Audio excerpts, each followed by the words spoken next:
Obunu gini kama chozunu Imana chukwa koti womo Onyele miu Nyelu yumi What am I looking for?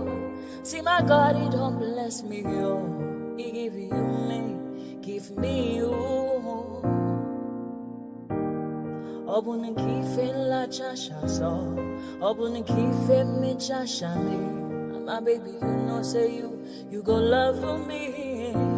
Hey, yeah. I do go. I could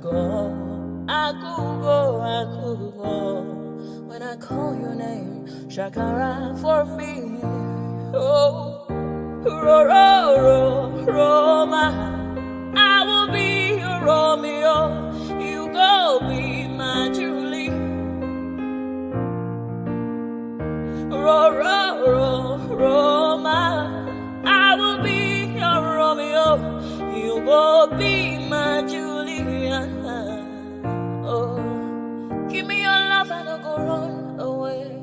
Show me your love and I'll go use you play. Carry me, go me, I go follow you way. Follow you, they go. Maka Munagi, me and you. Okwa Munagi, my baby and me and you. Me and you, Aqua Monagi, my baby. Obuzi kife la chasha so, Obuni kife la chasha me. My baby, you know, say you go love me. I do go. I could go. When I call your name, Shakara for me. Oh, Roma, I will be your Romeo. You go be my Julie. Yeah, Roma, I will be your Romeo. You will be my Julia. Oh, Roma, I will be your Romeo. You will be my Juliet. Roma, I will be your Romeo. You will be my Juliet. Ejemini ekebo, akobi ewe ayo, ewe tumeje, itulo ni otun ese. Ìfà lóní kan fà ìmọ́ra, àìbínú gbogbo àtàrí, gbogbo méjì ọkà bàbà, gbogbo mẹ́ta ọkà wáṣẹ́. Orí ló túmọ̀ ẹnu, gbogbo ọ̀nà ní túmọ̀ ẹsẹ̀. Akọni ìmọ̀ tú ìmọ̀ ọjọ́, ìmọ̀ èmi ni wọn kì í dálẹ̀. Bọ́bá lọ mẹ́lẹ́mọ́, wá fi jóye ẹlẹ́mọ́. Akọni wọn bá lọ gbé fèrè, wọn á fi jòyè ẹrùkù. Bọ́wọ́ wọn bá tẹ̀lé, wọn á fi jòyè aláre. Àwọn mẹ́tẹ̀ẹ̀ta parapọ̀, wọ́n wá jọ ń pẹ́ mọ́. Ẹ̀ẹ́mọ́ olóko jẹ, wọ́n ń pa Akíntọ́lá ọmọ Ògún. Wọ́n ń pàdé ìyọ̀dà ọmọ àtàràbọ̀bà. Àkọ́bí wọ́n pàdé ṣàtàdàdẹ ọmọ ọba Ìjẹ̀bú Mèrè. Aṣíwájú odò gbólùkẹrẹ, ajagun lólòdì ọ̀run. Tó o bá ṣe pé tìyẹ, tó o bá ṣe pé tìyẹ, lọ́ bá ń darí jọ wí. Àgbèrò mi kún gbọ́wọ́. Ọ̀bọ ti ṣìgìdì máa gbé, àgétì ló máa ń gbé, àyàn ti ìlàyàn ewúrẹ́. Ọlọ́run dákun má padà lẹ́yìn ẹ, kó má gbàgbé ọ̀rọ̀ tẹ́. Aṣíwájú Ọlọ́run dákun má padà. Wọ́n lè ní kúrò balẹ̀ wá, kúrò balẹ̀ wá èkó. Wọ́n fẹ́ balẹ̀ wọn tọ́ra wọn èkó. Wọ́n fẹ́ balẹ̀ wọn. It is the turn on the southwest. The Southwest has never been president before. But we've had Olusegun Obasanjo. No. Olusegun Obasanjo is an Igbo man. He came from Anambra State. His father is an Igbo man. Do you have evidence to this, sir? My friend, it is he who should come out and say, no, he's not an Igbo man.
Ladies and gentlemen, sometimes you just have to act like you are drunk, like you are crazy. Confuse your enemies, confuse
Since I was born, but now I am getting youth.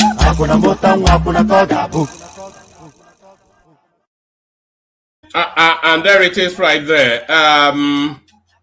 So there it is, like right there. Since I was born and now that I am getting older, and so whatever it is that they said, that's exactly what it is. So whatever it is that they did say is exactly what it is. So a good day to you, good to see you, good to be in your company, and how are you? I hope you've had a gloriously wonderful day. That is my wish for you.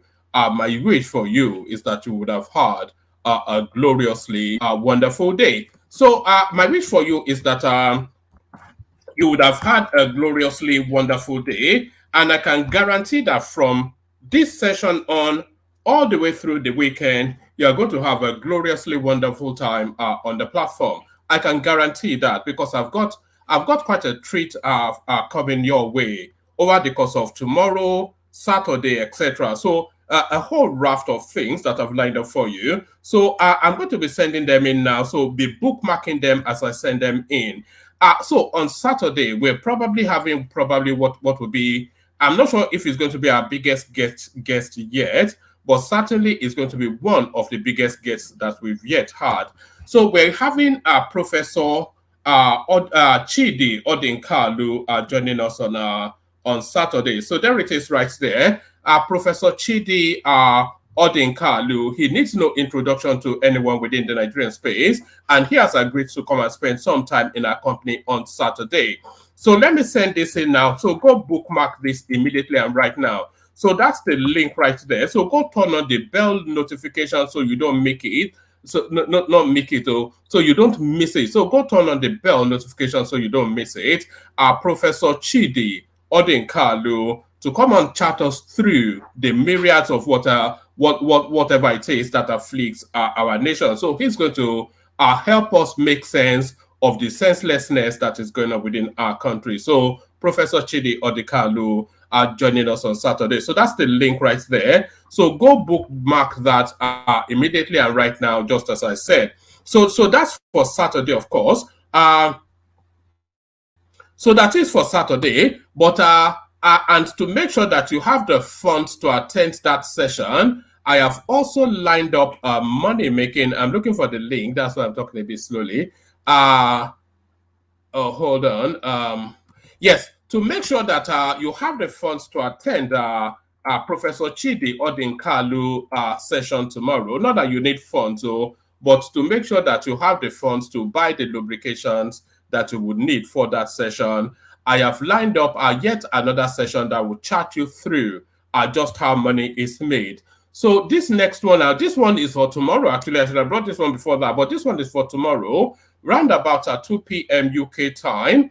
It's a beginner's guide to trading options with an experienced trader, a gentleman called Kandu. So bookmark that as well. I'm going to send the link in now. So make sure you go.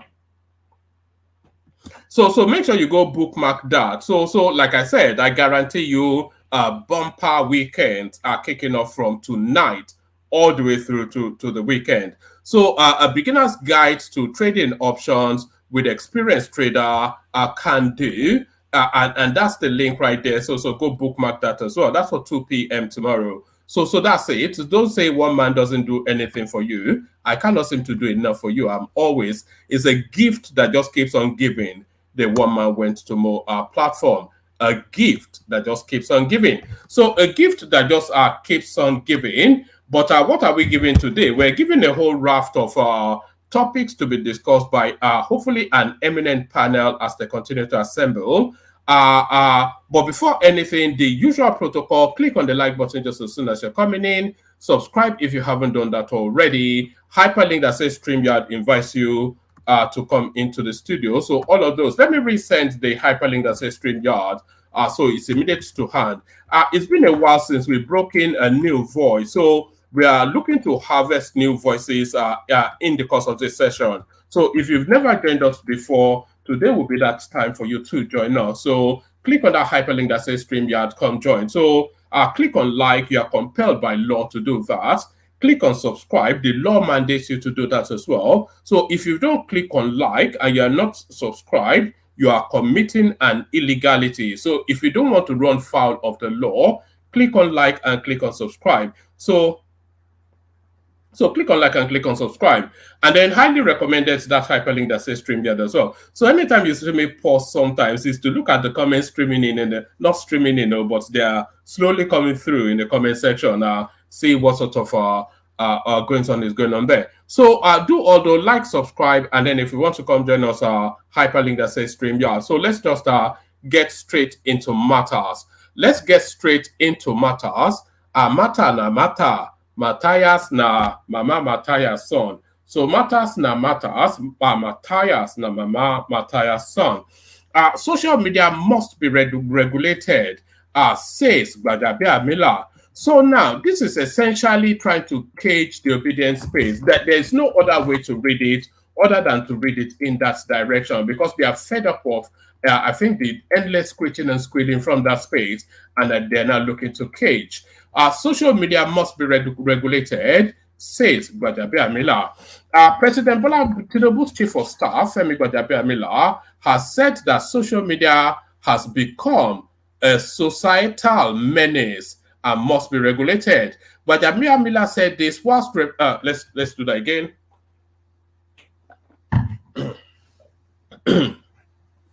let me do it in the style of who's the newsreader in Nigeria? Let me do it in the style. They always put one hand on the table and then puff up. So let me do that. See how that shapes up. President Bola Tinubu's chief of staff, Femi Gbajabiamila, has said that social media has become a societal menace and must be regulated. Gbajabiamila said this whilst representing Tinubu at the public presentation of a book, Nigerian Public Discourse, The Interplay of Empirical Evidence and Hyperbole, written by a Minister for Works and Housing, Babatunde Fashola in Lagos. This is according to a Thursday statement by Tunde Alao, the Senior Special Assistant to Governor Babajide Sanwo-Olu, Office of the... this doesn't make sense. Let me try one more time. President Bola Tinubu's chief of staff, Femi Gbajabiamila, has said that social media has become a societal menace and must be regulated. Gbajabiamila said this whilst representing Tinubu at the public presentation of a book, Nigerian Public Discourse, The Interplay of Empirical Evidence and Hyperbole, written by the Minister for... It says written by the and then a, so it's a badly written piece. So written by former, I should say, Minister for Works and Housing, Babatunde Fashola in Lagos. This is according to a Thursday statement by Tunde Alao, the Senior Special Assistant to Governor Babajide Sanwo-Olu. The social media has become a societal menace and must be regulated, as many people do not understand that once the send button is hit, there is a potential to reach millions of people around the world, which is capable of causing a greater danger, not just in the society, but even unintended consequences to the individuals that are receiving information, which may include security of life, he said. So I'm not quite sure what that means. But let me abandon that. It's a badly written piece, but essentially, what Femi Gbajabiamila is doing is resuscitating then that old chestnut that the social media space within Nigeria should be regulated. So one of the reasons why he would want that regulated, of course, is to hide his corrupt practices. Speaker Abbas reacts to corruption allegation against Gbajabiamila. The Speaker of the House of Representatives, Tajuddin Abbas, has reacted to recent corruption allegation leveled against Femi Gbajabiamila, Chief of Staff to President Bola Tinubu. Correspondents report that Gbajabiamila has been at the center of allegation of graft involving suspended Minister of Humanitarian Affairs and Poverty Alleviation, Betta Edu. But addressing a press conference in Abuja on Thursday, Gbajabiamila described the allegation as baseless, adding that it is capable of undermining Nigeria's democracy. So I don't quite see how allegations of corruption leveled against Gbajabiamila is capable of undermining. Just look at the magnitude of that comment vis-a-vis what is responding to. But addressing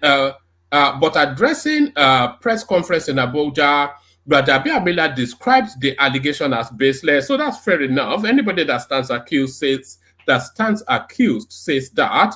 But this one now is a reach beyond himself, adding that it is capable of undermining Nigeria's democracy. It is not capable of undermining democracy. It is capable of seeing you out of a job and seeing you in prison. He urged security agencies to investigate the allegation against Gbajabiamila. Speaker Abbas called on Nigerians to desist from fake news, but welcomed constructive criticism to make government officials more accountable. There has been a rise in defamation campaigns on social media involving the deliberate dissemination of false and misleading information with the intent to harm the reputation of individuals or organizations, Gbajabiamila said. These campaigns often targeted against political opponents, seeking to undermine their credibility and integrity and public trust. The recent unjustified and baseless allegation against the chief of staff to the president, Femi Gbajabiamila, point to the danger of an unfettered and unaccountable social media. Such acts not only undermine the integrity of our democracy, but also erode the fabric of our national unity. Yet, Femi is just one of millions of Nigerians who suffer cyberbullying and coordinated campaigns of defamation daily. Too many victims are not as powerful as him to defend themselves. Those of us who have worked with him for over a decade can attest to his patriotism and integrity. His willingness to voluntarily subject himself to investigation by all security and law enforcement agencies demonstrates his rectitude and honor. I urge the security agencies to work diligently and swiftly to investigate all matters he has raised in his letter to them and inform Nigerians of their findings. If not found guilty, these agencies, you see, so this is the technique that they use actually, and it rankles somewhat. So Femi Gbajabiamila, who is the chief of staff to the president, which is one of the most powerful positions within the Nigerian governance, he stands accused of corruption. But then, of course, his name has always been muddied with corruption allegation all the way through his adult life. But he stands accused of corruption in this particular round of corruption incidents, accusations going on within the Nigerian state. So he stands accused of corruption, but then he has now, from his position of the chief of staff to the president, written to the head of agencies to investigate these corruption allegations leveled against him. So now, just pause for a moment and reflect that Femi Gbajabiamila is instrumental to the appointment of all of those chief of staffs because the final list passed through his desk before they get the sign-off from Tinubu. So this guy has the power to remove each and every one of them from their position, and they all know it. So he's now inviting people who he has the whip hand over to investigate allegations leveled against him. So they will come back with a clean bill of health, and then they'll start to hunt down people that leveled those accusations. So this is the sort of play that we get within the Nigerian space. The recent unjustified and baseless allegations against the chief of staff to the president, Femi Gbajabiamila, point to the danger of an unfettered and unaccountable social media.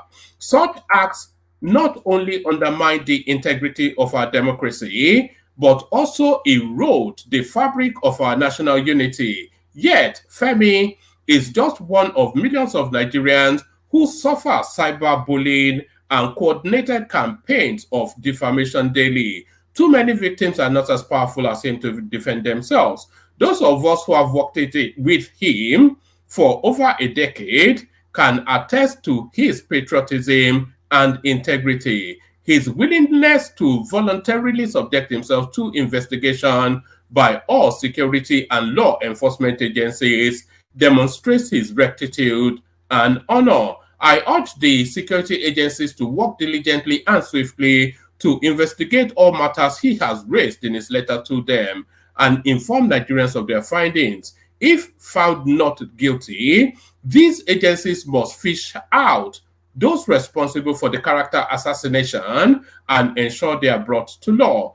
It is most unfortunate that someone who has, over the years, built a reputation through hard work and commitment to service should be damaged by unscrupulous elements. So he's already reached a verdict, of course, because they are inviting the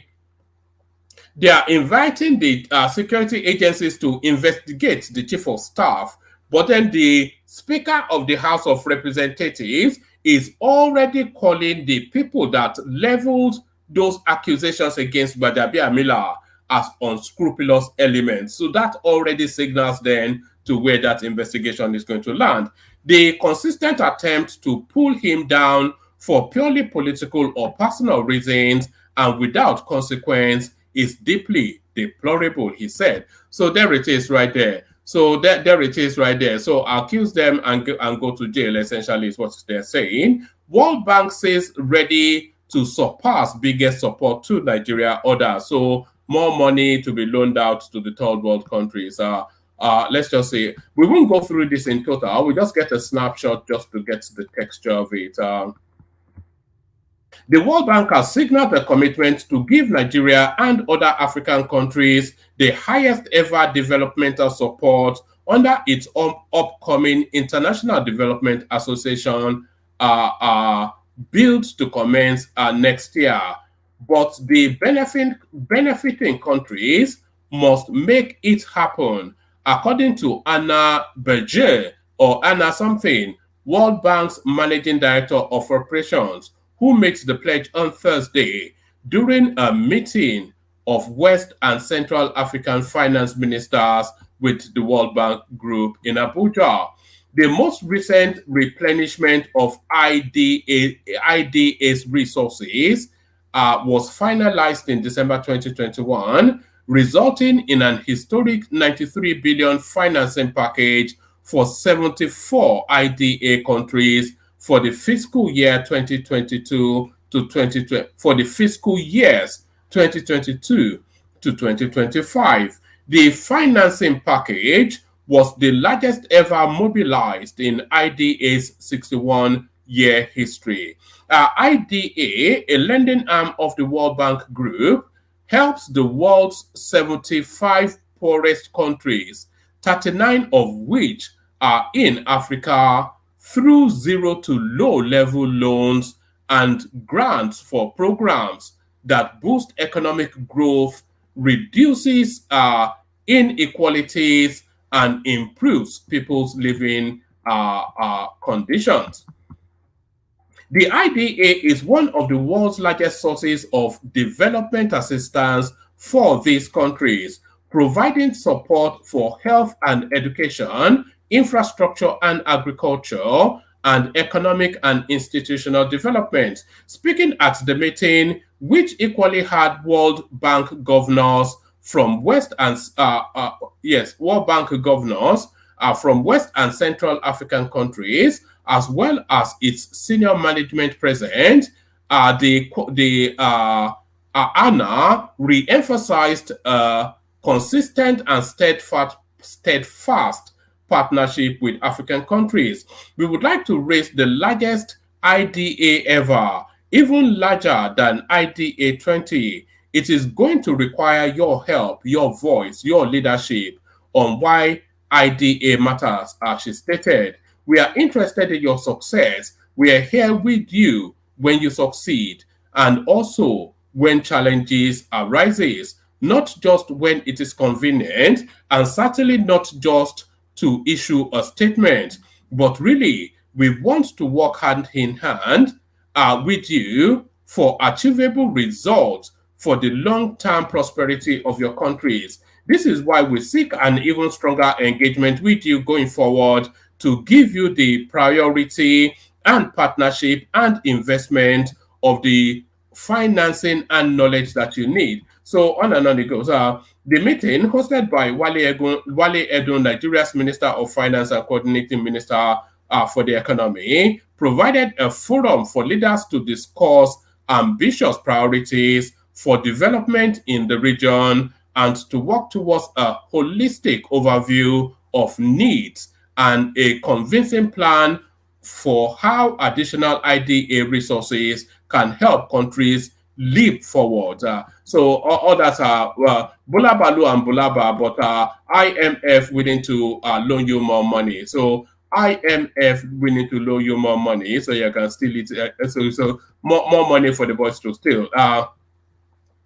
Economic recovery Ohaneze urges Tinubu to consult Okonjo-Iweala additional orders. So I think Tinubu would be speaking with Okonjo-Iweala additional orders, but I'm not quite sure that he's taking directions from them. So there is that one. 14 abducted Abuja-bound passengers rescued. Police. So we are getting somewhat of a fight back within the security spaces because we are hearing countless incidents of rescues and whatnot. How Madi Shehu was arrested trying to extort 500,000 from Malami. Lawyer alleges. So this is the Bauchi cleric that was arrested recently. A former Attorney General of the Federation and Minister of Justice Abubakar Malami has disclosed that a Kaduna-based businessman, Madi Shehu, was arrested whilst attempting to extort money from him. Shehu's lawyer, M.I. Abubakar, on Wednesday had accused the Nigeria police of arresting the controversial activist over his recent call for the prosecution of Malami and other top officials of the immediate past administration.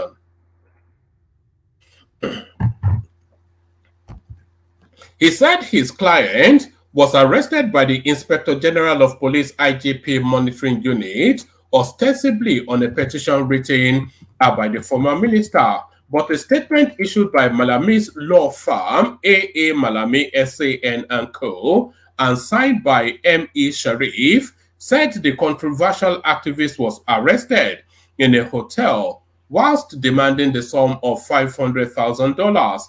Whilst dismissing the activist's claim, Mr. Sharif said the suspect was arrested on allegations of extortion, criminal intimidation, and attempt to obtain money by false pretenses against a syndicate using GSM numbers and email addresses. Our attention has been drawn to the above press statement that was made on February the 7th, 2024, as well as that of the 13th of January 2021, and we, as solicitors to Mr. Abubakar Malami SAN and his family, noted with grave concern that the press statement was totally not correct, misleading, malicious, and a grossly misrepresentation of the facts leading to the arrest. Therefore, we write to set the record straight for the benefit of the public. Without prejudice to the police investigation that is ongoing, the true facts relate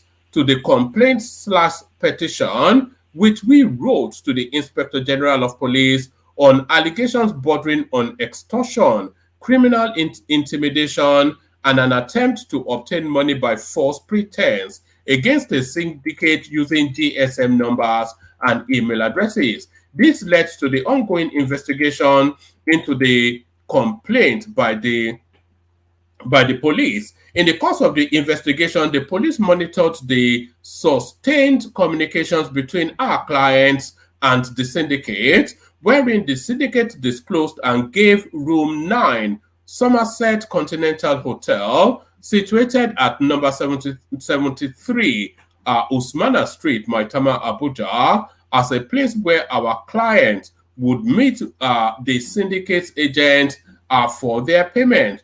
On reaching the hotel and the room number, Madi Shehu was found therein at the scene with copies of documents that were used and sent to our clients by the syndicate. Some of the documents which the police retrieved from Madi Shehu specifically lent credence to yet another petition of our clients that borders on hacking and financial improprieties affecting Hajia Aisha Abubakar Malami. On account of the compromise of our client's email, sensitive information was unlawfully extracted from an email account, and the sum of over 19 million naira was unlawfully taken out of our client's account by the syndicate, which turns out to be a syndicate of which Madi was coordinating via a group chat, which he joined through the following phone numbers. He came over to the said provided address to collect $500,000 at the instance of the syndicate, whilst appealing to Nigerians to, so there it is. That's Abubakar. At least his name is now starting to come up. But when they are going to pick him up and put him in Black Maria, is really what Abubakar Malami must not escape the atrocities of the Buhari administration. Abubakar Malami must not escape the atrocities of the Nigerian administration, whilst appealing to Nigerians to encourage the police to conduct its investigation. Mr. Malami said all the documents recovered thus far are with the police for anyone who cares to verify them. So that's Abubakar Malami coming into focus. Why we moved part of our revenue to CBN. So this is the NNPC now. Why we did not move it till now should really be the explanation we're looking for. The Nigerian National Petroleum Company Limited has explained that the company has reviewed its decision to move a significant portion of its revenue to the Central Bank of Nigeria in alignment with directives of the Board of Directors to maintain safe obligor limits with commercial banks. Mele Kyari, the group managing director of NNPC, stated this in a meeting with senior management team of the CBN led by Olayemi Koiki. Not Olayemi Koiki, but Olayemi Cardoso. Koiki is a YouTuber. Led by Olayemi Cardoso, the governor of the Central Bank of Nigeria. He explained that the company, which is the largest company in the country, has a high transaction liquidity level, adding that the Apex Bank has created a digital platform for its transaction going forward. He said, we understand very clearly that this review of our decision to move a significant portion of our revenue to the Central Bank of Nigeria is very timely. What do you mean is, the CBN must be audited. It must be audited. CBN, for us to say we are moving in any direction that looks like forward, CBN must be audited. He said, we understand very clearly that this review of our decision to move a significant portion of our revenue to the Central Bank of Nigeria is very timely. We made that decision to align with the directives of our Board of Directors to maintain safe obligor limits with commercial banks. We do need an additional support, particularly from the central bank. We are a very huge company. Our transaction liquidity level are very high, and perhaps we are the largest business in this country. And we are also happy that this CBN has created a robust digital platform for transactions and also created a department that will deal with NNPC issues, and it will have non-hindrance to our operations. So we will continue to collaborate with the Central Bank of Nigeria to ensure that further improvements are received to ensure that this relationship serves the best interest of our company and, of course, ultimately our country. In his remark, Cardoso, the governor of the CBN, said the NNPC has made the decision to move its respectable part of its business to the Central Bank of Nigeria. And I also want to say that we have restructured and strengthened internal processes such that we will be very capable of taking on this enormous responsibility that will be placed within the central bank. We're looking forward to further collaboration with NNPC, and I have absolutely no doubt in my mind that this effective collaboration will work in the best interest of NNPC and Nigeria in general. So there it is right there. So there it is right there. So there it is right there. Let me give you this one. I'm giving you two more. I'll give you just a few paragraphs of the remaining. CBN's missteps contributed to tumbling Naira value. This is Pat Utomi, Nathan economist.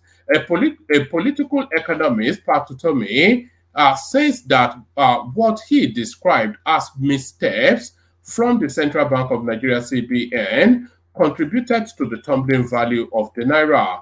The Naira exchanges for about 1,400 to the dollar in the parallel market as of now and has been on a downward slide against major world currencies in the past months. Although President Bola Tinubu's administration upon inception floated the currency, not much has changed. A development Utomi meant. Oh, I think there's actually a clip, so I don't have to read it out. Let's see if this plays.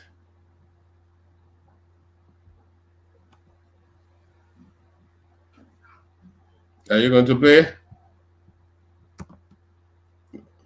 Oh, hold on. Oh, all right. Let's see if this plays.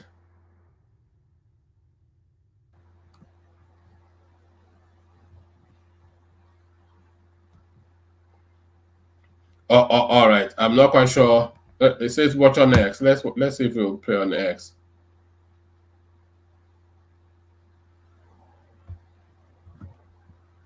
All right. Let's watch it on X. Let me. Okay. Let's watch it on X. Let me put you in a very difficult situation. Because I like also the front. Because what we are talking, you always do. No, I try. I try to have a conversation that will help the polity. But let's be frank here, Prof. Whatever situation that we are in right now is a situation that needs some urgency, that needs some quick attention. It cannot wait till tomorrow. There are things that need to be done immediately. And I'd like to know, we've heard from Atiku Abubakar on how he thinks that the government is going about the business of economy. He doesn't agree with the federal government about the manner in which they're going about it.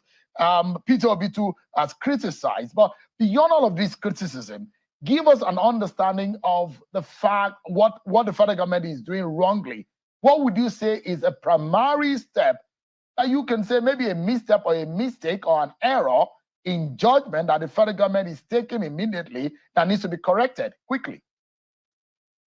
I mean, Chen, you can glean this from what I have already said. My friend, Professor Osita Obu, has just written a book about development, his attitude. How do you get a certain attitude that helps with problem solving at this particular time? It has to do with what I say all the time. It's about values. Character is everything. If the world does not trust you, they won't give you the slack. But right now, the people who are running things must sit down with IMF types and co. They don't have to go into IMF, tell us what to do kind of thing. But they must sit down with them.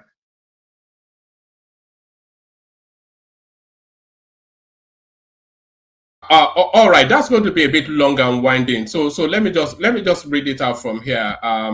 Let me just read it out. So it's probably quicker if I read it. That's 8 minutes long of exchanges between those two. A political economist, Pat Utomi, says what he described as missteps from the Central Bank of Nigeria, CBN, contributes to the tumbling value of the naira. The naira exchanges for about 1,400 to the dollar in the parallel market as of now, and has been on a downward slide against major world currencies in the past months. Although President Bola Tinubu's administration upon inception floated the currency, not much has changed. A development Utomi maintains was partly due to wrong moves by the Nigerian Apex Bank. For many years, Nigeria has depended on foreign exchange sent home by the diaspora. Diaspora has been a significant part of the economy. They are supporting their people from there because things are not going well for most of their people. But you know what? That leads to an inflow of foreign exchange into the country, and that helps us keep things going, he said. Today, entrepreneurship and technology has made it such that dollar is not coming to Nigeria. They simply use one app, and the Nigerian in London or Chicago who wants to solve a problem for their person here gives dollar to somebody who is there, and the naira goes to the person here.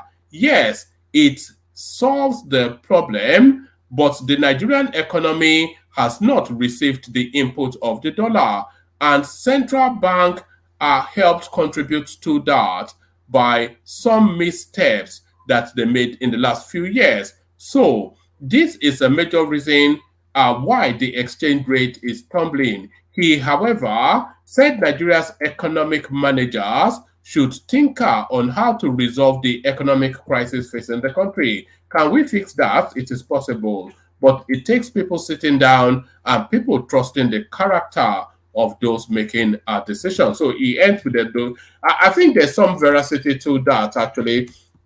There is some veracity to that, because a lot of people now, they just send money via some app, and like they're saying, those apps, but then how does, there's still something in that loop that's not fully explained. So they send the money to the app. You said the money is retained and contained within US, UK, wherever, but then the naira value goes to that person. So how does that money then translate to that naira value?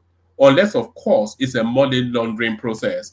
The last one now. Federal government may resort to food importation to curb hardship. This is something we've always advocated on this platform. Open the borders. And this, by the way, is from Mohammed Idris, the Minister of Information, Mohammed Idris. So that's something that we've always advocated. There was one other headline, I'm not quite sure it's on the list, but it's essentially that the government has released vast amounts from the strategic reserves, rice and grains. So all of that. So the conversation wraps around those.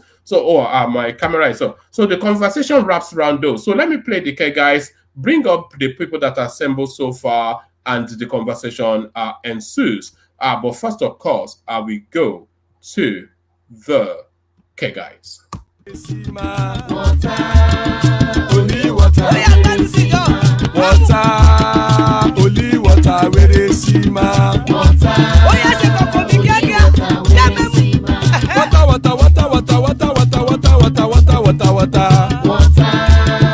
Only water, where they see my. Hapa oh night oh. Hapa oh night oh. Hapa you don't come oh.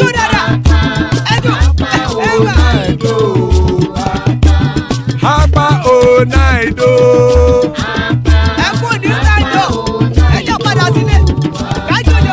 Oro kẹ̀kẹ́ ẹlẹ́mù yé o.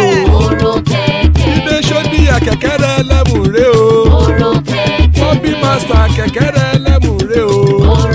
Chief Faila ti kẹ̀kẹ́ ẹlẹ́mù ré o. Eruku lẹ̀lẹ̀ ẹlẹ́mù dé. Eruku lẹ̀lẹ̀ ẹgbẹ́ ẹlẹ́mù dòdò jàre o. Eruku lẹ̀lẹ̀ Ghana ti dé ẹgbẹ́ bọ́dì o. Ọmọ ẹlẹ́yẹ ẹ̀yẹ o ó dilé o. Odúyẹ̀lá ẹ̀yẹ o ó dilé o. Petrosoname ẹ̀yẹ o ó dilé o. Petrosodúnkẹ́ ẹ̀yẹ rẹ̀ ó dilé o. Ẹlẹ́kọ̀ ọ̀run mú ìní o.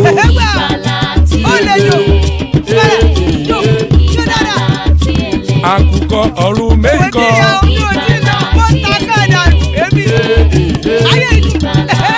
Ikú kò ní ríwà gbéṣe o.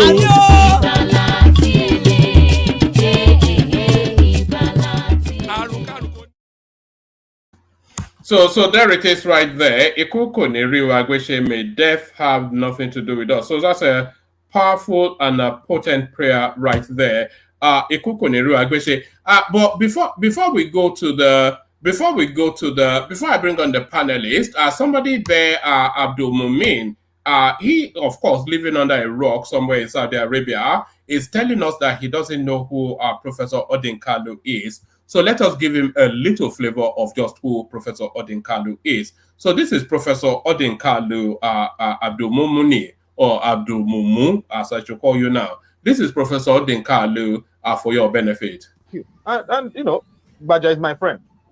But excuse me, when did you see the chief of staff to the president competing with the president for visibility? In every picture you have Gbaja. When does he have time to run the presidency? Excuse me. Can you please remind me the last time you saw Abbas and President Buhari in one picture, or when you saw? So Abdul Mumu, as I will now call you. So be educated. That is who Professor Chidi Odinkalu is. So that is who Professor Chidi Odinkalu is, and the erudite professor will be joining us on Saturday at 10 p.m. UK time. So he has agreed to come spend a bit of time with us Saturday at 10 p.m. UK time. So let me send you the link so you can bookmark it. So the professor, I was still talking to him somewhat earlier today, and he's agreed to come join us on Saturday to spend some time with us, just to expand our understanding of what is going on within the country. So Professor Odinkalu joins us Saturday. So bookmark that. And whilst I'm still within that space, bookmark this as well for tomorrow. Tomorrow is 2 a.m. Not 2 a.m. or 2 p.m. UK time. We'll be having somebody talking us through how to trade stocks and not stocks, so how to trade options, because that's quite a specific thing. So Professor Odekalu, and then of course an experienced stock trader coming to tell us just how to understand the market and how to go through it. So a lot to come your way from the one-man platform. A lot to come your way from the one-man platform. So let me start to bring on the panelists. I think they're tired of being in the waiting room. So Bright to Bree, Gideon, she joins us. The excellent Bishop is here with us. Ajaleko, co-founder of the Bright, he's right there. King Emekus, His Royal Majesty, and World Peace. But if you cross him, it can be World War. So good to have you, gentlemen. Good to be in your company. Happy to have you here and all that. So happy to have you here. Let's kick off the conversation and let's start it off with Gideon, who is getting married on Saturday. Gideon, how far? Gideon, no. Gideon, are you not there? All right. So that's Gideon. Anyway, she is. I hope you can still hear me. Oh, Gideon, you must be there. I can see you on the screen. I was hoping you'd tell us about how you are getting prepared and excited for Saturday. Oh, all right. So that's Gideon. She's getting married on Saturday. So that's the good news right there. So let's kick off the conversation then. Hopefully King Emeka is there and he can kick things off for us. King Emekus. Yeah, evening, woman. Alpha. Pleasure. Yeah, don't say I don't do things for you. The mighty Professor Chidi Odinkalu on Saturday. Yes, it's going to be a pleasant one. Yeah, yes. He's a huge critic of every government. I think I will try to go and get some good questions for him. He likes to criticize every government, but never provides any solution. Well, there it is, and it's very difficult to catch him off guard. Also, and it's very sharp, and he will have you if you misstep, he will have you. So it's going to be let's see. It's an interesting one. Let's see what he offers. You understand? I'm not so. How will I put it? I don't enjoy engaging critics because they specialize in criticizing others, and when you give them. But it's good now because they make you revisit your thoughts and somebody at his level, so he will really interrogate whatever prejudices or whatever restive spaces you are in your head. It will push you to re-examine your thoughts. Yeah. Anyway, let's see how Saturday goes. You understand, it's not about shouting about problems. And not also about just giving solutions. He has been doing it for quite a while. Right? For a very, very long time. It's about that time he took up government role, and then let's see if he can walk the talk. You understand? Right. Yeah, like Kiyamo was once a critic, now he's part of the government. right? And he's now, let's see what he can do. It's not all about shouting, "Oh, government this, government that." That's what you spent most part of your adult age criticizing the government. At some point in time, you fear for the position, and because all you say is the government is not doing any better, which means you consider yourself to have the solutions that to resolve Nigeria issues. Then come on board, jump on board, and get the work going. All right, brilliant. We have all of that to look forward to on Saturday. But let's look forward to this today. CBN misstep contributed to tumbling Naira. So what part Utomi is actually speaking to is those diaspora remittances. And he's saying that those remittances, they are not actually making their way into the economy. And that's somewhat partly one of the things accountable for the Naira hemorrhaging value. Is there any veracity to that? Yeah. I agree with Patutomi on this one, right? Even we in the diaspora, where we want to send money, we just look for those who have Naira accounts. We forward the dollar equivalent into their dollar account, and they forward the Naira into our accounts. And that's how we get to do it. But some people send directly to Nigeria, right? Either through Western Union, MoneyGram, or into domiciliary accounts, whichever the case may be. But the ease of wiring funds to the country is, you look for someone who wants the dollar equivalent, which that is currently in the country, and you just swap it quickly and you get your Naira equivalent into your account. So he's not wrong in that. But the government keeps telling us that the diaspora remittance is a huge segment of dollars coming into the country. So anyway, I agree with him, because if we take into consideration those who are doing this form of transfers, it doesn't account for it. Anyway, let's see what happens. You see, the volume of dollars after the CBN gave its directive has improved a bit, but the value is yet to appreciate. Let's see how we go.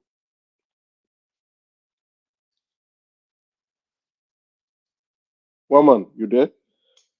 Oh, sorry, I was speaking. I'm muted as usual. I'll say, let me take you to this space. This is Gbajabiamila.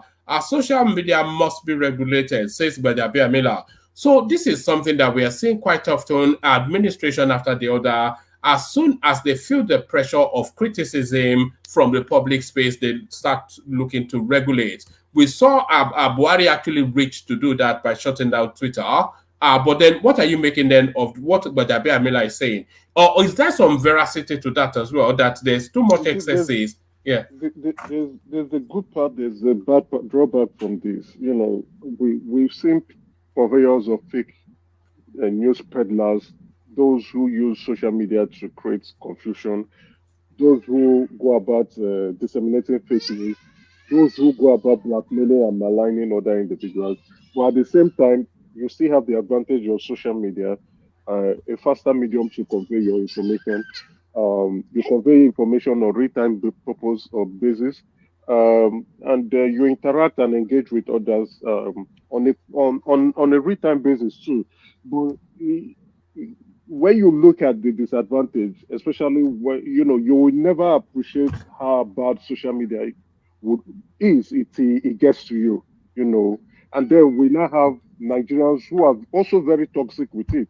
Even yesterday is another example. After we smashed Bafana, you see a lot of Nigerians rushed into social media and started trolling them. You don't want, and other African countries keep saying it. You just don't want Nigerians to be on your case. You understand? It's a nightmare it's going to be a nightmare for you if Nigerians decided to remember you on social media. So, should there be some form of regulation? I think so. If you ask me, I think so. Why? Because a lot of abuses have gone on. Would you trust the government to regulate it though? Because if they start to regulate it, they will only really use it to try to stifle criticism and free speech. But the problem is, what has the government ever done right? You want to regulate certain things. What have they actually done right? You understand? How would the regulation come? How would the regulation come? What's going to be the framework for such regulation? Just like what you have said now, how would they capture the identity of individuals that they intend to want to regulate? So, in my viewpoint, I don't know. The government has never been successful on specific projects. I don't see any success in this. All right. That boy needs your attention, doesn't he? Or is he just Yeah, having fun? I don't. I'm trying to calm him down, but he wants me How to old is carry he? on. It sounds around about two, thereabout. No, it's not so. It's a year and I think 4 months. Yeah, you know what I found at that age is that if you put them on your chest, where your heartbeat is, it's always soothing for them. I'm not quite sure if that's universal or it was just my kids, but I found that if you put them on the beating part of your chest, yeah. But It's usually good for women, for girls, right? For men, they're always up and running. You put them yes, on your chest, they nod your chest for you. there it is. You understand? So when you put them on your chest, they will hit your chest very hard. So maybe that may not be a very good one for me. All right. Let me play you this clip. Actually, I forgot to play. There's a couple of clips I wanted to play. Let me play you this clip. This one's somewhat a little bit amusing. This is Tinubu now just trolling himself.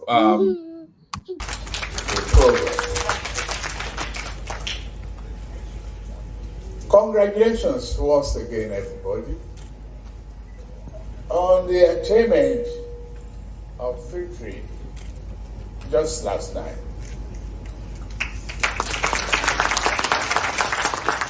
It was a moment of joy for every one of us. United as a nation, very hopeful that it is our turn for the trophy.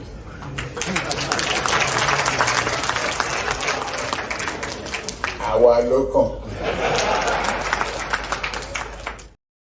So, what are you making then of Tinubu trying to own back that statement? Yeah, he's trolling himself. You understand? He has made a brand name out of that local. So he's owning it up now. It's good that the president is back. You understand? You see that the center of attention has moved to him again. He's actually the center of attention anyway. He's the leader of the country. And his congratulatory message to the Super Eagles is a welcoming one. He's enjoying himself. I think he's enjoying being the president of the country, right? So trying to throw. It must be a sense of fulfillment, though, isn't it? Because he's not that ambition. You only have to contrast him against Atiku to see then. Yes, he's not that ambition. Yes. He may be waking up and pinching himself, say, "Oh yeah, this is not a dream anymore. This is not a vision anymore. This is reality for me." You see, in our lifetime, only very few people would ascend to that position. It's the highest office in the country, and only very few prominent Nigerians will actually get to that office. So he should enjoy himself, but at the same time, he has a lot of work to do. So yes, and do you think it's getting too long of an honeymoon period? Because of course, apart from the obvious things that you get from the obedience space, is not under as heavy a criticism as you'd expect him to be under, given the way the country is. A lot of people are still giving him. They're still giving him a little bit of a pass. Exactly right, but the criticism is coming in, right? We've seen a couple of protests. We've seen a couple of criticism. We've seen articles coming out more, but again, at this point we won't, because let's be very realistic, right? He has promised the student loan. This is February. They said it's going to start in January. We've not had any news from that point, from that space. We were promised CNG buses. since so far so good. We've not seen any CNG buses. So it's quite sad that most of the promises have not been kept, and we need the president to begin to do what he's supposed to do. Let's be very realistic. Things are not going well. It's getting to the point that you cannot say that it's coming up to a year. So that novelty of being new, we are new is no longer tenable. Exactly. In a couple of 3 months, it's 1 year. March, April, May, it's 1 year. And then the question is, what have we achieved for 1 year? You can't say we are still new. You can't begin to blame your predecessors. You just have to get the job done. And if you can look, if we look at things holistically, we're really far way behind. So the president, the promises, you see, there's a difference between making promises and not fulfilling those promises, and also having a lot of issues that are creeping up. So he made promises to the Nigerian public that are yet to be fulfilled. And these are trademark of scammers anyway. If you ask me, those who make promises and don't fulfill them. It's different from the issues we are currently facing in the country, right? So first you must start to fulfill these promises. If there are delays, communicate why there are delays. And then let everyone understand what is holding you from fulfilling your promise. Then you can now go ahead to begin to address the issue in the country. You don't make promises and then everywhere is quiet. It's wrong. It's completely wrong. Let's be realistic. It's wrong. It needs a big success story in terms of implementing something. Yes, in order for the people to continue to keep faith with him. In a couple of months is 1 year. He must tell the Nigerian people what he has achieved within 1 year. So far, so good. We are yet to see visible signs. That's why I said those promises he made, he should have fulfilled them, so that after 1 year, or on your 1 year mark, you begin to say, these are what we've done. We need to move forward from what we are doing. It is 1 year. You must give Nigerians some good news that they can visibly see. Now, so if you think through, all what we've gotten so far is we will do. What about the done? So the president and his team have to move past that we will do. That's why we need to begin to hold some of the ministers to task. I think the only person who will be able to say he would have achieved a couple of few things in Tinubu's 1 year would be Wike and probably Tunji Ojo, Bumi Ojo. So maybe Dave Umahi too. Dave Umahi is making some giant strides. Possibility of Dave Umahi. What about the rest? What have they been doing so far? The Minister of Trade, the last time I checked the papers, she traveled again. She's babying it all over the world, taking photos with Oyibo people. That's what she's doing. She's building a brand. Leave that lady alone. No, leave that lady. No. Is that Uju Kennedy, Abi? Just leave her alone. Let her enjoy her loot, Abi, her lottery win. Let her enjoy her lottery win. What she's doing, she's lottery winner. Emeka like that lady every time. He likes yellow pawpaw now. We know.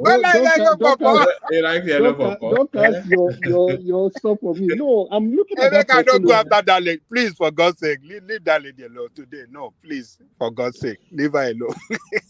Emeka, let me give you a treat. Since we already know what you like, let me give you a treat.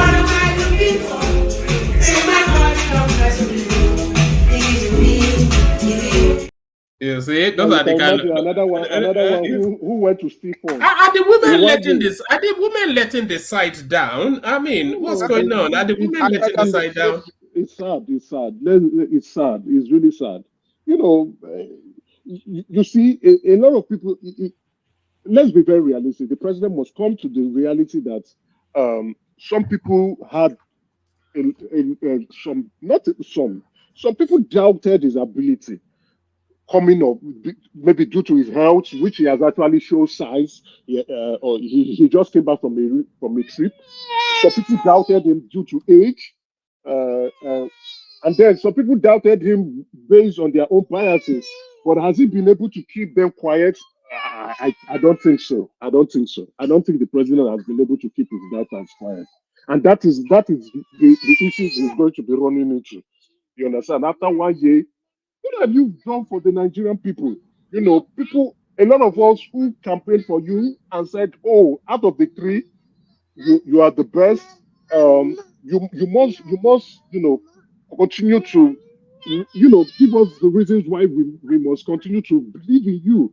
So this is the time. So it will be silly enough if they want to you're a Tinubu man, Emeka. How much longer are you willing to give him before you start to ask? Before you start to hit.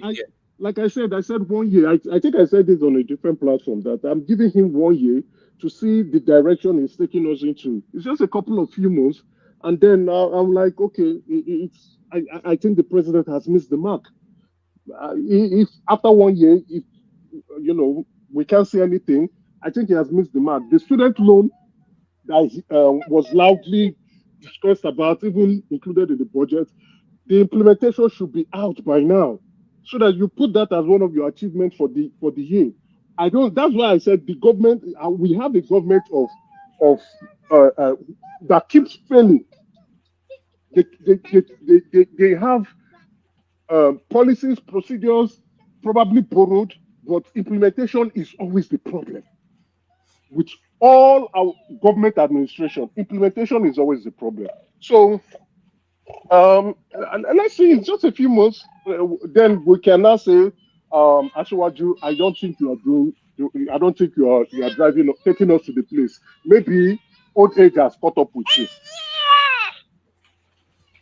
All right, brilliant. So take us to this space. This is something that we've actually mentioned severally. It's almost an inevitability. In fact, the quicker they do it, the easier it should be for them. Our federal government may resort to food importation to curb hardship. They don't actually have a choice in that, do they? Really? Yeah, there's no choice. You understand, the prices of food is going up. If you ask me, was our border ever closed? I thought the president opened up the border. So why are the food items not flooding in? So I don't understand what the food importation they are talking about. Is it that they told the importers not to import food anymore? The borders are already open. So we just need to get the food coming in and let the prices go down. So if 33% of inflation is as a result of food prices, a lot of action needs to be looked into, and then let's get the prices down, please. These are the things I'm complaining about. You understand?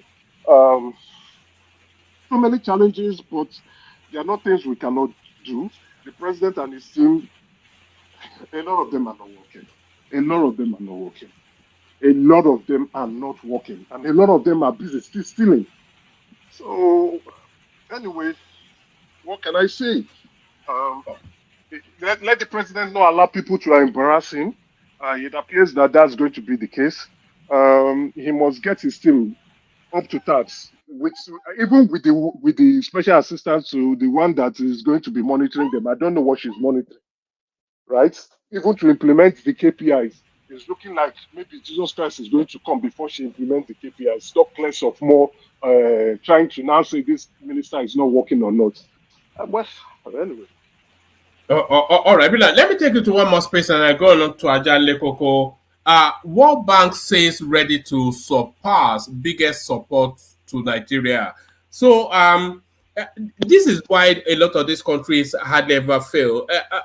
World Bank to the rescue again to throw even more money at them at 0% rate. So what are you making of this rescue plan from the World Bank? And are we tied too heavily to the apron strings of that? If World Bank, with World Bank that I know of, World Bank don't give free funds. Like when I mean by free funds, it's always project tied, right? Those money will be tied to a specific project. and those projects are projects to help the poor. The World Bank is their main objective is basically to help the poorest of the poor. So if they are giving us funds, and those funds will be either tied to specific projects, either to help IDP individuals or that. So it's not free money. Yes, the interest rate may be low, but it's not free money. And then the problem is, if we are dancing around because we are bringing these funds, yeah, maybe we might need the dollar equivalent so that our reserve can go up. But these are not free money. These are projects for the poor. It's not something that would basically improve our economy. No, it doesn't improve the economy. Except and most of these funds are actually diverted.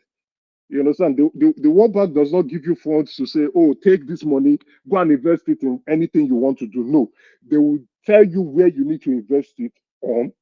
The specific project may be agriculture for the poor, roads for the poor, school for the poor, education or tuition. Basically, it's tied to a project.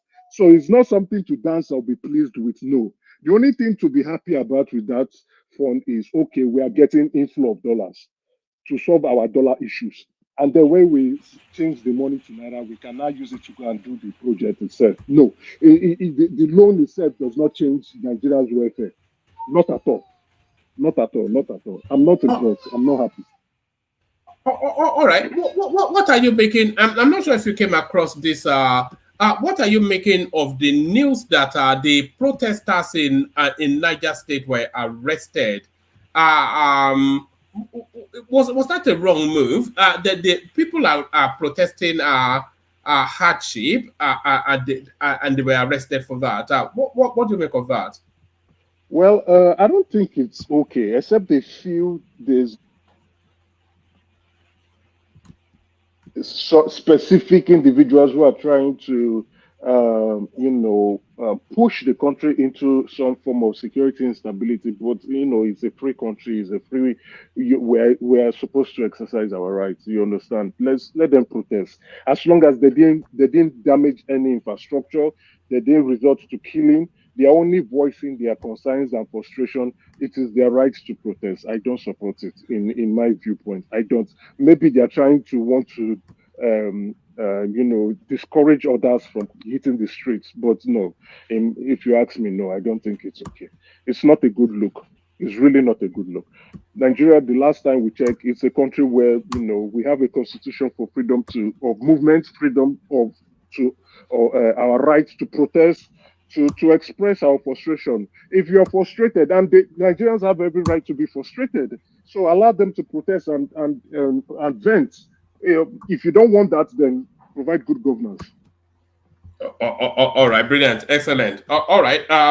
Sorry, is there anything else we missed in the news cycle, Emeka? Or no, I didn't. You understand? I didn't go through the news today. It was a busy day for me. But anyway, it's always a pleasure coming around to know what's going on. My only concern and fear is the president may not be able to deliver in 1 year. That's my only concern, and then it's going to be a huge disappointment. You don't want those of your supporters who truly believe in you to feel disappointed that you are not fulfilling your promises. And then we are not saying he's going to lose the 2027 election, but again, it's going to look like here we go again. Here we go again. Yeah. All right, brilliant, excellent. So stay with us. So let's go from you, Emeka, to Ajale Koko, who is also with us. Ajale Koko, you're up next. Yeah, thank you, one man. All right, brilliant. So Ajale Koko, let's kick it off from here. Social media must be regulated, says Gbajabiamila, who is being accused of being part of that part of that Better Edu scandal. So do you think this position is self-serving? And we saw this position under Buhari's administration as well. So it's a follow-through, and it's almost an inevitability that they're going to put some measures to try and stymie somewhat or contain the social media space. So is this an attack on free speech, or is it the excesses of the social media space that makes this a necessity? Yeah, thank you, one man, again. Greetings to our listeners around the world. Click on the like button, share and subscribe if you haven't done so. I am not surprised that Gbajabiamila'S is making this statement. I think during the Buhari's administration, the similar move. As a matter of fact, they sanctioned Twitter. They suspended Twitter activities in Nigeria. And the party, particularly, makes some move using some member assembly to write a law in that respect, but only for Nigerians that stood up against them, and that is why they were not able to fully make a very strong law against social media activity. So I think it's their party. How do I describe it? I think it's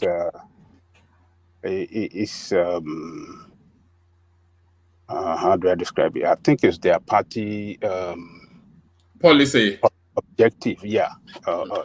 Objective or policy to regulate social media, and like I said, Buhari tried it, and they want to pursue it as well.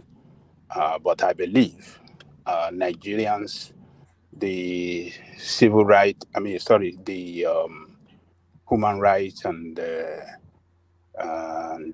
others that stood up against that move then, they are still alive. They will stand up against it. We're going to make a loud noise against it. And, we will not allow them, to come out with a law to silence the voices of opposition or voices that they consider as,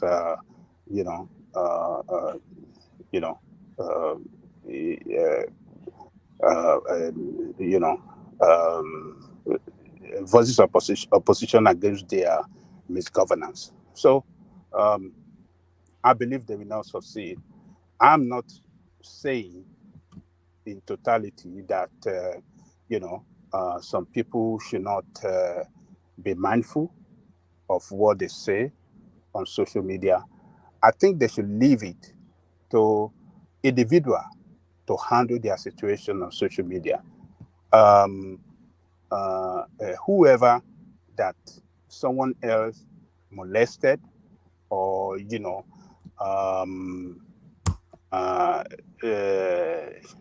molested on social media or carry out some kind of lies. Do you think this policy is targeted at the obedience space? No, I wouldn't say obedience space. It's against the voices of opposition in totality. People that will be standing up against their misgovernance. It doesn't necessarily mean the obedient alone. Even some of the people that voted for them we have seen the reaction of the people across the country. So they want to silence the voices of people against their misgovernance. So, I think they should leave it to individuals, as I was saying. If anybody, by one way or the other, is molested on social media or, some kind of misinformation is carried out against social media on social media, that person have the right to sue that person, carry out a legal action against that person. And Oshibadu demonstrated that. This guy? Well, so they should leave it. They should leave it, and if them as a government as well, they have a responsibility to sue whoever that carry out some kind of misinformation or a liberal, a libelous statement against them, them as a government can carry out a lawsuit against that person as well. So they shouldn't make a law to say, oh, this is the limit you can go, you can't do this, you can't do that. A country like Nigeria now, should encourage everybody to speak. And from what people say here and there, them as a responsible, if they are responsible, they should be able to pick, from people's criticism, what to do better, areas they are failing, and they do better on it. So, and not by going after people and trying to silence, voices of opposition against their misgovernance. So that's the way I see it, one man. All right, brilliant. Bishop, did you want to come in? As I heard you on mute just then. Yes, I want to just ask Adaneko just one or two questions, if it's allowed. Yeah, carry on. Go ahead. Yeah, carry on. But there's a bit of background noise, though. Are you? Okay, carry on. We can hear you. I will try and make my voice loud. I know I told you I'm actually on the highway. No, it's not the highway. There was like pot rattling or something. But carry on. We can hear you perfectly. Carry on. I was going to ask Adaneko, number one, what do you understand by regulating the social media? That's the question number one. What's your understanding of it? I mean, because you have made allusion that it's a way to silence the opposition.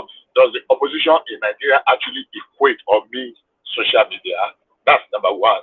And I really like to have your view on that. What do you understand? Is it putting laws in place that check people before you post something, know what you post?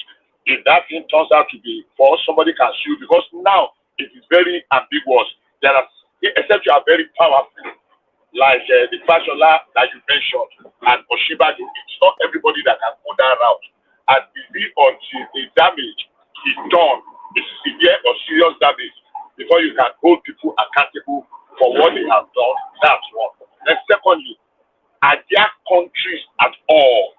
And if there are, how many countries do you think are in place, including the Western world, that have put some kinds of regulation in place that guides people on how they use the social media? I mean, so that, because how does it affect other people? There are certain consequences that cannot be remedied when you have already done it. Some people's lives will have been destroyed forever, some people's reputation, some people's things of livelihood. But the law presently, if the act has not really been done, so what's going to serve as the check? Well, I want to understand what's your view. What do you understand by regulating? If you just slamming it or putting regulations in place that will make people to think twice before they share information, disseminate certain things, or just go to people's private life and bring some. For example, people are afraid of posting my news today. Just one example, posting news today. But they use it to blackmail a lot of people because some people cannot stand it. Some people will take some people secretly record them and they will start extorting them. Hundreds of it are available in Nigeria. But if there is a regulation that says, look, if this person comes, you will go to jail for 10 years. The next person that is thinking of using somebody's nude to blackmail me will think twice that if I do it 10 years, and that if the person that I'm blackmailing does not really need to have money, because it is a law, it is now an offense against the state, not like the one of Fashola or Oshibajo that you referenced. Thank you. All right. Right. We live in the United States, Bishop. Both of us live in the United States. I'm not sure if there are regulations by United States against the use of social media. And one man, if you have... Sorry, Yara. Go ahead. Well, maybe you can mention, maybe I'm not aware. So one man, maybe you have regulation against the use of social media in Britain. You can tell us as well. Not that I'm aware of. That's not to say there isn't, but not that I'm aware of. Okay, the regulation I know that we have in United States is against the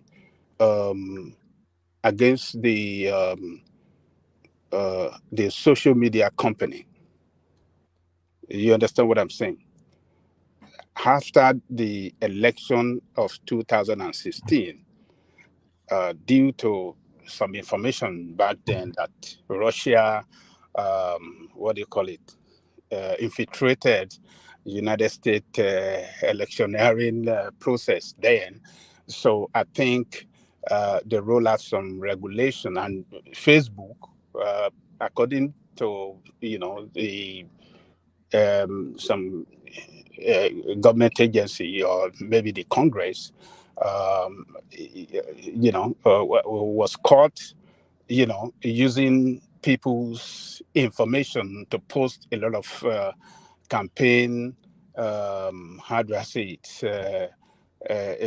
To carry out, campaign in support of Trump and stuff like that. So they regulated the social media company on how, what to do and what not to do. That's what I know.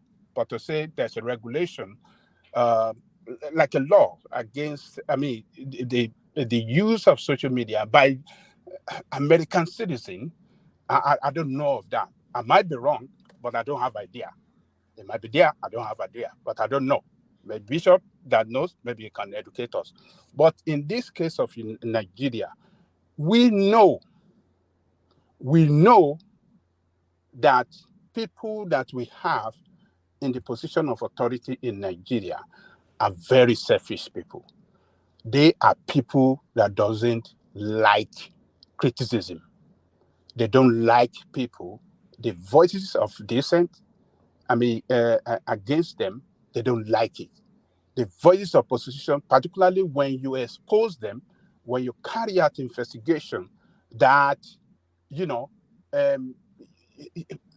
with fact, to say this is what they have done wrong, what you will hear in response is going to be the response most of the time against their shady way of governance. It's so ridiculous in many times that we have seen it. So they don't appreciate, they don't like opposition at all. So, and I know if we should allow them to do it, they will go extra mile to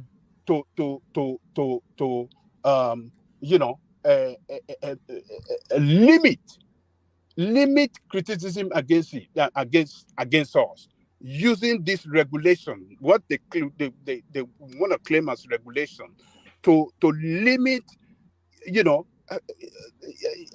our criticism and what we can do, to expose. If they bring in regulations on social media, it will really be to stymie free speech. It won't be for anything else. That is it. Yes. That's what they're going to do.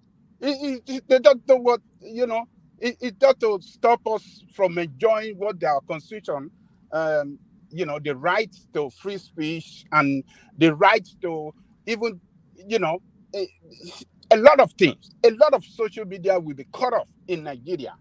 Well, so we in abroad can still do whatever we want to do, speak on social, but our people in Nigeria that live there, they will stifle their voices, they will crush them, and they will molest them, put some of them in jail, use that regulation to put them in jail.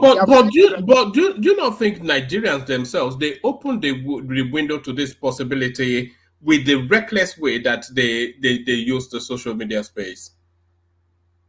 Well, like I said, whoever that go reckless against somebody uses, tarnish the image of someone on social media, invade the privacy of anyone on social media, you have the right to sue that person to court. Like I said, what do you call this guy? Oshibajo and this thing they did it. So it doesn't mean, I mean, they are Nigerian. It doesn't mean that because they are in high place that make it possible for them to do. Other people can also sue people. So it's just, but we must not allow these people. It is not this time. We need, they should allow criticism on social media. So we can't allow them. They are not going to succeed. They are only inviting trouble. But Nigeria will stand up against them. The human rights organizations will stand up against them. During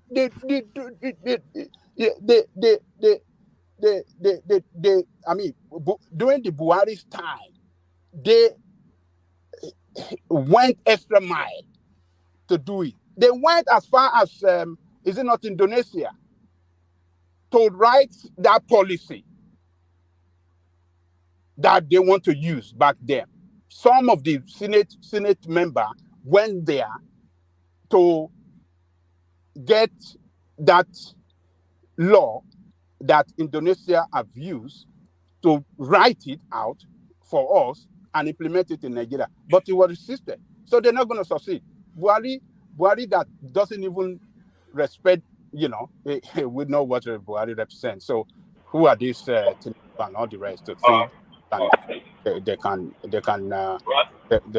molest Nigerians' freedom of speech? They not succeed. So that's my. I understand your position. I will just maybe when it gets started, I will just say that too. The practice of journalism has some form of regulation. The practice of medicine has some form of regulation. Journalism, that is the normal media. Nursing has regulation. Maybe the only place that does not have any regulation is the practice of religion. In Nigeria, anybody can just go push up and set up, and we see what a mess that place has become. In my view, I believe, what kind of regulation are we looking like? Hello, Bishop. Yes. Why not reserve this serve this your turn, that when it gets to your turn? I see where you're coming from. I'm on your side on this one. Why not reserve it instead of objecting about Jale Koko, so that you will have enough time to have your point get across? You know what I'm saying? I'm trying to, but that's fine.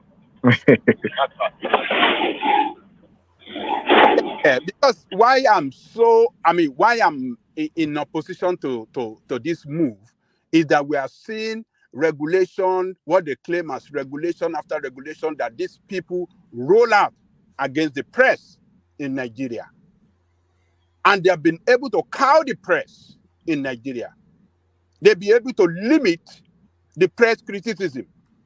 We have seen several times that they slam the press, the channel, the Rise, and those, the best performing media houses in Nigeria. They have slammed them several times with all this kind of useless regulation. No. Adanle Koko, those regulations are written. Did they air? It's possible they air. Look, you can be a professional driver, you have driven for 40 years. That a cop pulled you over today and gave you a ticket does not mean that the cop hates you. Probably you have violated one law or the other somewhere. So the fact that, yes, the law, those people run foul of a certain law, and they gave them some penalty.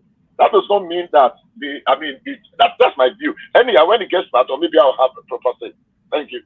Yes. So, one man, remember, Commodore Adewumi came and told the nation what was going on with our security in Nigeria on channel.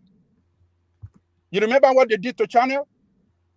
Yeah, they sanctioned them, didn't They they? sanctioned for citizens speaking their mind, for speaking what they know, for speaking out what they know that is militating against the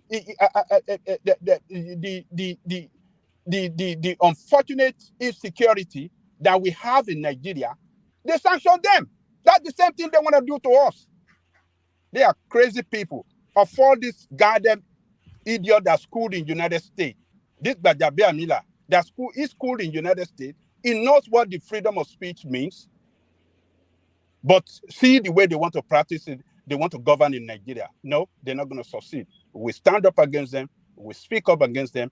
And I know we have the best of the best constitutional lawyer in Nigeria that we stand up for. You guys know who I'm talking about. And we have them. Even my my leader, we stand up against them in Nigeria. We are ready. Let them come with their nonsense. We have said it. Maybe it's through Tinubu that we get, revolution, to happen in Nigeria. This is the shenanigan that they want to practice. They want to govern with this kind of shenanigan, and Nigerian people will receive them. So thank you, Wama. That's my take on that. Yes. When Nigerians go through airport, they as soon as they see that green passport, they always set you to one side for a special treatment. It's just an inevitability. If you present a Nigerian passport, going through any airport, they set you to one side and give you a special treatment. And one of the reasons, if not the major reason, Ajale Koko, is this clip. Watch this, Ajale Koko.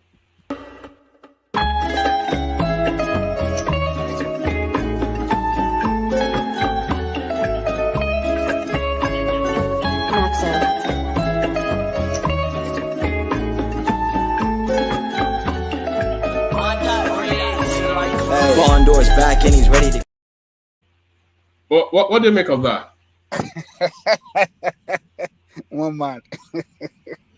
Ọ̀rọ̀ burúkú àtẹ̀rí mà lélẹ́yìí o. Ọ̀rọ̀ burúkú àti ohun ẹ̀rí lélẹ́yìí o.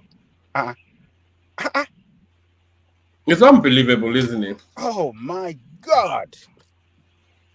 This is disgraceful, man. I can't believe it. What? Why? For God's sake. Well, one man, some of us are just very, very bad people. And in an effort and their desperation to make money, cost that country, destroy the image of all of us and the country in particular. So, it is good that she was caught, and she will spend a lot of years in jail. My heart sinks anytime I see that, because it just tells you then that the next set of Nigerians going through that airport, they're in for a rough treatment. Oh yes, you're right. Oh, very, very, very, very bad treatment. They will search them to. They will tear everything out of their body before they let them go, pass through. So I think for the authority that posted this on social media, I think we should give kudos. Look at the volume of it. I thought they were picking one. No, the whole head was just weaved into. Oh God. With technology the way it is now, can they not even think of a more innovative? You know full well that they will catch you. How can you not expect them not to catch you with that? When they have sniffer dogs everywhere, they are scanning you even when you don't know they are scanning you. She's a fool, man. She maybe she's just traveling out of the country for the first time. Maybe. I don't think anybody that live in this country, in this part of the world, that knows what technology, the kind of technology they've installed there, the scanning machine that you have to pass through. I don't think a person that live in this part of the world, we have to do this kind of nonsense. Maybe she's doing it for the first time, coming from Nigeria, thinking that she can take all this kind of, You would have gotten some assurance for some 419 Babalawo, of course. Babalawo that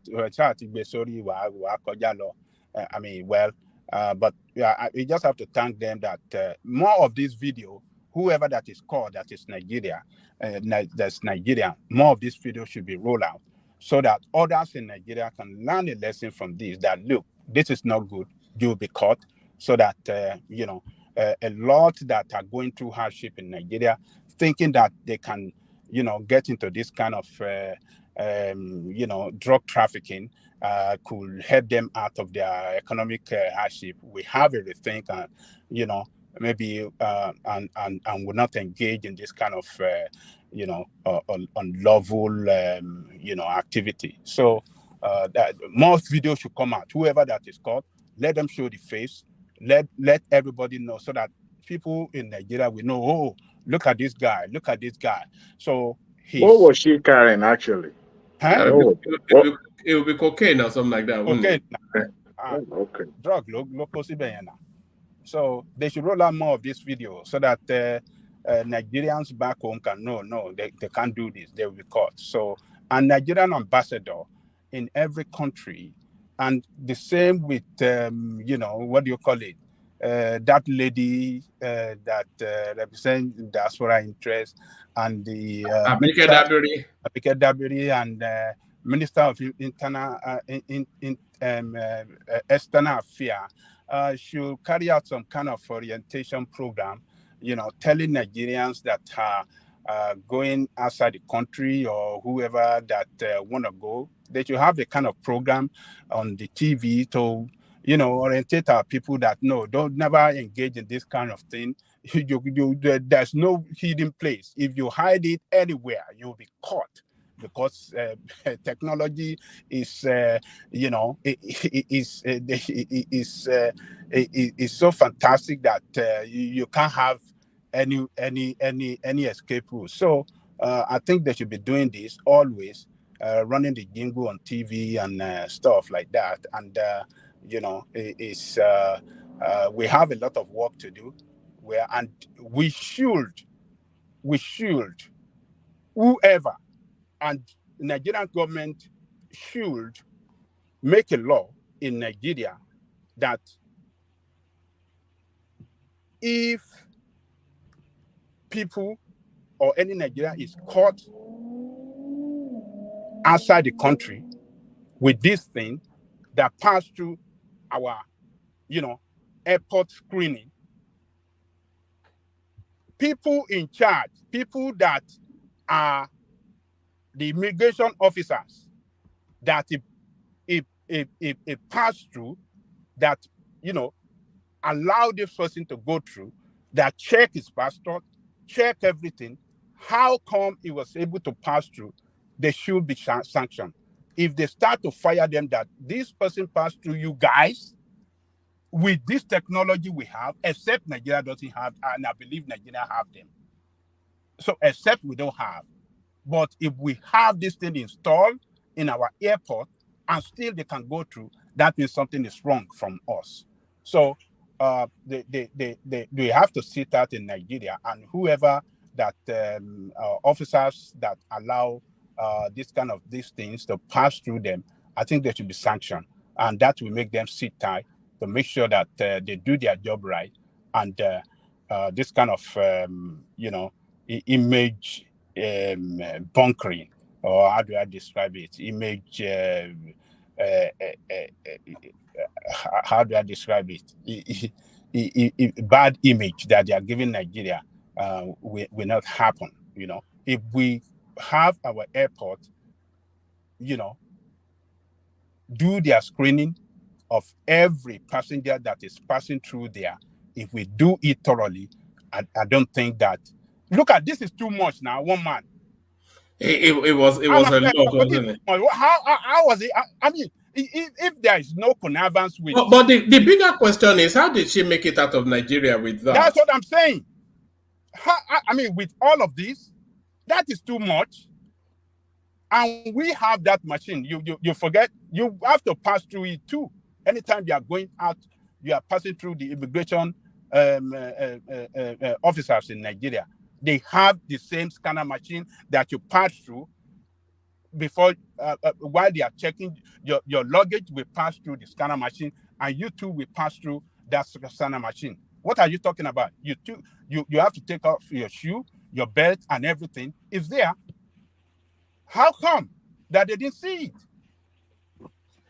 The immigration officers are culpable as well in this kind of misconduct, and they should sanction them. They should do something about them. They are, they are not doing their job well, and that is why we're having this kind of bad image for the country. So let me leave it there, one man.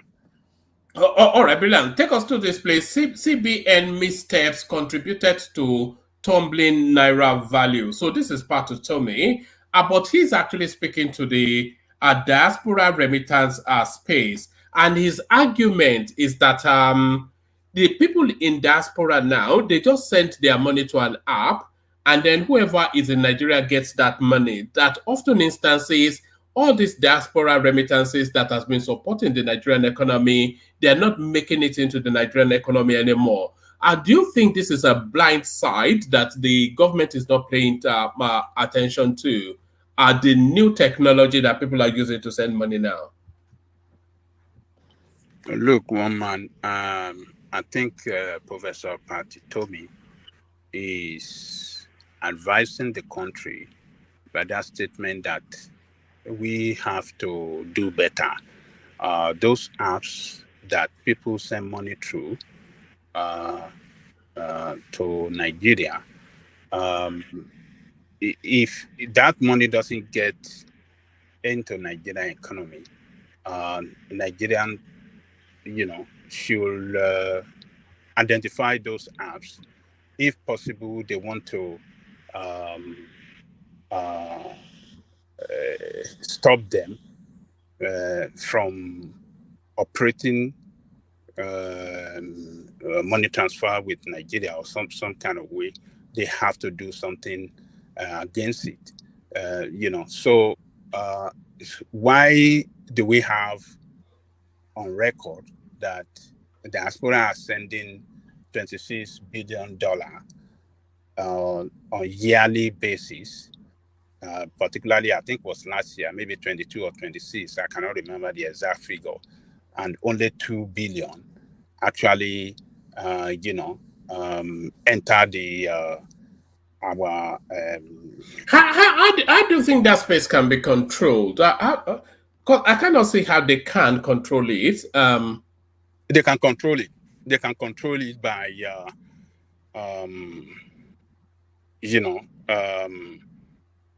but if you send money to an app and that app credits somebody's account in Nigeria with money, how does the government come in between that to regulate it?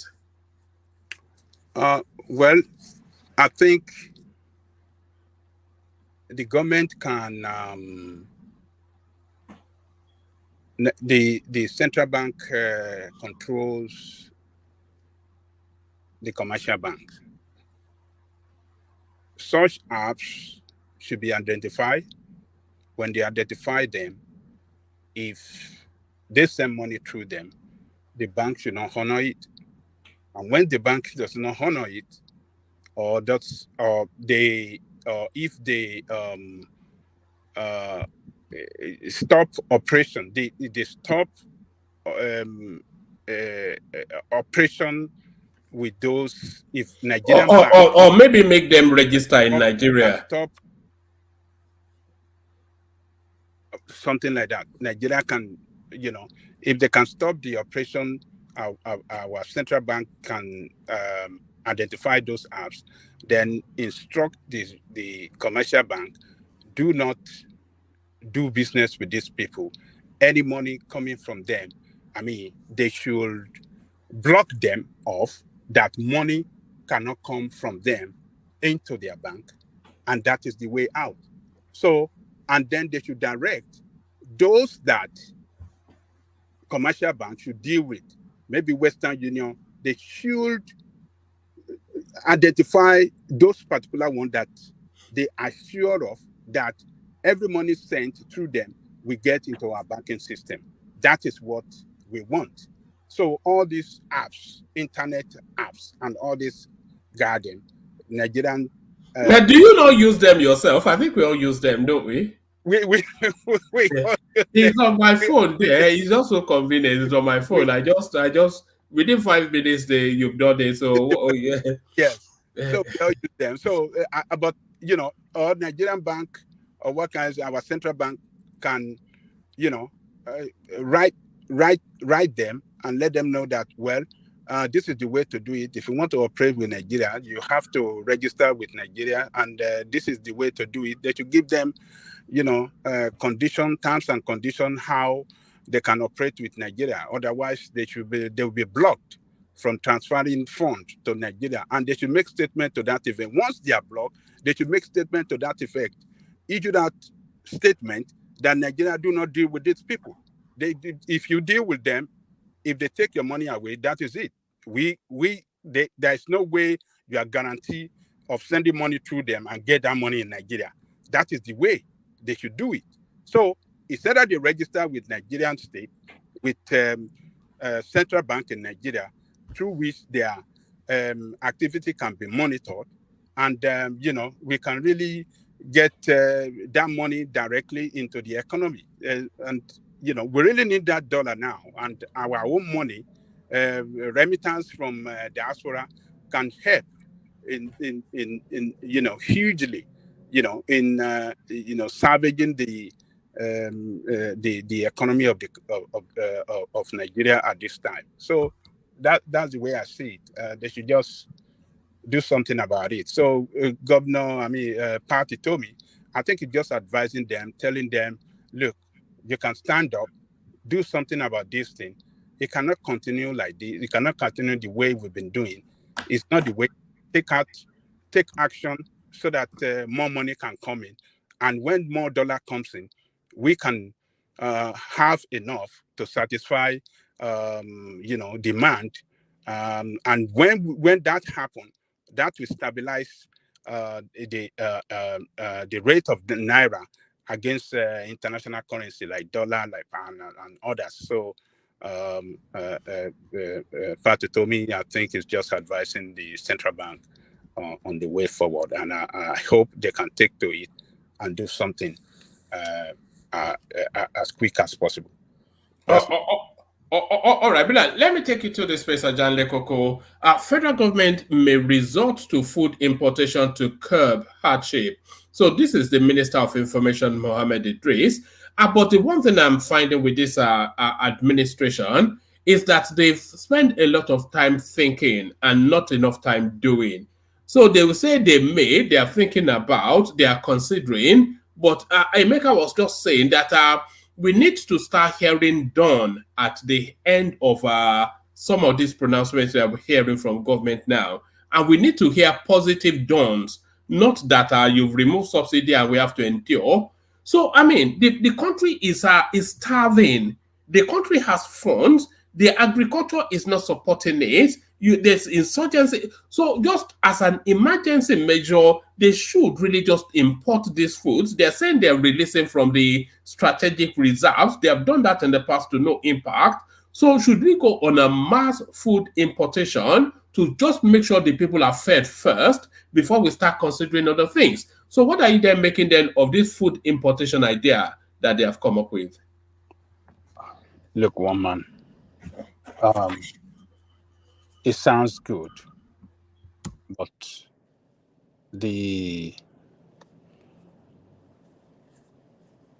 are we not going to use dollar to import the food? But we have dollars now. We keep forgetting that we are making a huge savings from this oil subsidy removal thing. Okay, one man. Which food we eat in Nigeria? Rice is our number one staple. And you know that we're the world's largest importer of rice, especially we're Thailand's number one export or importer of rice. In fact, there was a time, I think it wasn't this Nations Cup, the previous Nations Cup, they actually sent bags of rice to the Super Eagles as thank you. Just from the volume of importation. Let's just import food. Let the people be fed first, and then we start to discuss everything after. Okay. Yeah, it sounds good, but I think how long will we continue to import that food? Because we are talking of consumption now, and we want to be using the money, the almighty dollar that we should have used into productive, injected into productive means that can turn around the economy. We want to use it for consumption. I think it doesn't make sense to me. Is government should... So what's the immediate solution to the skyrocketing cost of food? Well, you see, we have to tackle the insecurity first. Yeah, but that's a medium-term thing now. I'm talking about within the next month something. People cannot afford food now. You know that. Okay, yes, I agree with you, one man. But no, we have to tackle the insecurity. We have to tackle the skittish exchange rate. We have to do all of that, which will affect then people's affordability. So that's the medium term. But what do we do immediately to put food on people's table? All right. You see, what we can do now, I can agree that we can import. But can we reach an agreement with India that is I think maybe the second, maybe they are the largest trading nation with Nigeria after China, or maybe they are number one. How can we reach agreement with them that we can do currency swap? We pay them in their own currency. They pay us in Naira for trading between the two countries. We shouldn't. It sounds like a Kaizo sort of. Have you been listening to Kaizo? This is the sort of thing I'm not listening to Kaizo. I respect him. He hold a very good session during the daytime. So. No, this is the sort of things that he is always saying that okay. It will be having bilateral. Look, that is what we can do. This time to import food from our trading partners. I mean, go and look at the balance of trade between us and India and China. They are ripping us off. We can't use dollar. We don't have the dollar. If we want to use dollar, we should inject it into productive means, something that can transform the economy of the country. Manufacturing, something that to do with manufacturing. Investment in manufacturing that can, have impact in economic growth of the country, and not to import food and consume it. And then how long we will do that? One man, how long? That is the money that we can use to get some military equipment. Every country imports food, The United Kingdom imports food. I'm not quite sure if you import food in America, but a lot of the food that we eat in this country is imported. America we produce and we import a lot of food into America. But these are advanced countries. These are wealthy countries. Nigeria doesn't even have the money to import the food. The money we have now in terms of dollar are borrowed loan. Is it the borrowed loan that you got from AfriBank, you got from IMF, that you want to use for consumption? That's the highest stupidity that a nation can do. Let's engage with China. You put before China and India the 10 years record between us and them, the trading between us and them, who is at the advantage side? You want to continue to rip off Nigeria?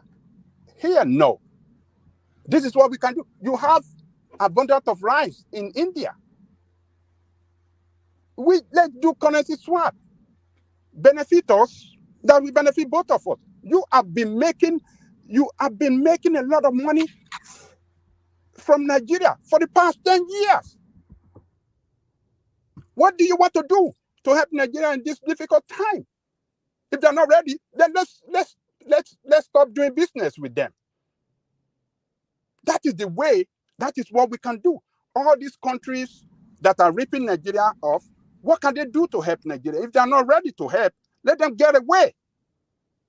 Let's look for good friendship. Let's look for another friendship somewhere. That is what a nation can do to grow. You don't continue to trade with countries that is at advantage over you all the years. It's not possible. That is not the way to trade. Your trading partner cannot be at advantage all the time, and you are at the losing end, and they are at the profiting from you for years. You can't continue. You must have a way to strike a balance when both sides we have a kind of, that be some kind of balancing, trade balancing between the two countries. That is what we can do. All these countries like China and goddamn India, they're just ripping Nigeria off. If we have good leadership, I will sit them down, put the record before them. This is what we want from you. If you are not ready to do it, bye-bye, get away from Nigeria. We can do things. We can trade with our common. This is what we need to do. We can trade with other parts of the world. And you do not allow any country to hold you down that you can't trade with any part of the world. No. There are so many countries we can trade with and that are ready, to do currency swap with them. Or what product we have that I was saying that have you been listening to Kaizo, because I've had this sort of conversations endlessly on this platform. You know that currency swap idea is not feasible. Because that currency swap, it still has to conduit through the dollar in order to establish value. So it's still a dollarized space. You cannot have a bilateral currency exchange between any two countries without conduiting, establishing value through the dollar. So it's still a dollarized transaction. Okay, if you don't want to do currency swap, then let's do product. You are supplying us rice. Trade by barter. Trade by barter. We supply you crude oil. Yeah. We supply you crude oil. We should be able to do something that will, So how many bags of rice will you swap for 1 barrel of crude oil? I don't know. But we can do a lot of things. There are so many ways where we can swap a lot of things. We have a lot of product too that we can swap with them and bring in food. So there are a lot of things that we can swap. So this dollar should be injected into some kind of activity that is that will stimulate economic growth and not for consumption. That's the way I see it. So it's a good idea that food should be imported now, but how long? We should ask ourselves, how long should we continue? So the first thing, the government should, that money to import this thing, I want to advise the government to do recruitment of young Nigerians in their millions into the military.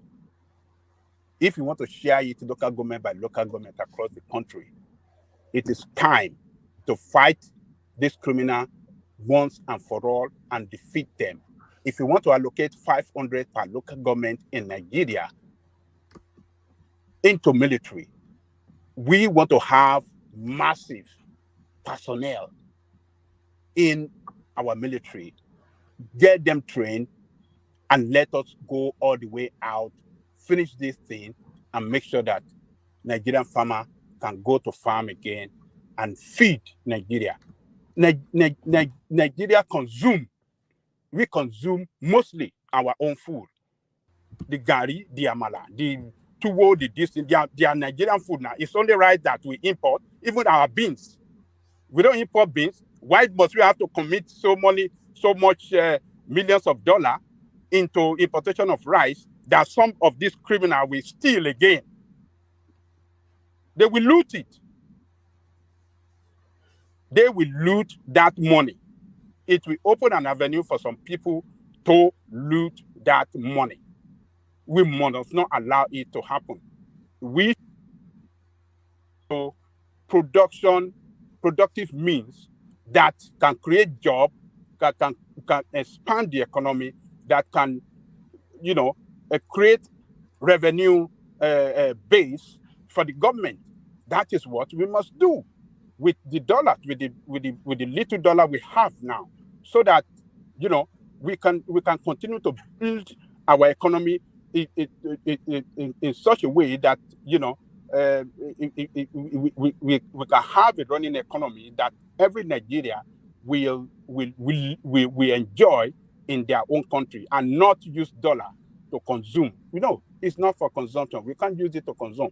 I will agree if we want to use it to buy military equipment, because to fight insecurity, because we know at the end of the day, if we can achieve our goal in that effort, that will bring the nation economy back on track, and either we will be able to produce more than abundant that will require for our consumption, and we can even produce to export to international world. So we should concentrate on security first. If we can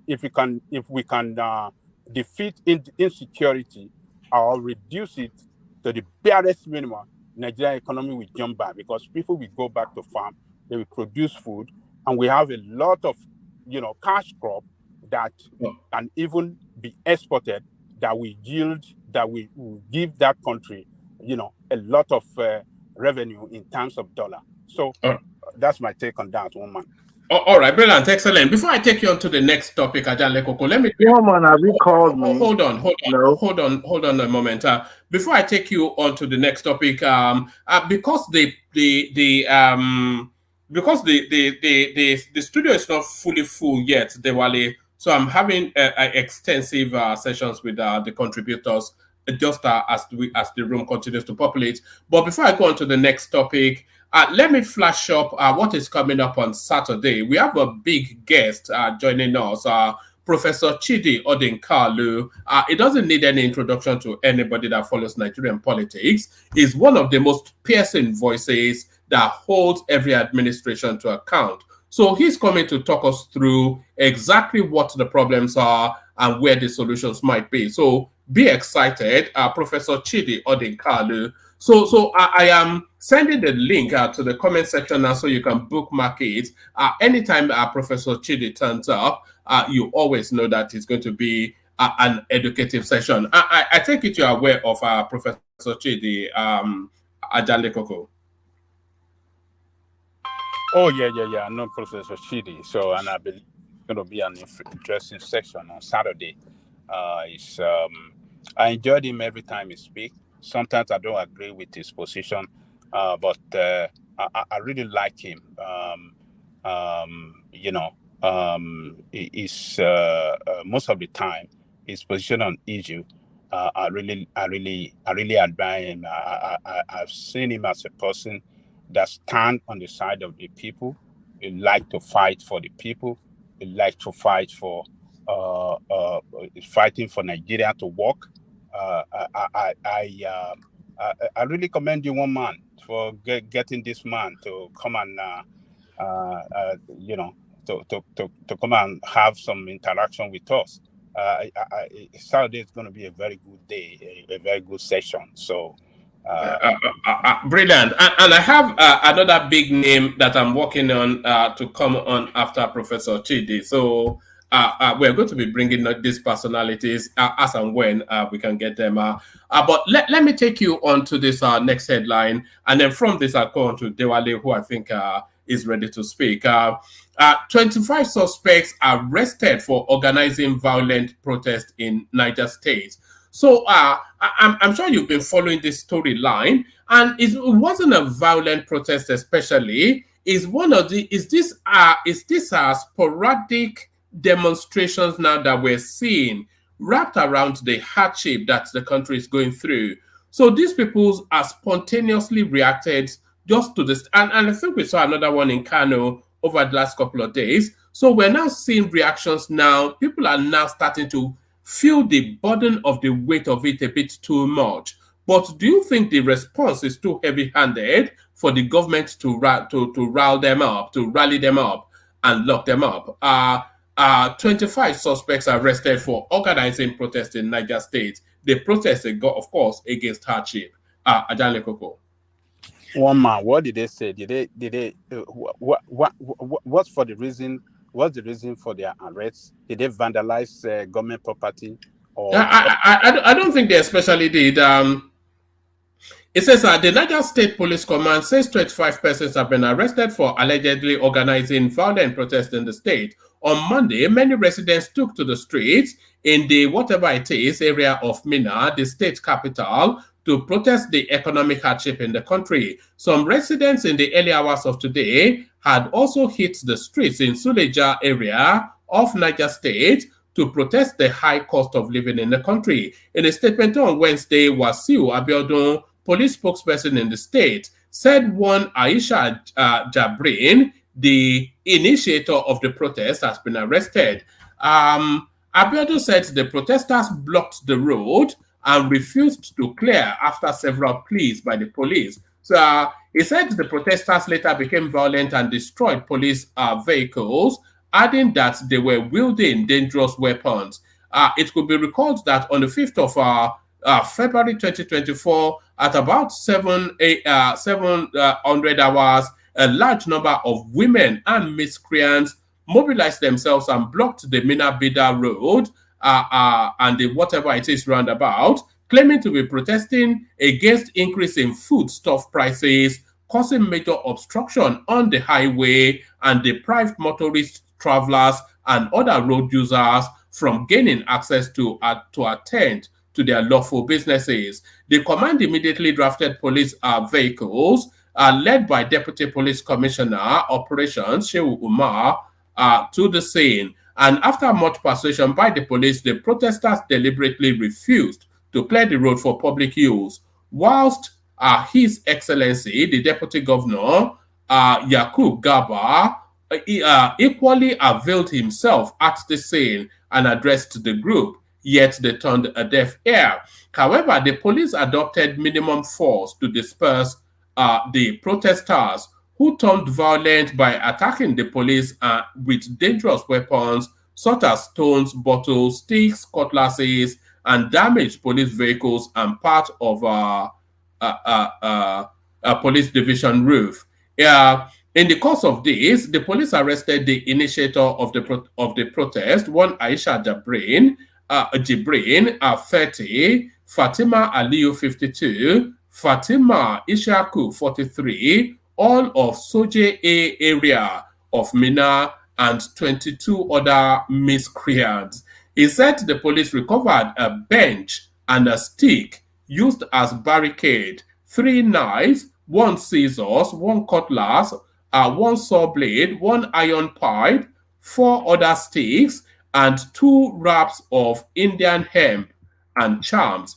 During interrogation, they said Aisha claimed that she was not aware that her action was illegal by mobilizing over 100 women and miscreants to block the highway for a violent protest. She claimed further that she informed one youth leader, Hassan, in the area, who promised to inform the police of their plan to protest, but did not do so. The police spokesperson added that the suspects have been taken to the State Criminal Investigation Department for investigation. So, so violent women smoking Igbo, apparently, this is what we have now in Niger State. The people are not allowed to protest against the hardship that Tinubu is vesting upon them. Well, you see, police have said a lot of things. It's the most ridiculous. They arrested violent like sticks and rapper and bottle, a plastic bottle. My goodness me. That is what Nigerian police know to do the best. They know how to lie against people when you are standing up to fight for the interest of the people. You know, their job is to, lie against you. This is what you did. This is what you did. This is what, and we have seen incidences like that in the past. They did it against Showore too. The DSS did it against Showore. That Showore was engaging in what do you call it? Money laundering. They said he was doing money laundering with. We covered that. Remember, the money laundering was that he moved money from his business account into his personal account, and that was yeah. So they did it. So all these things they've said against these people, we didn't see. We watched that video, one man. We didn't see where they attacked the police. We didn't see where they destroyed. Yeah, we played it here. Remember? We played it here. So yeah. I don't know. It's just what they are. But is it a misstep though? Because this arrest now is going to highlight more the reasons why those people are protesting, and it could well instigate or ignite even more protests that are. You are starving us to death. We are saying we can't bear it, and you are locking us up. I mean, I agree with you, woman. That could even, harden some people's hearts to, commit them more into protests against them across the country. It is not the time to use force and against the people. It is the time to work for the interest of the people. The problem is too enormous for the people, and it is time for them to speak to Nigerian people, speak well to Nigerian people, carry out action that can show that, yes, you are really working. You cannot be living big. We see the way these people in government, the way they live big. They are too extravagant. They don't look like us. They are like, if you see the lifestyle they live, they are completely, we are not on the same level. They are different citizens entirely. It's like we are living in. Let me show you something. Let me show you something. Just because what you are saying is a real irritation. The way these people live, they live like Arab royalty, and they pay the way we live in Nigeria. We are now starting to live like Ethiopians back in those. Let me show you this. This is the person that is counting the money is an hairdresser. Let me play it first. Watch this. Honorable Angel, did you see what Madam just did to us? She wrote here, Vicky, this is your own.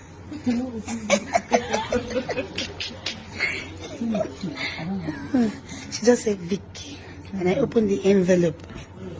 When I opened the envelope, behold, all the staff were smiling, celebrating all the staff. It is too much. It is too much for lunch. This is too much for lunch. This is too much. I don't want to be confused. Let me know what I'm doing. So those are a bunch of hairdressers there, Ajanle Koko. And who are they hairdresser to? Better Edu. And what was the money for? It wasn't for, that was $1,000, by the way. That wasn't money for hair done or whatever. That was just a little, You know when uncle comes to visit and he gives you like that was a little weekend money. Where did she? You know, this is the sort of life that they live now. So it's a real thing, Ajane Koko. It's just it's awful. It's completely off one man. You're serving in government. You're paid in dollar, but you are spending dollar. I mean, you're spending dollar. You are giving. You see that lady saying, "Oh, this is too much for lunch." She said she does give them for lunch. Take this for lunch. $1,000. How many of us in United States? Do you know the struggle to $1,000? Ajale Koko is a Oh big God. struggle to $1,000. And that somebody, some rascally girl in Nigeria, she just happened, she bottom powered to a ministerial position, and then she's handing out money like a Kwashogi. $1,000. How many of us here can give someone $1,000? Say, work or Kogbele, just take this for lunch. She said this for lunch. Take this for lunch. So how much will she pay for a hairdress? You see, this is what is going on in Nigeria. They are too far away from the people. They live like Arab kings, like you said. They don't see themselves. We are not on the same level. We are not the same citizens. They are kind of different.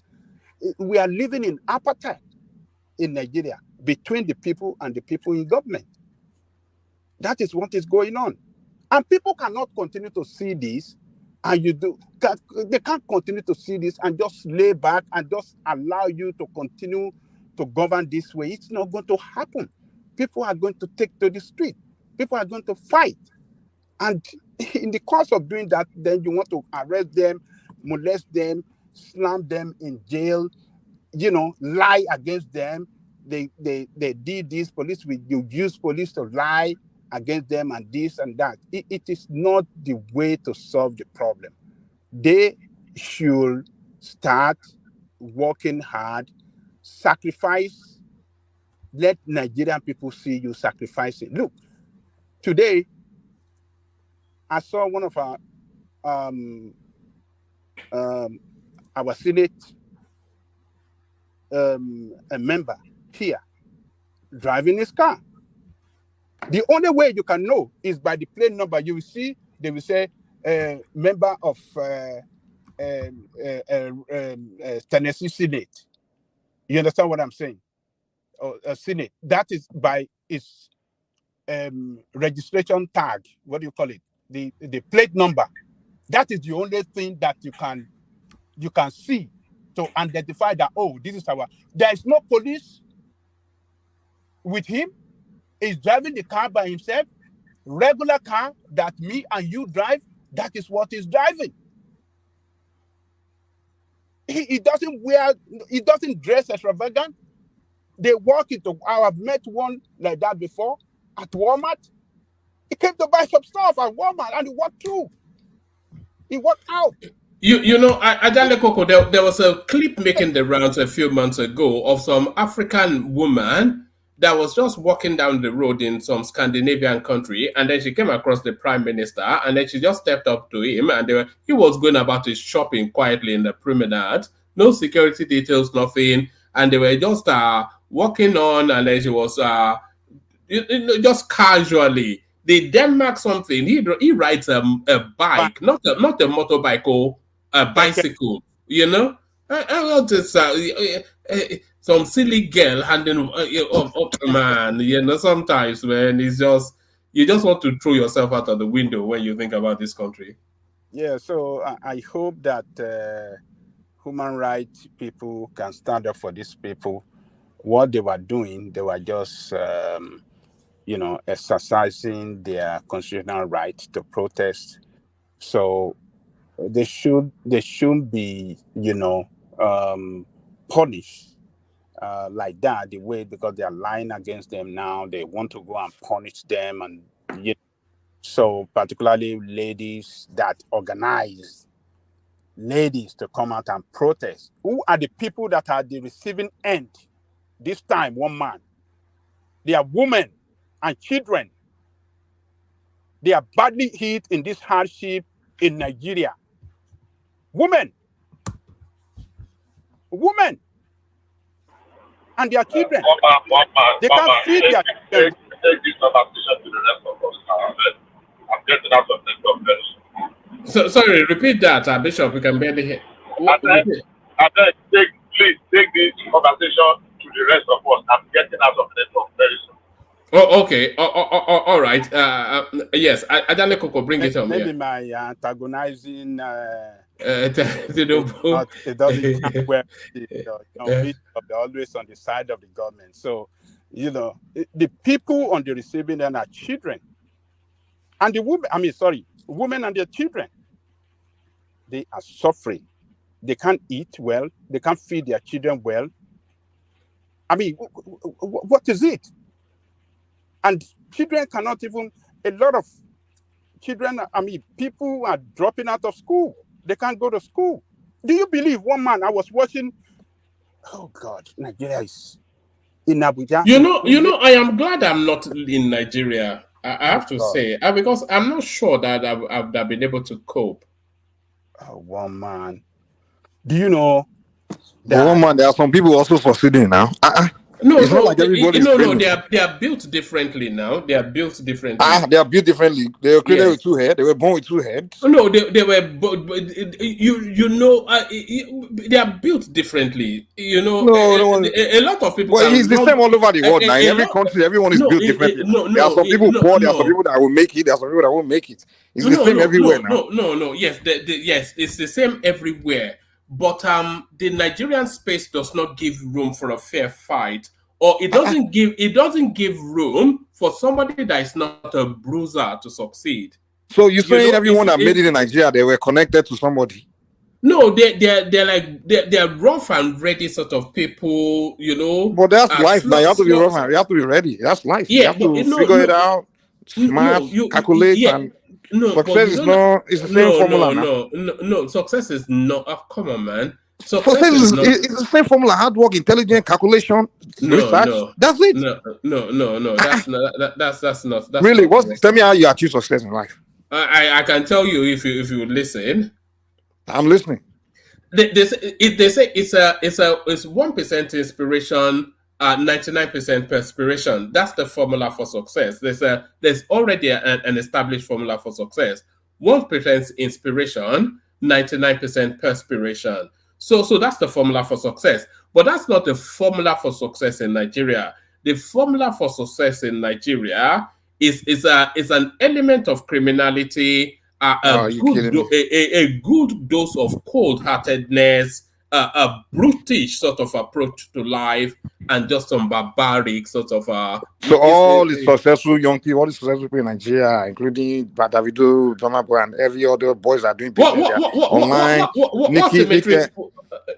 you know the backstory to Davido? Let's not even focus on Davido. I know you say pick a name. What about whiskey? Pick a name.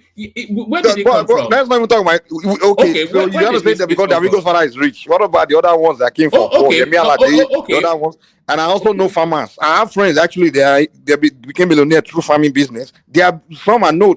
Even this my young wife here in Nigeria. She started online trading and things like that. She's making a lot of money.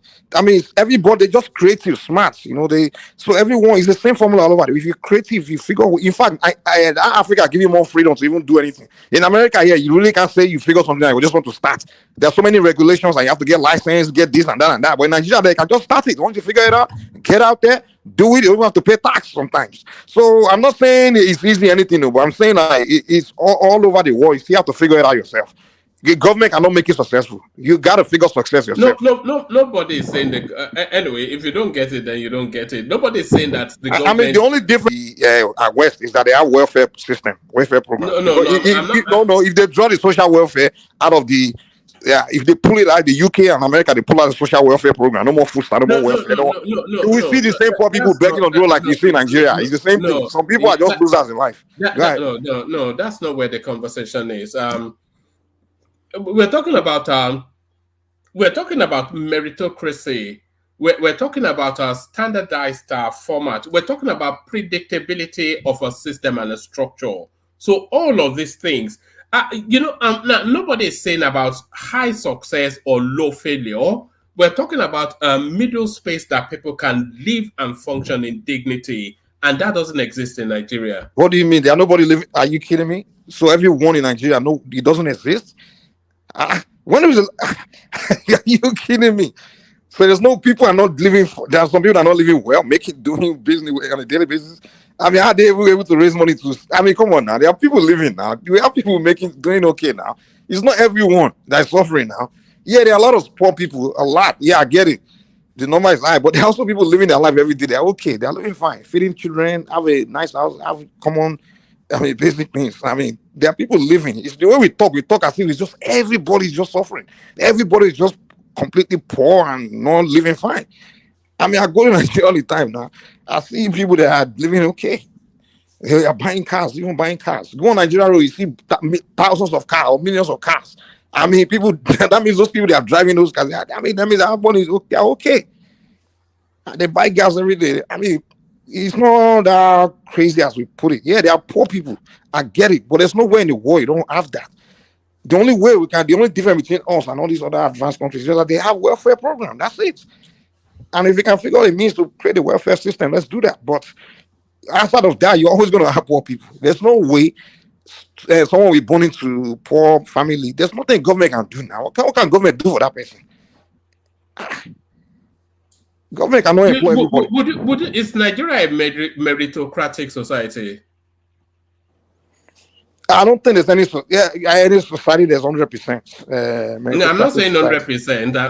I'm just saying, is it a meritocratic society? It's a third world country where we have to fix that. Where, of course, most people that get their positions not completely based on merit and things like that. I mean, connections and stuff. Yeah, we have those problems. We have problems. There's no question about that. We have things we need to fix. But the point here is that no one can make it.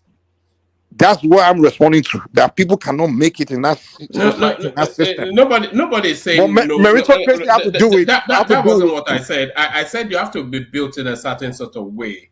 You don't have to. You don't have to. With no regard for fair play, balance, rule of law. You have to be somewhat criminally minded. No, really, not necessarily. The only thing is that the system allows the criminally minded to also make it, compared to like America, for example. The criminally minded, it's not even worth it. Like in America, for example, it's not even worth it for me trying to do the criminal way, because the price is just it's not worth it. Sometimes in America, I see some opportunities where I can get into illegal things and just make some money, but I'd say it's not worth it, because for one, once they prosecute you, you are finished. That criminal record stays with you. And they take that. So in those societies in Nigeria, yeah, you can try the criminal way. If they catch you, whatever, you find your way out of it, you can move on with your life. So people are encouraged to get into criminality and things like that. I get that, but there's also, in fact, there are also legal way you can also do things. You just have to be creative, right? You just have to be creative. It's creativity, that's what it is. In any way in the world, you have to be very creative. Let me round up so that you can go to Adewale and Bishop. All right, back to you. I think Bishop have bailed anyway. Yeah, government be fed up, but back to Adale Koko. Look, in Abuja, I was watching news yesterday, and in Kuje area, they have only elementary and junior secondary school. They don't have senior secondary school. And the children have to travel outside that area, and it would cost them like 500 or 1,000 to go and 4,000 to come back home. And because of that, because the parent doesn't have the money, a lot of the children were drop out. They couldn't continue after the after the junior secondary school education. So I think Wike is trying to build senior secondary school in that area. And I watch the people, they are showing appreciation. They are saying, oh, this will save our children. We're going to have our children, complete their secondary school education. And they were telling all sort of story, and they show one lady that is just helping to do some kind of farming. He cannot complete secondary school education just because the irresponsible people doesn't think all this while to have school closer to in that area. It's sometimes you just see what the country or the people in power have done, a kind of harm they have done to the people that they have destroyed their life, people that would have been discovered as talent for the country but are wasted. You just feel bad, you know. So woman is let me just leave it there. It can be frustrating sometimes, but the government of Tinubu should see, protests as a way of showing displeasure at where they are doing wrong, and they have to find solution to the problem because they promised the people to solve the problem. They didn't promise the people to add more to the problem that the people were going through before they were elected in power. So I hope people can talk to Tinubu. People can really talk and look at the resentment everywhere, even in Lagos State. Even in Lagos State, the last time he visited Lagos, is it not with protests? A big power?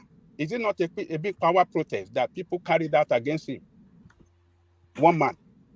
It was now, but I'm sure Mike would disagree that people are hungry everywhere. One man, I was growing up in the 80s and 90s and I was hungry. It's a big power protest. It's not today that people have been hungry now, especially in the cities. So it's a big power protest. And you can imagine what that means. This is not, they didn't cheer him. On the normal basis, people will cheer the president. Hey, even when Buhari visited Lagos, you can see Sai Baba. People were saying Sai Baba during his days. They protested against Tinubu. It was a big power that Yoruba people were crying. President usually don't visit Lagos let us not the people that want to continue to deceive themselves and talking all this, things are good in Nigeria. They can continue to Gbajabiamila, name a year where people were not hungry in the streets of Lagos. Oh no, forget about that. You saw the protest, right? What does that protest mean to Tinubu? It's because Tinubu is the only president that went through streets of Lagos now. No other if Babangida would go through streets of Lagos, Buhari was there in Lagos. The street of Lagos he went for event. But they stoned his campaign vehicle when he was in Lagos, did they, Buhari? No, that was when he was derailing. But when he was popular with the people were chanting, hey, Sai Baba, Baba, But that's when they were voting now. That election time. That's when they were doing Sai Baba. And they seen the bad governance that he was running. So people started that resentment against him. But Tinubu, who is a Lagosian, Yoruba people protested against him with a big power. I know somehow Ajaliko always want to convince us that this was good in the past. Now he's almost trying to tell us that there was no hunger during Buhari. I'm not saying. Look, Mike. One man, Ajaliko, sorry. One man, can you check your WhatsApp? Yeah, I got it.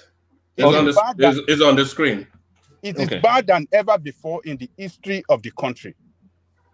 The prices of food, the poverty. Hold on, Ajaliko. I think Kulata wants you to respond to this. So watch this. This is 1975.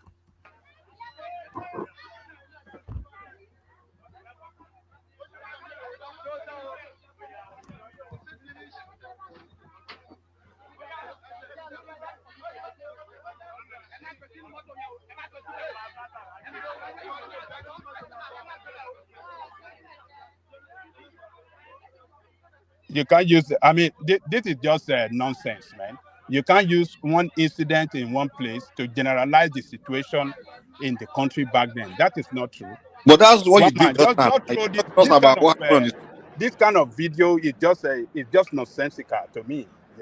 It doesn't. This is not the way to to put up an argument or a position against what is going on in Nigeria. I mean, showing this kind of video to say, oh, we had this thing is a disservice to the people of that country. It's a disservice. We shouldn't use this kind of video to generalize what we had back there. But what's the difference between now, this video and what we the have one now, protest you just talked about? You know? What we have now, you saw a big power protest in Lagos. You saw But that's the big power protest video. You saw the protest in Abuja, and you saw people. Look at Ibadan. People have started protesting and talking against Tinubu. People that were shouting Tinubu, that were fighting for him. We just have to face the reality, man. We shouldn't defend indefensible. We shouldn't defend indefensible. It is hard in Nigeria now. Anybody that said that Nigerian that you saw, even the well-to-do people, they are trooping out of the country. The professionals are trooping out of the country in large numbers. Ajanleko, will you allow us to interject? Yeah, you can talk. Let me just end it here. Go to another person. One man. No, don't go now, Ajanleko. Why, please? No, Interjection. there's no point. I don't want to engage in this kind of. Okay, I will not interject anymore. In this kind of bulabalu. This kind of bulabalu. Okay, continue. I'll wait for my turn. It's a disservice no, of that country. No, carry on. I think Ajanleko is passing the baton. Showing this kind of video to say, oh, look at the situation. We have been having this kind of situation before. This is not the first time. It's a disservice. I mean, this is not good. This is not good. Let me just leave it there, man. Okay. The context of that video, in 1975, inflation rate was 33.96%. I think it is higher by like 5 points of what we have right now. So at that point in time, dollar to naira was dollar to 70 kobo. So it has nothing to do with dollar concord. This was high inflation. There was no food in the country. And you could see, those are Yoruba people, by the way. You could see all of them queuing up for food, a real Ebing power. So Ebing power we've had Ebing power. It corresponds to a period of high inflation. The next time that we had massive inflation was 1992, 1993, 1994, 1995. And Ebing power at that point in time too. That was under Abacha, Ebing power. So anytime the economy nosedives, you have, we just went through COVID. Buhari abused money, Emefiele. So yes, and then some misguided policies, they've closed border and all that stuff. So yes, it's normal, Ebing power, because you also did some policy to like remove historical corruption out of the system through fuel subsidy and floating the naira, because we had no more dollars to defend the dollar value we had. So it's natural. I'm not posting the video to say, I got you or this, but it's just when things are like this economically, this is what is expected. We've been there, we've gone out of it. We may get there back again if we don't fix it long term. So it's nothing new. Thank you. All right. Let me ask something real quick. Yeah, carry on. You see this consumer economy that we have, whereby our economy depend heavily on so many importation and things like that. That alone, if those goods are produced in other countries, if the price of those goods grow in those countries, it's going to automatically grow Nigeria, because we don't control the price of those things. If those societies that manufacture everything that we consume, if whatever for some reason the cost of their manufacturing grows and the price of it grows, so the importer is going to have to buy it on a higher price as normal. So automatically, it's going to be huge in Nigeria. And there's so many factors that lead to prices rising and things like that. I think the root of our hunger in Nigeria is the fact that most Nigerians have abandoned the rural areas and they all troop into cities to go and live this industrial economic life. We are not really an industrialized country. Before Nigeria was created, people were living agricultural life where they grow everything they eat, they do, and they don't go to, if they are hungry, don't go to one president to say we are hungry. You grow everything you do. Everybody the thing is, the cities are growing in numbers. There are cities in Nigeria where I used to visit just 10 years ago. Like they were just, few 100,000 people. Now it's like in the millions. You see, people are just coming in every day. Everyone wants to leave the village. Come and live this city life. Come and enjoy this Oyinbo man life. And we are not the country that, because once you get into a city, you start engaging into this chasing cash, chasing money, where you are not in control of looking for jobs or trying to. So you are not really in control. Versus when you're in your rural area, you go to your farm, you create job for yourself. Your farm is they grow everything. Do this, do something with yourself. So that's the root of our problem. They need to encourage people to go back to the rural areas. If you don't have business in the city, get out of there. That's why in the cities is where people are hungry. Because I talk to people, I engage people in the rural area in Nigeria, in the southwest. They are not telling me that they are hungry because most of the things they eat, they grow it. They are not. It's the only people in Lagos and all these cities are crying. Even power, dude. You don't have business in the city, man. You don't have job skills or something like that. The industry to employ you there. Why are you there? And you become beggar and engaging. Entire life depends on this currency, life, and everything. That's what the problem is. Yeah. All right, Dewale, you're up next. You've been waiting for a good while. Dewale, who's ready? I'm here. I'm here, woman. All right, Choma's favorite panelist, apparently. Choma has been singing your praises in the comment section now. I thought Kulata has always been our favorite. I don't know. Well, there you are. Your dulcet tones as you sob to Kulata. So take us to this space then. 25 arrested for organizing protest in Niger State. So is this protest against hardship? It looks as though events have superseded. They have been released. But really, is it a misstep even that arrest to have taken place in the first place? No, really. Whenever there's a protest has to be within the context of that protest. When there's an element where you have the criminals hiding under the disguise of protest, sometimes it happens in some of the protests that we have in Nigeria. So for the law enforcement to have effected the arrest of these 25 people shows that there must be something that the law that they violated. However, we can't say because they are protesting for the hardship that is government shouldn't do their job. But these days everything has to come under the political tone. So, but nevertheless, for them to have been arrested, they must have broken certain law and being released. Well, the thing is, in as much as I won't fault them for protesting, but at the same time, the government must also understand that what is now happening now is, every time Dick and Harry will carry a placard to protest. So they must have broken certain law. And if that's not the case, I don't see reason why government should arrest them for protesting. There are some protests that they also have to have, authorization or for protection. Having law enforcement to help them, to guide them, to protect them against, people or hooligans. But if that is not taken, it's not done, and the government, the law authority found them, capable of breaking any law, then they will face the music. But we can't also hide under this guy that there's economic hardship in the land, and all of us will now go out. Look at what happened during the NSAS, where you have the hoodlums, coming out and destroying properties and lives and all that.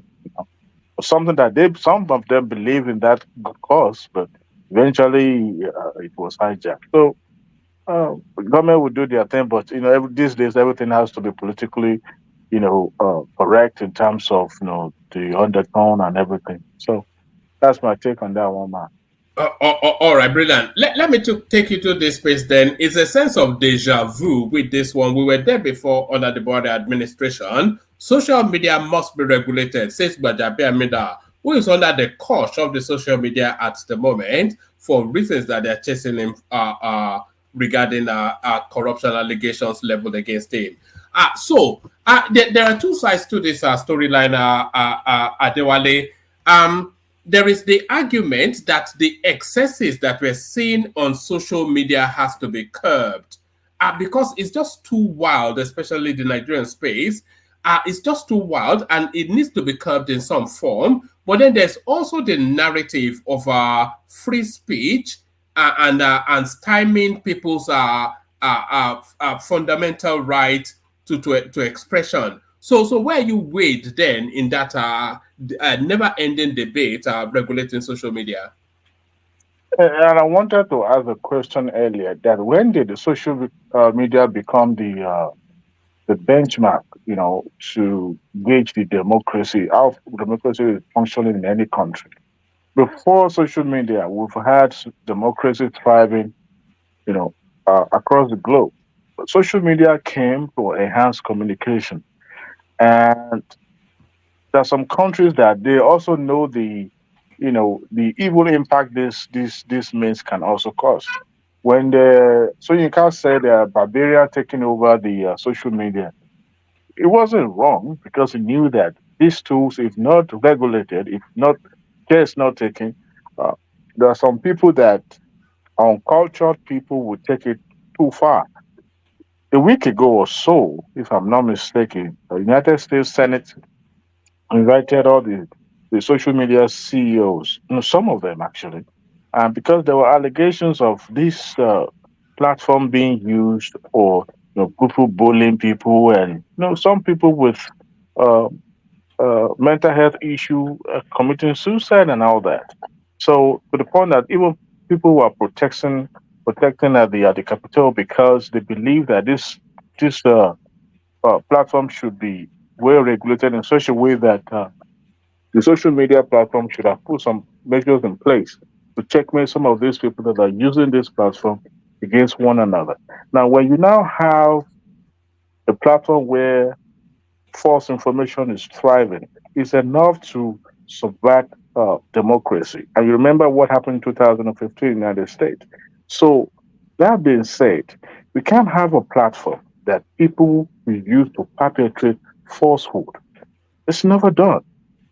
And at the same time, freedom of information. When people go online and and they are spreading falsehood, there should be some liability against that. I think that would also be part of the regulation. But you see, to the point that Twitter then now called X now had to employ people to help them, checkmate some of those falsehoods being pushed to the social media. To the point that whenever you post something online, then they will fact check you, you know, within days or hours sometimes. To the point that the president of the United States was even kicked out of that platform. Those are the things that I expect the government, to do, not just regulating in terms of, because some of these platforms are not, domiciled in Nigeria, right? We only allow them to, get, use the space in Nigeria. So to some extent, the federal government should regulate it, but not to the point of stifle the citizen of their right to, hear their voice.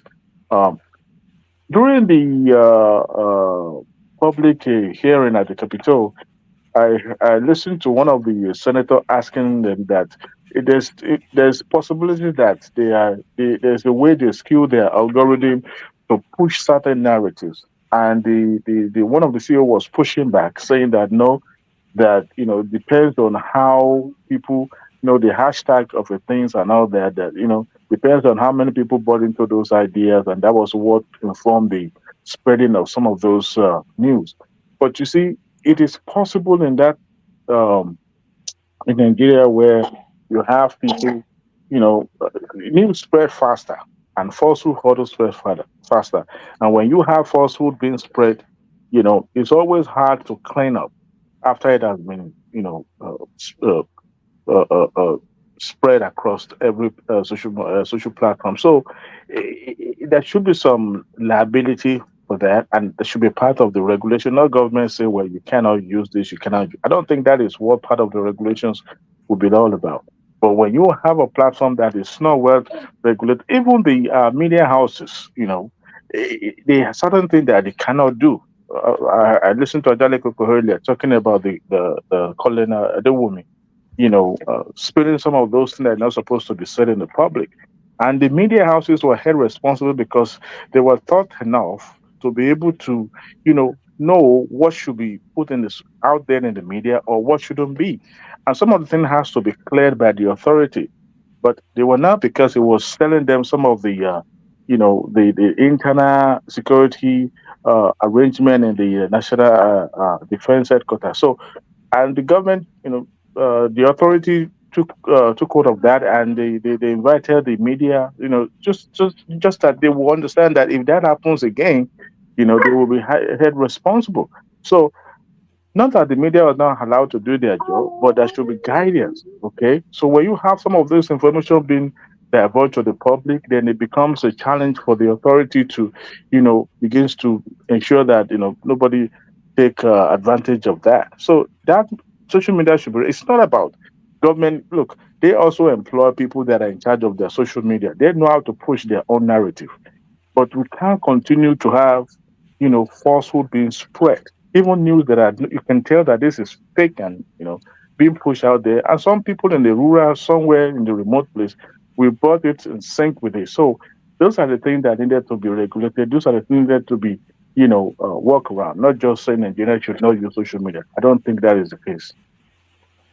All right, brilliant. Let me take you to the space. This is Pat Utomi coming into the space, and he's speaking about the hemorrhaging of value of the Nigerian currency. And the angle that he's coming from is that the diaspora remittances, they are not passing through the Nigerian banking system, and often instances, they are not even leaving the home country that the money is being sent from. So he's speaking to that space where people try to send money home. They send money to an app, and then that app pays the Naira equivalent to whoever's bank account. Is saying that these monies are not getting into the Nigerian space, and this is a loophole that the government needs to address. Do you identify, do you agree with Pat Utomi's angle? I mean, well, someone like me, I used some of these online transfer window to do my own money remittance and all that. And I think the CBN also regulates that space as well. So I'm not sure, except sorry, how do you know that they regulate? How are they able to? Because a lot of these apps, they are registered internationally. They do. I've received correspondence from some of those transfer companies about the CBN regulations and all that. I've received those things from them. I thought they've changed the policy now, where you can they have to send the dollar straight to the Nigerian bank now, because they have used that wave before. I know that when they will send Naira to the person, but now I can't even send Naira. The person I'm sending money to have to have a domiciliary dollar account. I thought they've changed that. No, when did that change? They did like 3 years ago. Because 3 years ago, when I used to use that Wave app. I don't know if you know that Wave app. When I send money through them, they will send Naira to the person. But now, later, they say, no, they can't do that. That whoever I want to send money to, have to have a dollar account. So, that was before the federal government now decided. People I send money to now, they go to the bank to actually get their dollar. Sorry, to your last point, I received this evening a message from the app I use, that is Word Remit, talking about this new policy that they will not be sending dollars again, that everything has to be in Naira. But they said, oh, don't worry about it. We're still going to send you that. The new rate is 14.50. So they were like, okay, bragging about the rate still being high. But I got that message this evening from Word Remit. Sorry, Word Remit? They're ripping you off. Hold on. What did the message say? Oh, they said due to this new CBN policy, because before I would just send the dollars and that person would go pick it up, like Polaris or whatever. They will go pick up the dollar or the Naira equivalent. No, the dollar before. Okay. But now they're saying that they don't go offer that service to the app, that everything now will be sent in Naira. And then after the new rate as of this evening is 14.50 for the dollar, but they will not be sending dollars anymore. That it will be the Naira equivalent henceforth. That came to my email this morning from Word Remit. So they've been doing that. So that means they are following the guidelines of the CBN. Now, as for the amount being remitted, I want to believe that they are also,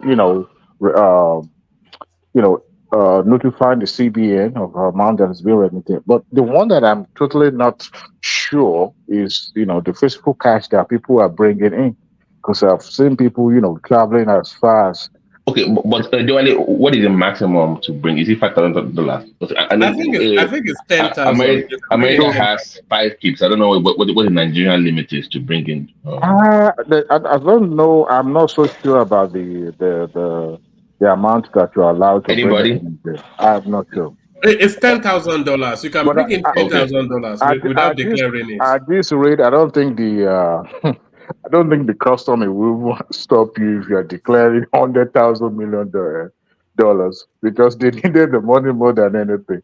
But I would say that just like when you have the inflow of people can bring in and give money with their to their little children and say, hey, because I've seen that happening. I can remember so back as 2009, I was traveling and I flew with this musician, Musulu Ushola. So we were sitting, side by side, and he asked me if he could, give money to some of his band members. And I said, oh boy, how much are you planning to give them? And he said, well, I have like I think at that time was 40,000 or 50,000. I'm not so sure. He said he intend to buy some equipment and all that. I said, do not give these people your money. They're your band member. It doesn't matter how long you've been, you've been in your band. Just make sure you declare. And the purpose of that, because the visa you got is not just visitor's visa. You've got is it a musician or what do they call them? So I'm gonna say that people bringing in money from abroad to Nigeria without declaring it, how do they account for those money? So if that is the case, that means the federal government will not be able to account for such. From that, they said we are sending them about $20 billion every year. Do you know what is the disparity between that number and what the apps are declaring? Because that way we'll know which one is coming to the official channels and which one is coming to the like you're saying right now. Do we have the numbers for that to know what the apps are declaring? Sorry, Mike, check your Instagram. Sorry, carry on. Thank you so much. I'll see you next time. I thought I already responded now. All right. Yes, I think you can bring in $10,000 without declaring it. But somebody is just pointing out that you can bring in pretty much any amount declaring it. So how do you close that loophole then? What loophole? No, the one, because they are closing the loophole for the apps, right? That's what the new policy is. But if people are not even following the guidelines, so like you said, that 10K was the limit, and based on the comments you're reading right now, they said that you can bring more than that. So how can you close that loophole to make sure the people are not bringing more than the $10,000? I mean, that's the official limit. That it has to come through the CBN as opposed to just bringing in cash into the country. I don't know. That's more a Kulata question. It's the financial guy. He should know all these things. But no, because they said that we are remitting $20+ billion into Nigeria, and everything is not coming to the apps or all those channels. So where are those monies coming from? Where are they going? Well, there's so many ways that the money comes into Nigeria. Some come in this dollar form that you are saying you have. I didn't actually know that people still remit dollars. I thought they just send the dollars and the naira equivalent hits the. No, if they use like Polaris and stuff like that, prior to this new policy, as of we're still doing that, but it's a new policy that has gone into effect now. So but some people actually even carry physical cash. Some people just, there are certain people that they ask people if they have a dollar account, and then they just put the money in their dollar account, and that person give them a naira equivalent. So there's so many ways that they're using that account in Nigeria to just transact and bypass, sidestep. That's the reason why I asked the question: how much are I want to see the disparity between what they're declaring from the apps and what is actually going to the country. Are we close to that 20 billion mark, or are we? What's the gap? So we know where the money is leaking. Just to track the whole thing. That's all.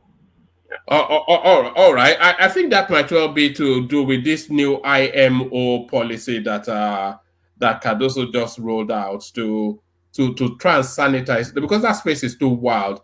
And whether they like it or not, the diaspora remittance is one of the backbones of the Nigerian economy. So they cannot just pretend as though it's not there. So I think they're actually looking to sanitize that space now. You know, one time when I was in my undergraduate days, so we asked one of our economics professors, then we said maybe Kulata can also contribute to this question. He said, and we asked that, look, if central bank, who is in charge of monetary policies and all that, if at the end of the day they're able to regulate every liquidity in the system, what about the money coming from the Babalawo, the one that they are appearing and disappearing? Where do we account those money? Maybe Kulata can, just like the CBI cannot be able to account for, the critical cash coming in through the individual pocket, through the, airport and all that. Maybe Kulata can explain to us, where do we account those money that Babalawo? That is the cost of inflation now, because the Babalawo is printing money without the central bank. So that's it. Just to digress for a moment, you see that Babalawo space has always mystified me. So you go to some man in some face me I face you, who has put cowrie beads around his house, and you are telling him to give you some potion that will make you rich. If he has that potion, why is he in trouble? Hold on. You go to a man in the face me and face you to give you a voodoo to make you rich. Can we just skip what we don't know? Let's not dive into that. That's not something to make fun of. It's not about money in that space. So you don't find it ludicrous? It's ludicrous now. If Babalawo says getting you money, go and bring white blankets, go and bring goats, go and bring chicken. Okay, all I would say is that if somebody knows how to make you money and they choose not to do it for themselves, why wouldn't they do that? Because they know it's not about money. Fake. It's fake. That's my. Okay, let's just move on from that. Okay, let's move on, please. I say poverty is sensitive. I don't know. I mean, it thinks we are going against the tradition. But back to Diwali. Diwali, you still there? All right. Let's go from Diwali. I think Diwali may be in the middle of. Let's come to you, Kulata. And Kulata, go into it from whichever point. I know you like to free flow to what interests you, Kulata. I honestly, I was in meetings all day, so I didn't even know the topics you guys talked about. No, we were talking about the Gbajabiamila coming up with the idea of regulating social media yet again, which is and we were speculating that is he actually doing that out of self-interest, because people are pushing harder against him. His involvement with that Better Edu space are still making the news in the social media space. So we're speaking about that, and then part to Tommy was saying that because of this new system now of people remitting money, a lot of that foreign currency is not making its way back into the Nigerian space. So you just put money into an app. That app pays the Naira equivalent to whoever in Nigeria, but that hard currency never really leaves the shore of that country. And he's saying that this is slicing heavily into the international remittances, and this is hemorrhaging somewhat the value of the Naira. And then the Minister of Information is now telling us that they're giving consideration to importation of food to alleviate somewhat the hardship in that space. And then, of course, we're speaking to this as well. There was still within that hardship, there was a protest that took place in Niger State a couple of days ago. And the protests essentially are wrapped around the economic hardship, people protesting that the burden is too heavy. And the police have gone to round them up and lock them up. And we're asking if this is a misstep on behalf of the government. Okay, I think I get the general gist. But I mean, what's been on my mind lately has been this old Tinubu presidency. The thing is starting to become a failure. Like, I apologize. I sincerely apologize. Kulata, before you go on, because one man had a readout talking about they are thinking about importing, and I remember you actually bought that up months ago to flood the market with. Do you remember? I remember. Flooding the market with food. So that was almost 4 or 5 months ago now. I remember you talking about. Why is Kulata getting credit for my idea? I thought I brought that up. No, someone brought it. Okay. Well, all right. We brought it up several times, but I think the original person that brought it up was either one man or Ajandi Koko. No, I'm only joking, but it's just it seems it's commonsensical. It's commonsensical. That's the thing. Yes. It's commonsensical. Nobody's breaking new ground. We can't produce enough food to satisfy us. Sorry, man, I just disappeared. Sorry, I was my network was messing up. But anyway, you can go ahead. Yeah. Let Kulata carry on, and then we are just opening it up now. You know that free flow. We are free flowing now. Sure. Go ahead.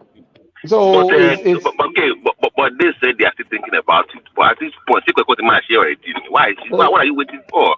That's the one thing about Tinubu administration. They're always thinking about it. Honestly, I'm not even going to lie. I'm bewildered with this Tinubu administration. I thought I would see more competence.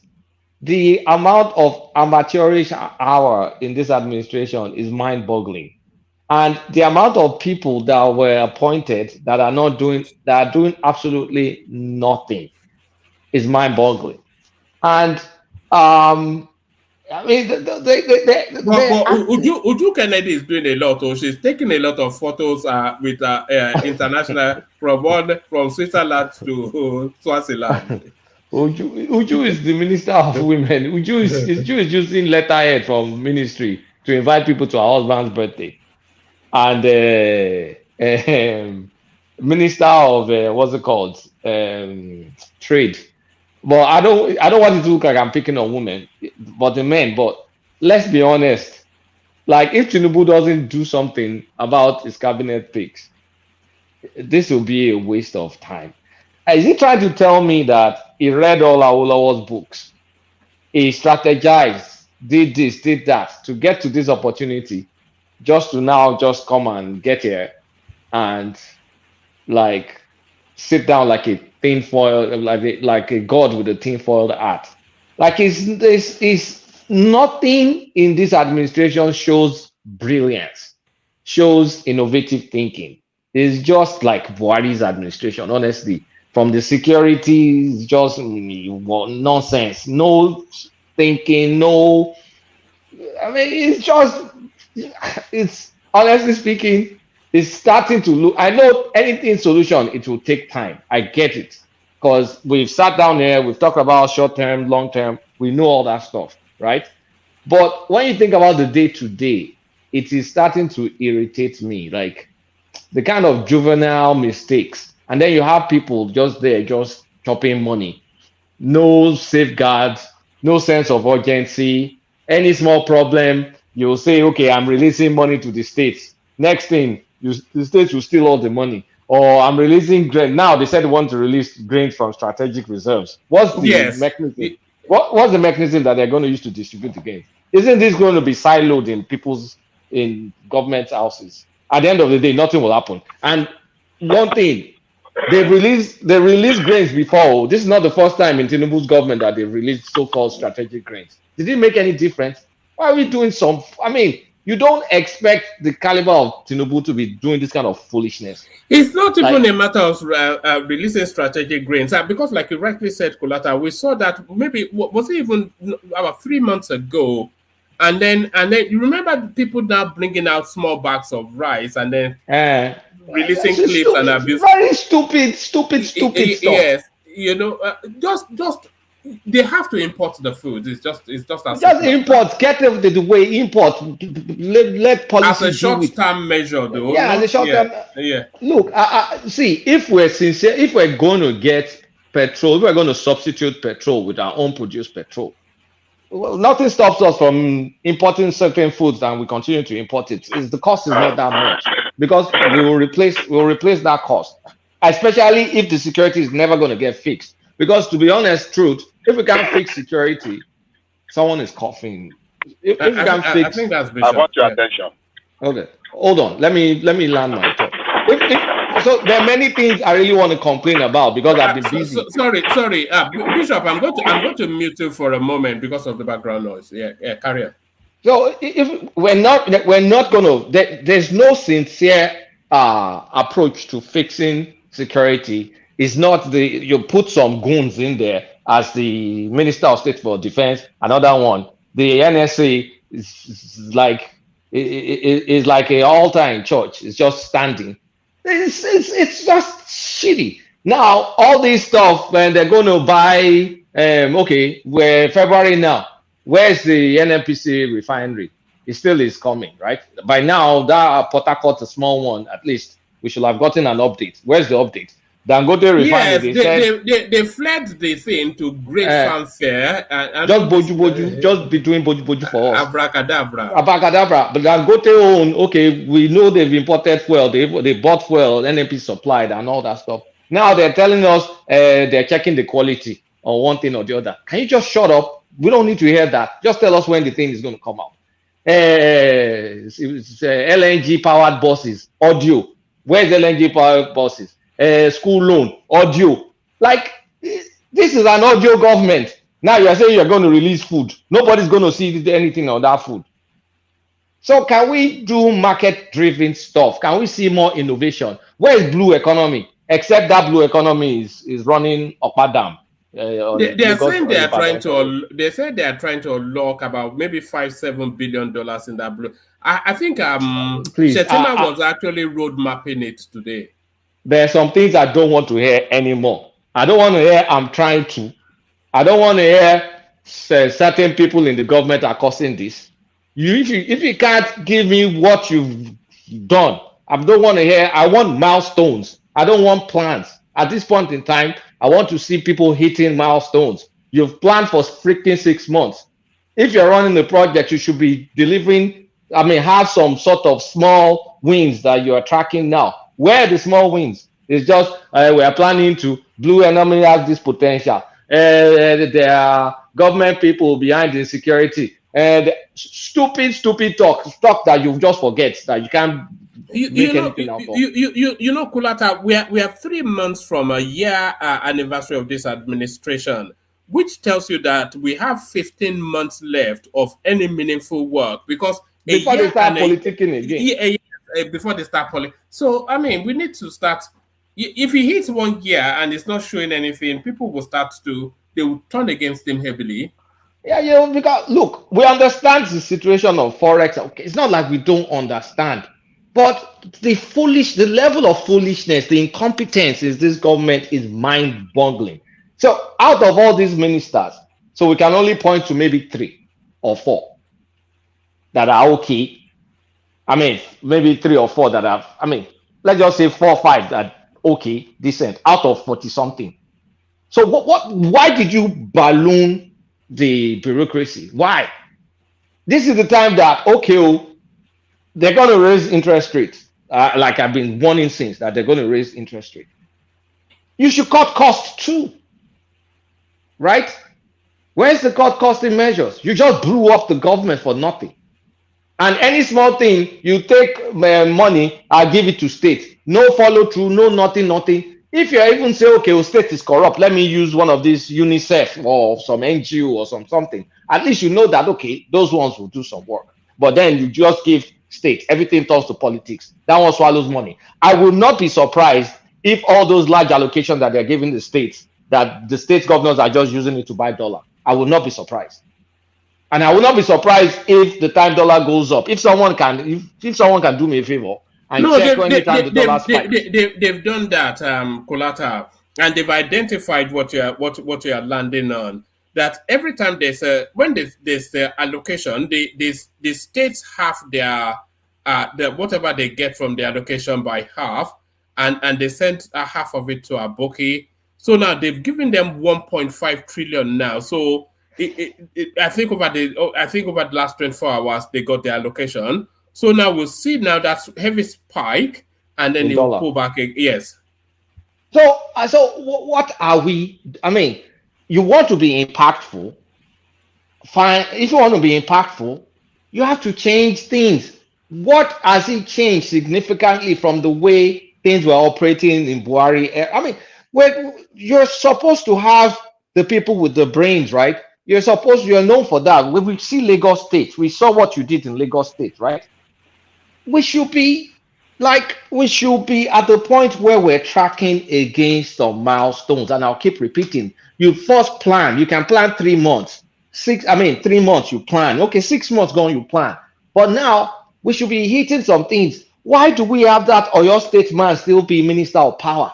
What the hell is still doing there? Who is the Minister of freaking Agric or Education? What the hell are they doing? It's just like his incompetence from like 30 something out of the ministers are just useless. Okay, now, fine. You have political power. What bills are you pushing that significantly pushing to the House to make some changes? Or if you're pushing on bills, where's the publicity for those bills? So people can see that, okay, there's light at the end of the way. At the end of the whatever. English fails me today. So I know Badun, the incompetence I'm seeing. If that guy wants, if he wants result, there needs to be some mass firing. There has to be a change of direction. All this, Cardoso is trying. I understand the situation. I'm not faulting that. But the rest is just a bunch of crap. Some people are past their best sell-by dates. They have no business even being there. If they can't bring in fresh ideas. I'm not seeing fresh ideas. I'm not seeing anything. At this point in time, it's almost like I wish Atiku was president. Because at least it sounded bold enough. But month 8. Do you think what we really needed was an opposition president rather than from the ruling party handing over to itself? APC has not shown the ability to govern. They show the ability to politicize, to win elections. They're very, very good in that. But governing, it is month 8 now. It's the month 8. If you sensitize the public about your reforms, your policies, right?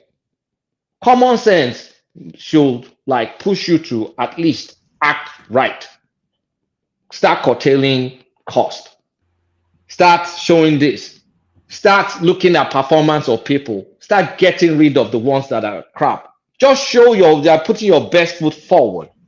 Not this, it's kind of like a lethargic government with some spurs of action. And then those actions are kind of meaningless. It's kind of like the way they do those actions is like you're just throwing money into a bottomless pit.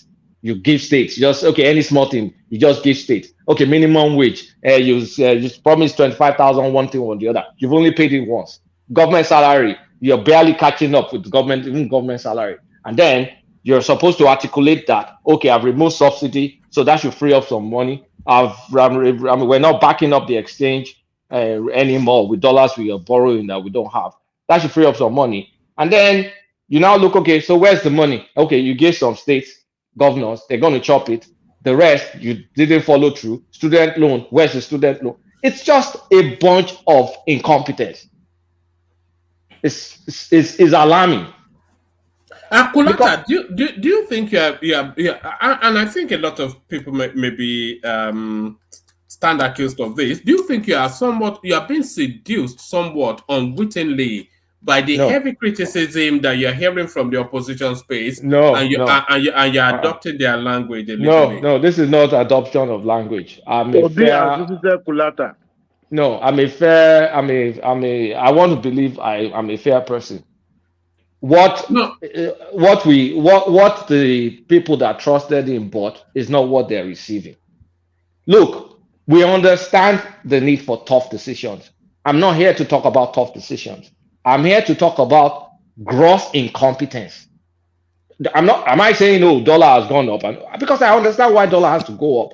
Am I saying petrol? I understand those things. I'm not questioning those. Those are things that are hard that needed to be done. But now let's look at the rest. Show me any sign of green shoots in any area, apart from maybe Tunjojo. Can someone convince me that I'm being unfair? Well, I'm not. are you not being somewhat for all of the rot in the system? You are expecting the turnaround. I'm not expecting miracles. I am not. If you're going to give palliatives, or for example, or something, make it work. So where's the miracle in there? You share money, but we know the money is not going to the recipient.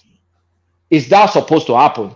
So how about, okay, the money is the same money you share. You figure out a way where it gets to the intended recipient. That is incompetence.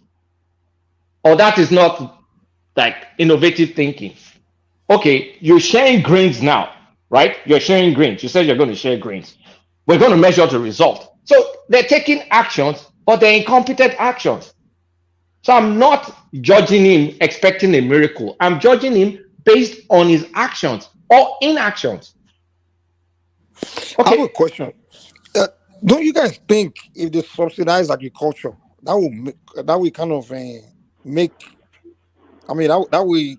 Mike, we have discussed this on this show now.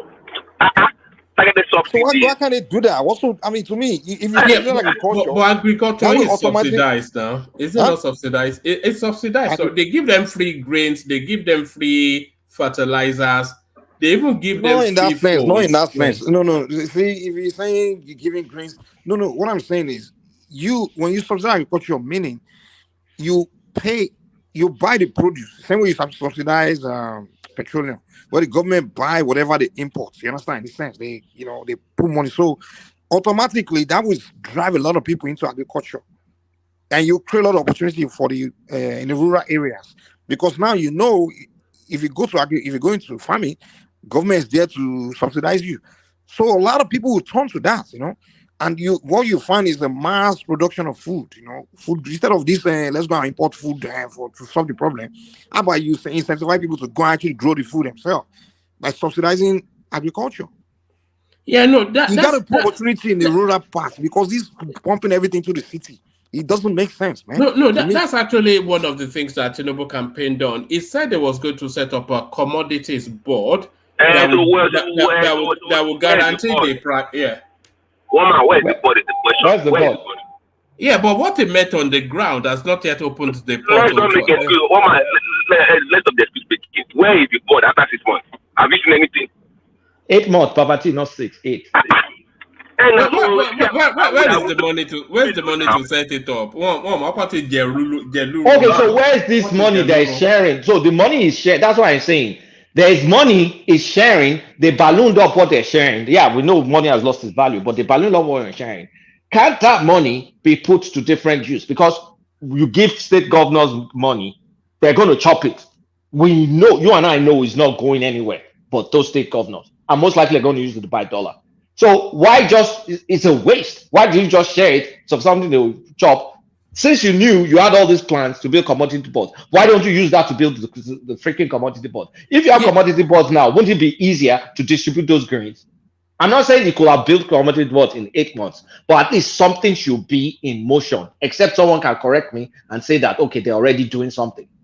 They are doing a lot in that agricultural space. One, that money sharing is constitutionally binding. So I don't think they have the leverage not to share it. No, there's additional. I mean, this constitutional bound to distribute money. I think the federal is 52%, state 48%, or maybe I'm mixing numbers up. Yes. That part is that. But in addition, there are additional things. They are passing palliatives that they're sending to the state.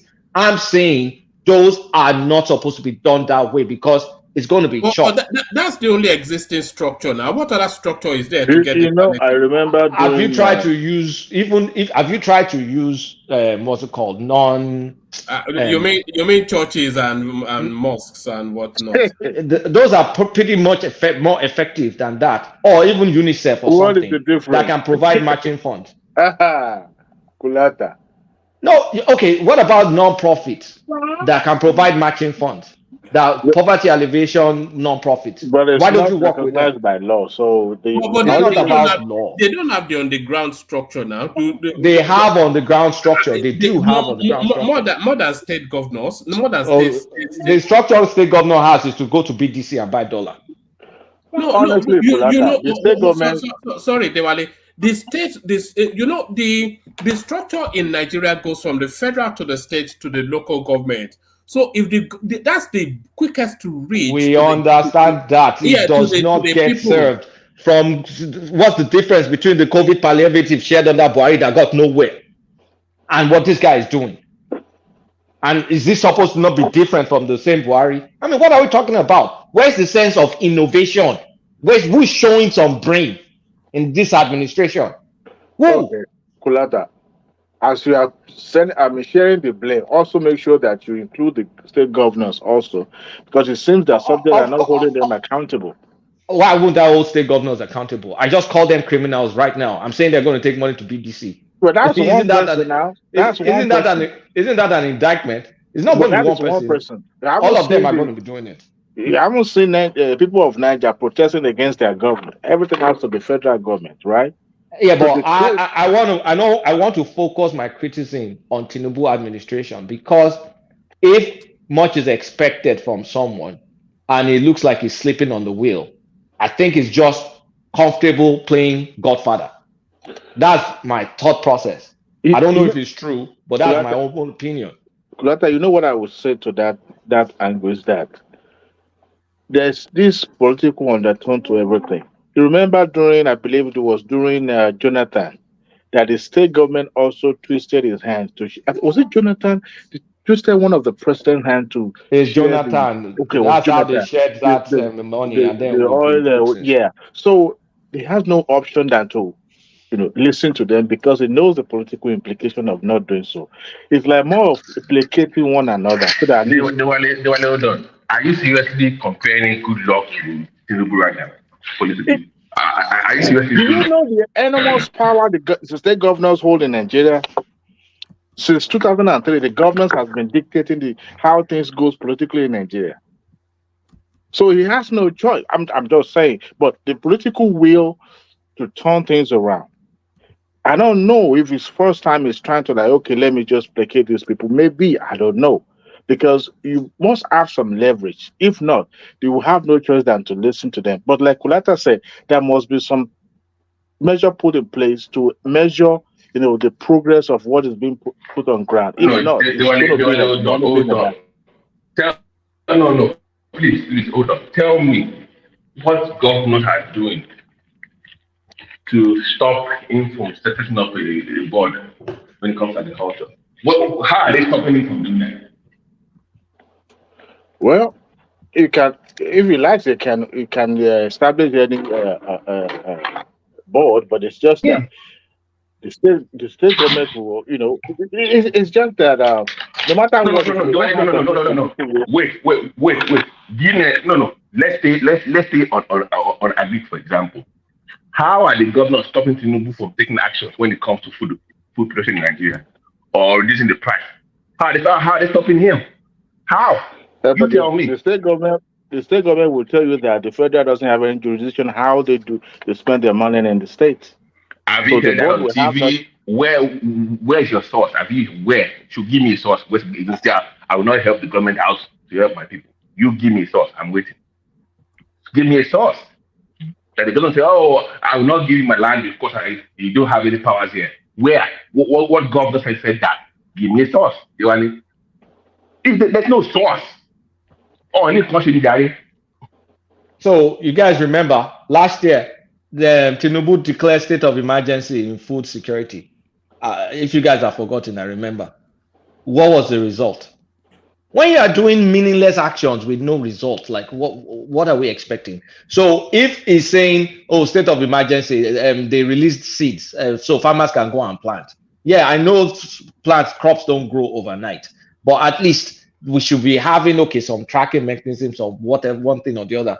Okay, now insecurity now. We know there's some calculated plans around the country that is going on. What do? You have your what's this guy's name again? That guy from Madama, your CSA, whatever the hell his name is. Where is he? He's meeting with, I can't even remember the ridiculous meeting. You have former ex-governor Zamfara that's being looked at for corruption as the Minister of State for one thing or the other. You have the real Minister of Defense.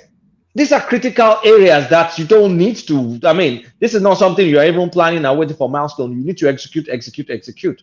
There's no, okay, where are all the presidential bills that is putting pressure that, guys, I need this passed. If it's happening, there's no, is press people, is media people are not letting us know. They're not pushing it. Because can one man or one of you tell me what are Tinubu's top 5 legislative priorities? Do you know? Well, we do know. What are they? Well, it's no. One man, but this idea that it's gonna stop him is what I'm not buying from Diwali. There's no reason that's stopping him from doing what he's supposed to do. And he has the political leverage to do what is right. So let's not make excuses for Diwali. That's all I'm saying. Sorry, go ahead, one.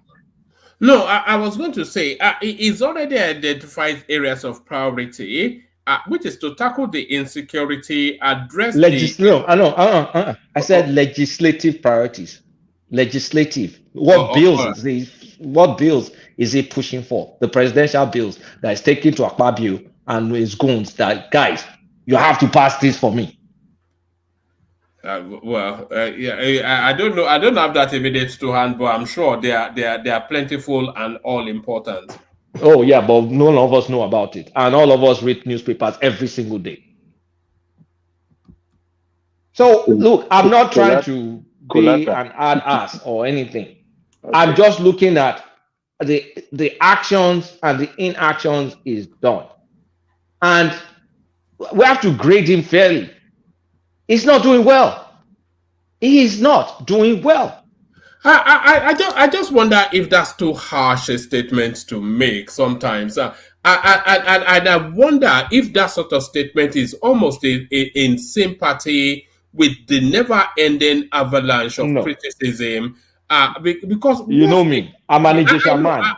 We have an independent mind. I have a very independent mind. If one thing, I can be stubborn to a fault. I don't really buy into what's fancy.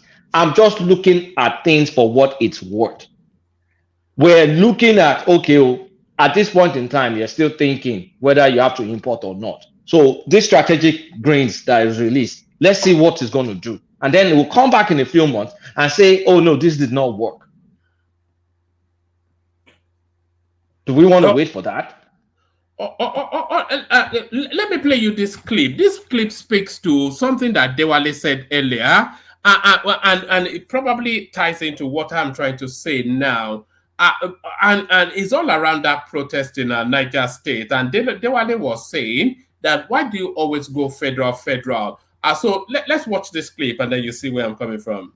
Market in town, and I'm absolutely in love with it. You guys, come with me to the newly launched Lagos Fresh Food Hub located in Idioro Mushi. For now, the mart opens every Saturday from 9 a.m. to 5:30 p.m. But trust me, it's advisable you go early enough so that you can see things to buy with the rate at which people are flooding in here. You can find varieties of fresh food items and fruits here, and I also found out that all the products here are supplied by the farmers. Everything here is sold at unbeatable low prices, and that's because we're buying directly from the farmers, so there are no intermediaries and no middlemen. You can literally shop till you drop with a budget as low as 20,000 naira. Honestly, this is such a wonderful initiative by the Lagos State government and a great option for those who do not want to go through the chaotic or messy atmosphere in the usual markets. This place is so colorful and aesthetically pleasing, you can even be tempted to have a photo shoot. Another amazing thing here is a large parking space, and also the Oh, okay. So that's an initiative coming out of Lagos State. But why can't this be maybe not to the level of glitz and glamour that we see in Lagos State, but why is this not replicated nationwide for each state? Yes. So I cannot criticize 34 state governors. I'm not going to criticize Lagos State governors because they're doing the right thing. I can't criticize my own state, Osun State. We have a dancer as a governor. So what did we expect? My people need to learn a lesson to like vote competence in. Nothing stops them to be able to set them up in. We have a lot of large cities in Osun. Probably has one of, that tiny state has like up to 10 cities with a population of over 400,000 people. Those kind of states are more geared towards things like this. So my state is messing up. I cannot start talking about 34 other state governors. That will be for you guys to pick your own governors and criticize. But I can talk about, you have a manifesto. You wrote all this fancy stuff in the manifesto. At this point in time, where are the milestones? And I'll keep hammering on milestones. What are we tracking against? What are you doing? It's not just for us to listen to Cardoso all the time. He's doing his own job. What are the rest doing? People are eating money under his watch. Anyhow, he's supposed to be a micromanager. He's supposed to be, the guy that will still chop money, but at least will get things to work. The federal space is different from the state space. So where is the innovative thinking to make you accommodate the differences between the state and the federal? You have the political skills to make people bend to your will. Why are you not using it for the important things? Insecurity. For those that don't know, another Oba got killed in Kogi State. It so happens to be the western area of Kogi. Of course, there's the Yoruba area, making number 4. No, wait, not the retired general? Not without another new one. When was that? When did that happen? Yesterday. Oh, dear. Wow. Yesterday. So there's no sense of urgency, nothing. And have we established that it's not internal wranglings within the kingdom that led to his killing? Whatever it is, internal wrangling, external threat, it doesn't matter. It's a state of insecurity. Where's the sense of urgency? In the short-term plan, in the medium-term plan that we're supposed to have state policing. Where's the bill? The sense of urgency is in the $1 billion military kit that Tinubu just bought. Military kit. Buhari has been buying military kits. Did you read the economics article about Tinubu following the same security strategy, ineffective security strategy? That's how they worded it. That Tinubu is following the same Buhari template. That is not working. How can military kits prevent somebody from being killed? I don't even understand. So let's talk. Let's get look. Kolada, it's easier to read Financial Times column written by somebody that knows. I did not sign up. That's why you don't see me in Tinubu's government. I did not sign up to serve. No, I'm just saying that it's easier to read opinion. Yeah. I'm playing my own part. I didn't sign up to serve. I know our friends serving. I did not sign up to serve. We need to criticize. Look, time is running out. If Awolowo was the president, do you think we will have this sense of complacency? That's why he's not the president. He was never president. So you just got this guy in there just to become what? As you are criticizing the government, you also look at the dynamics of what makes Nigeria Nigeria. I understand the dynamics and I know what can be achieved within that dynamics. Oh, okay. Well, when you have such a country with such a dynamic. Okay, Dewale, Nigeria. They help you sign student loan bill. What is preventing it from starting? And Nigeria is Nigeria. Okay, tell me, answer me that one. for every proposal federal government put It kicks forward. off on the 27th. It's not a proposal, it's a bill now, it's inside. It's not a Yeah, proposal. it kicks off on the 27th. Oh, okay, with the wait. Refinery, Port Harcourt, Kiloshi, wait till Kiloshi. It kicks off on the 27th. No, joke apart, guys. Kulada, your criticism is welcome, but I want you to also understand, in as much as we are criticizing the government, not that they are sitting down with their hands on their chin every day. There are a lot of lobbyings going on. There are a lot of people that will come up to against, even if you pass the bill more than 10 times, they still want to oppose it. But some of these things will not make headlines. I'm not holding brave for government. Earlier, you said federal government should be blamed for everything. We should also extend it because you are not from it. It doesn't mean you should not criticize the government. The closest to the people is the state because they usurp the power of the local government. But the fact that they took the money that was supposed to be given to them, palliative given to the people, through the state government, and not doing anything, and yet people refuse to criticize their own their own state government. It's a shame that even before people go to toilet in Nigeria, the federal government must okay everything. What else? You see, Dewale, the thing is, and this is not to you, Kulata, but the thing is, Tinubu is such a easy whipping dog because of the way the obedience have successfully been able to demonize him. No, look, I'm taking out all this obedient, this, that. All that is outside my bubble right now. I'm looking at things with clear thinking. You said you are going to do this. You signed up for this. You actually said, okay, this is the action I'm doing, and they approved the action, and then we're judging the result. So this has nothing to do with obedience, shakinikon. I'm not talking about like unfounded criticism. I don't think I've had any unfounded criticism here. I'm judging him based on his action. Strategic grains were released last year. Emergency on food security. What has happened? No action. Okay, what is the alternative action? Okay, release grains from this. Maybe we will go and import. Maybe. Right? Insecurity.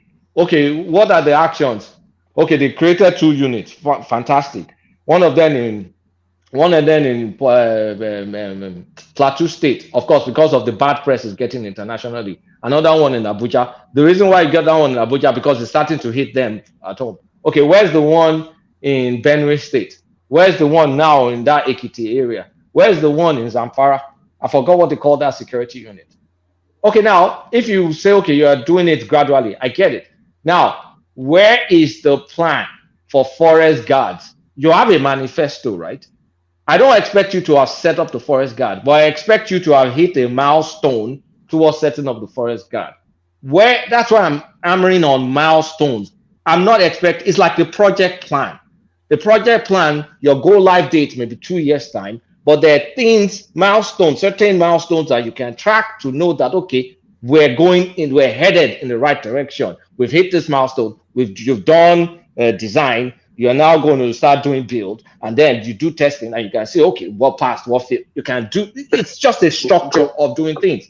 Kulata, I don't know. You sounded more like somebody who is in a project management field. However, have you ever handled any project for government before? Yes, I have, but I can't talk about work. Okay, and it goes smoothly the way it was proposed. I can't talk about. I can't talk about work. I can't talk about. I don't want. But let's use an hypothetical situation. Yeah. At least you will see the milestone. Typically, from a government perspective, you have issue of stakeholder, like not having a central stakeholder that can make decisions. So decision making may be problematic. But you can see that, okay, this is the milestone. We hit it. We missed it. Okay, let's recalibrate. Where are they? Even just show me what they are. Well, for some of those milestones that you're asking for, not very many of them are. Some of them are still within the proposal stage. Why do I say this? When it comes to the peculiarity of Nigeria, we do things. Hold on. We can criticize when there's need to criticize. I get that completely. But how you long see, do you need to, Wale, how long do you need to propose something? How long so I know where you're coming from? How long do you need to propose and put it out there? 6, 7 months, you 1 know, year, uh, 2 years? go- government is not like public governance is not like private enterprise. And that's one thing I know for a fact. And Diwali, some good. Diwali. Let's not go too deep. Okay, we have 48 months, right? 48 months. So you have 48 months. The last 12 of those 48 is for campaign. So we have 36 months. The first 6 months of those 36 months is to plan. So you effectively have 30. I mean, you really have, yeah, 30, 48. I say the last 12, so 36 minus 6. So you have 30 months to perform. So in 30 months, where do you think we will get our power transmission to based on the pace that you're seeing? In 30 months, how far are we going to get with the plan to have the farming, the board or whatever? In 30, based on what you're seeing, how we're tracking this, in 30 months, how many teaching hospitals with the Ministry of Education, fixed? Because it's under federal control, right? All these federal universities have OUTHC, UCH, and all. What impact are you going to see in that to kind of like provide specialist services across? They have a manifesto. So are we saying in 30 months, we'll carve out of that 30 months for more politics and more bullshit, and then we will not really achieve much? So effectively, we may be left with 15. And then what do we achieve in that 15? Nothing meaningful is going to come out. We have a timeline. And that's what I'm asking for. Well, most of the thing that they campaign for or propose, there was no timeline for it. Sure, Hey, fine, there's no timeline for it. Okay, 4 years you're going to govern, except we know that we're wasting this next 4 years, and then you go for second term. Okay, should we wait for that? Diwali, come on, respond to the question. All right, Diwali, respond to the question. Hold on, sorry, 1 second, Diwali, respond to the question, but under Mike's stewardship, let me bail out, gentlemen. Hand over to Mike. Super chatters, Ayo and Kulata. So thank you to both of them. Gentlemen, we'll see you tomorrow. And an early session tomorrow, 2 p.m. UK time, with Can Do, that talks us through how to trade options. Thank you, gentlemen. See you tomorrow. Okay.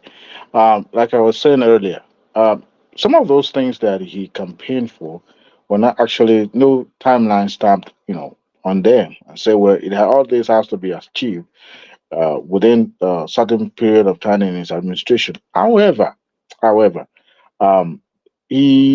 I could remember in one of those question and answer session that he had with, I think it was Narima, I'm not so sure it was Arewa State Forum session or with the Lagos business people, when he said that there will be some short-term program.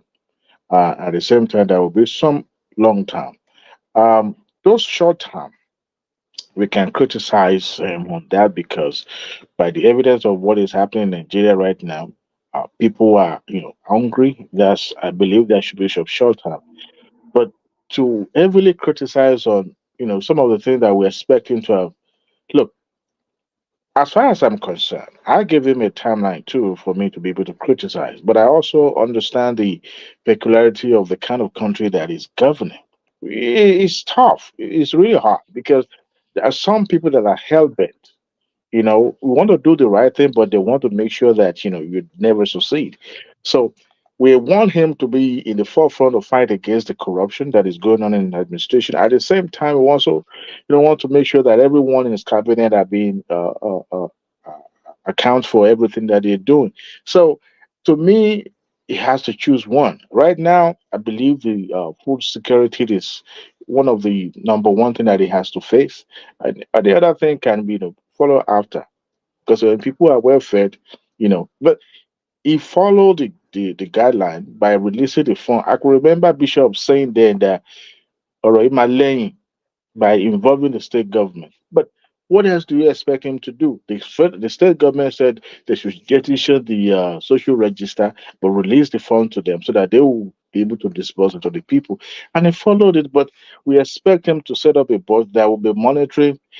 To me, that will be overreaching because constitutionally, you can't have you, for money that has been disbursed to the state government, you cannot um, you can't hold them accountable. Now, but I mean, we still have it till today. There's a case in court against the EFCC. Why should the EFCC have an oversight, over the state funding? It's just not constitutional, and to today they are fighting against it. So even to the point of federal government proposing a duplicity of that agency in every state. Of course, we know if that happens, the state will be under the oversight of the government, and the government will come to they will be inefficient. So, in as much as I want to criticize heavily like Kulata is doing, we should also criticize our state government for not performing, for not innovative enough, for not, at least the money that was given to them, what have they done with it? We expect federal government to continue to winch on the state government like Obasanjo did during the administration. I mean, we are not in autocratic system anymore. Some of these things, takes a lot of political maneuvering to even get it done. I'm telling Doesn't you. Doesn't he have the political skills? Of course, some of this thing takes time. You don't placate people that that will put sansan in your gari by just saying by fiat it has to be this way or not. Look, it still has to. Dewale is not communicating with us, showing us that he's actually Yeah, doing it or working towards I it. agree with So you on we that don't even one. see, we don't know. If Does he even that, have a and that's media? always my problem with Nigerian states. They don't Some even of the communicate ministers with the are not people even at going. all. Some of the ministers are not even coming to the media. I don't remember the last time the minister of power is addressing the media. Like when you see Wiki. Okay, we're playing AFCON now. Who is the Minister of Sports, Seth? Who is he? That's what I'm saying. But anyway, well, AFCON we are performing, so you don't need to know the minister. So Well, if they are picking minister of sport, they usually pick someone that knows nothing about sports. When you have all these guys that have actually played, like Cameroon, now they make some You money. know how much even colleges in America make from sports? What is this blueprint to make a Nuga game, to bring it back? Those things to make money for the youth. They don't What like these guys. They make minister of sports. Some of them, you see them talk, you know that they know nothing. They really don't understand. They know vision. Minister of Entertainment, that lady that speaks British, pretty cool. The crying one, Abby. You know what she did? The one that's copper. Minister of Entertainment, project street light in Katsina State. Entertainment, this is the person over the Davito Bonabwanko. Please tell me street light When they're trying to pick this Katsina minister, State. do they tell them to bring their resumes and bring plans and bring what they vision or something? Did they tell them to do that? Show me what you want. You can do if you are a minister. Did they go through all this? Mike, do you know Or they what? just pick them? I think henceforth, even at the screening, you must actually be answer the question based on your portfolio that you want to apply for. This idea that you just come there, nobody knows what. They will just come there and say, "Where did you go to school? What's your degree?" You come, like degree. This, man, you degree. guys, What's your degree in that country? You don't care about ideas. You just follow. Listen. Really, okay, this thing. You know what I would say is this: you guys sounded just like a diaspora. We're always sounding as if things have to be done in the way we expect things to be done here. Look, It has some of nothing to those do people, with here. some of those people It's based just seconded common. to I is mean, yes. Some of the you want to say that what we because are presenting is not necessarily because we see it in America or anything. It's just some basic common. It's just basic stuff. It's basic stuff, If you but want to it's hire not that. somebody, you're supposed to check what they are bringing. So it's not something. It doesn't have to be American because we call it different. Mike, did you watch Fashola's interview one time? I think it was on Channels Television. When it was giving insight of what is actually going on in the federal government and some of the things being perceived as being delayed, actually go through a lot of rigorous They were hold on right there. Hold on. So each of those ministries they have a press department, right, or public relations department, right? Yeah. So can you share one? What is their job? They have numerous special advisors. I mean, what are you talking about? They No, have I'm not saying. now. No, when it comes to that, when it comes to media engagement, They'll at put it least, out there. No, they'll I'm put it out there. Put it out there for people to know what you're doing in your see. ministry. Today now, I was trying to get an NIM for my little ones, so I was going through the web page and I found out, that it's been contracted to some people in diaspora to conduct those, biometric and all that. And I called one of the companies and he said, look, the NIMS, what is the name of that agency here? That they are undergoing some, taking some changes, and you can't actually give me any guidelines now until they're able to, he's able to read and comprehend some of the things changes that they've made. That is the when he will be able to get back to me, and those changes may not be, the public may not be privy to those informations. But if they are not engaging the public, how would they know? So you guys are right. If you do not tell the public by yourself or advocate, or I'm sorry, make that announcement yourself, people will not know what you are doing. So sometimes there's no too much of publicity. PR is PR. You go out there, you dance like wicked, you do things to make it look like you are doing something. Like one of my bosses used to say, make it look good, so that you look as if you are working. I mean, look at Uju Kennedy, even though it's not Kulata's favorite, he's still going out there judiciously, making it look like he's working to Tinubu. But we all know that he's not doing jack, right? So, like you guys said, you guys are right. They should engage the public more. And our journalists need to, ask them question more. But if they're not available, how would they? People will be writing opinion in the corner of How their many, dingy office. Duale, how many of these guys that are ministers are even visible to the public? How many of them have you seen out there? Maybe 4 or 5.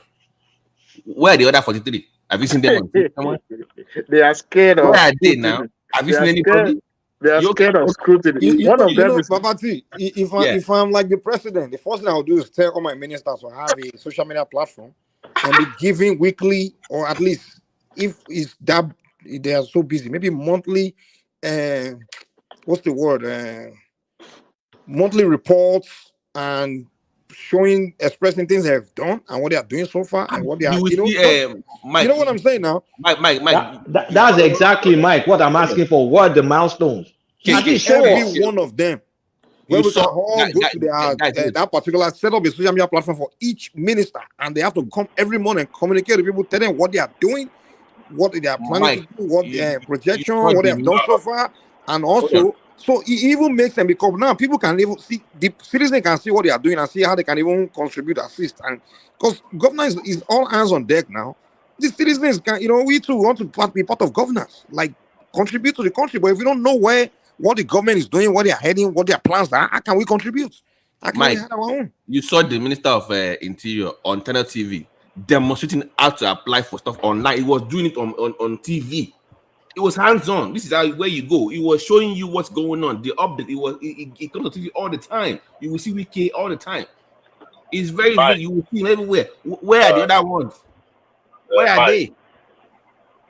Yeah, I can hear you. Right. Yeah, let me try and see if I can have the same try and get out of the network again. Good evening, everyone. Let me start by saying, let me start from the food issue we are having. Perception is very, very important and heavy. What is popular now is like, oh, there is hunger in the land. Oh, people are hungry. Oh, there is no food. Oh, people are dying. And that is the narrative. And the people that are helping to push that narrative, no matter what you do, they will say, what is the essence of security when people are hungry? What is the essence of infrastructure when people are dying of hunger? But the truth of the matter is that is there hunger in the land? Oh, what I'm going to say is not going to be very popular. Many people will think it. Is it true that there is no food in Nigeria? That there is food and it is expensive due to certain factors is a different thing. But to paint in the narrative that there is no food and people are starving, oh, people are hungry, people are suffering in Nigeria, it's not correct, it's not true. But if you say that, like I'm sure so many people will abuse me now and call me names, because narrative the media is pushing. That is the narrative the NGOs and the rest opposition are pushing. That people are dying of hunger. Some people are going to remote areas to buy food, to mop up food. They are buying it off. What is the motive? I don't know. I have 2 weddings to plan, and they are doing some shopping, and I went to. And yes, as bad as it is that we don't have enough food, some people still put so much money to buy this food and smuggle them to the jail. Take our grains to as far as Chad. Take grains out to Cameroon and the rest. Because even though we are complaining that it's expensive here, to the people there it's cheap. So how can we break that thing and let it be more available and affordable? That is big work, and that is work. That work is president's work is cut out for him, even though it's not supposed to be so. But when somebody dig well in his compound and water no comes, we know that. Whether it is right or wrong, it is a matter of which side of the divide you are. So it brings me to rate Tinubu. How will I rate Tinubu today? Unfortunately, I'm rating 35%.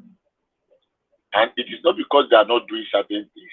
It is because, like Kulaka rightly said, we are not seeing it. We don't seem to have an idea the direction the government is going, so that we can continue to, support and defend and, build hope. Build hope. If I'm very hungry and there is nothing, I will be more hungry. When I know that there is yam on fire, it's going to take just about 3 hours for the food to be ready. That alone is enough to make me feel some kind of relief in the interim. So to that extent, I understand Kulata's frustration. But the truth is this: what is the solution? The government open the border today and bring food, and they say, oh, the food come. Depending on how much they bring it, will it force down the price? Because it will still amount to the same thing. If you want to buy 100,000 bags of rice in Nigeria today, if you can afford to buy them at 60 or 70,000, somebody bought at 56,000 today, you will buy within 1 hour. In Lagos market alone, you will get 100,000 bags of rice if you have the money. If you want to buy 20 cows, say you get burial today or marriage, let me use burial, and you want to buy 20 cows, you go to the market. If you want to buy 100 cows, you will buy. Because of some of the decisions of the government, their prices have gone up. Agreed. So sometimes when the person that knows that where the shoe reach, this is where the problem is.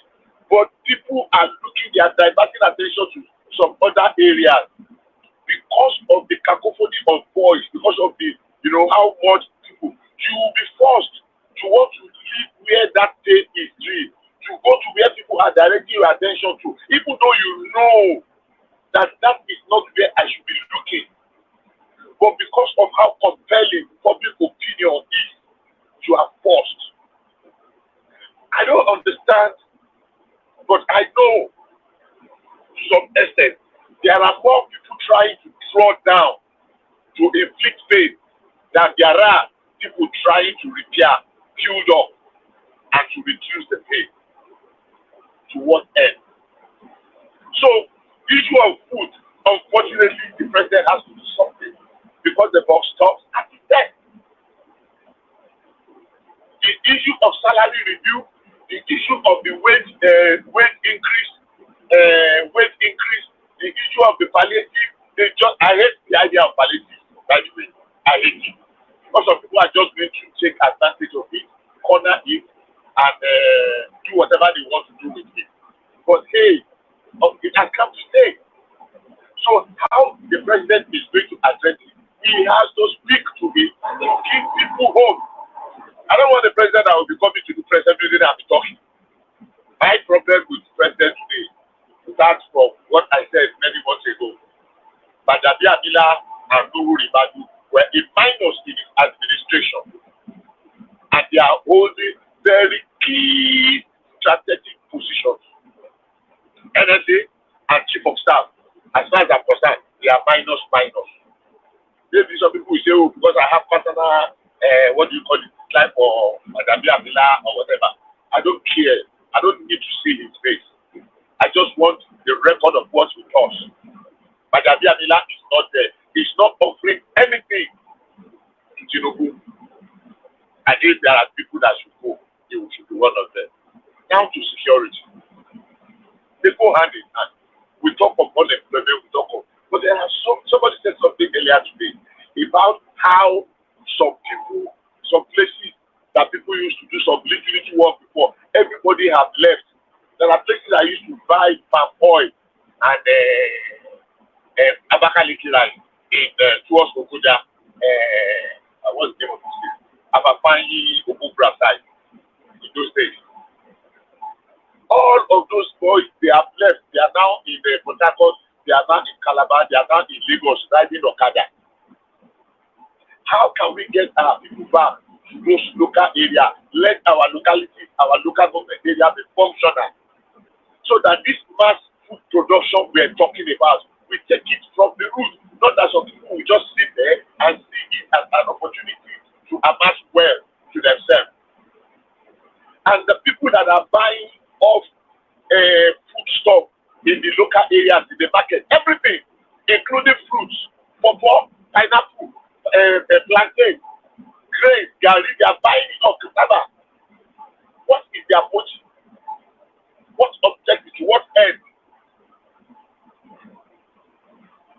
The ones that people have, there is not the food that is available. There is not enough money because prices have gone up. I won't blame farmers. They should go to market to buy some other things. So if the prices have gone up, the only thing they can have to leverage to get more money is to increase their own the price of their own farm produce too. Now, talking about produce market, or what do you say that you are going to have a produce market and regulating if there is the produce itself? The first thing we need to do is to face that food production. Translate that emergency in food something. Translate it to action. What are the actionable points or action points? What are you doing about them? Try to see people that is going to counter the narrative that is popular. People are dying of hunger. Oh, hey, we are dying. Oh, hey, we are dying. Oh, food is expensive. But there is no food scarcity. Insecurity cannot be handled from the center. Maybe whether it's going to work or not, we should just try the state police. Since that's what everybody seems to be clamoring for. I don't see state police as a silver bullet, honestly. And I hope it will not, but if it's not going to get worse than it is already, whether it's going to get better, it's a matter of conjecture. So maybe we should just let's experiment with it. Increase our own intake, let the federal police have their own rule, then let state police their own state. Give them a fraction, like 50% of the existing police. Let them transfer them to their local areas and let people do something so that we will not continue to build this narrative that Nigeria is the most insecure place in the world. It is not. Crime and criminality, I experienced one, not yesterday, today. So crime and criminality is not just at the exclusive reserve of Nigeria alone, unfortunately. But we are not using the example of where it is not working. How can we improve on the ones that we have? Even if it is just one killing, it is one killing too much. But using it to, like Nigeria is in war, like everything, before you go out, you have to read Psalm 1 to Psalm 100. And if you come back again, you will not go out again. Like people are not sleeping in their houses. Like people still do night crawling. People still party. People still travel at night. They used to travel at night to the places. This probably in so many of our cities. Criminals are taking advantage of people. Those criminals, majority of them are our brothers and sisters who thought they have found an easy access to make money. So, apart from doing the work, what is the government doing about controlling the narrative? There are so many narratives out there that are not correct. As it is today, unfortunately, and it is that narrative that is gaining the ground, especially coming from the social media and the traditional media space. We were saying something earlier on, I think it was Adewale that said, I should not.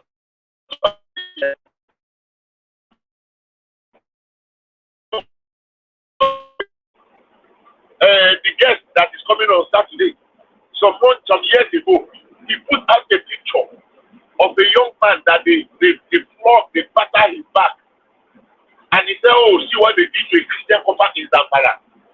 And the guy came out and said, no, that was artwork. What did they call it now? This effect when they want to move it. I don't know what they call it. Can somebody help me? Hello, am I still on? Yeah, we can Hello? hear you. Yeah, we hear you. Yeah, what is that thing they do? This artwork that they do for somebody, just to create like impression. I don't know what the name they call it.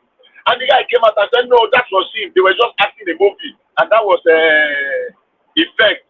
What's the name of this thing now? Like costume on his back. Chidi Odekano refused to bring that thing down. She was gathering hundreds, thousands of something. I reached out to him. But now that you know that that's a lie, they did not. Now let's assume without considering that some people, they say, oh, if the reverse had to be the case. And they say, oh, see what they did to Muslim something in and the other people now got angry and say, can they do that, brother? And they now start riot. And at the end of the day, 10 people are dead. And the same people that bring us such things should not be held accountable. And there should be no penalty or regulation for if you bring out something that you would be, and we are fighting. What do we want? What exactly is it that we want as a people? Because when there is no money, you or something, as you see, when there are no consequences, then you cannot dictate people from doing one thing or not doing it. Hey, So, Bishop, let me inject the only time they got me with one of those propaganda was, remember during that NSAS when they did that, that shooting, when the Nigerian soldiers were shooting in the head, when they dispersed them from that that toll gate.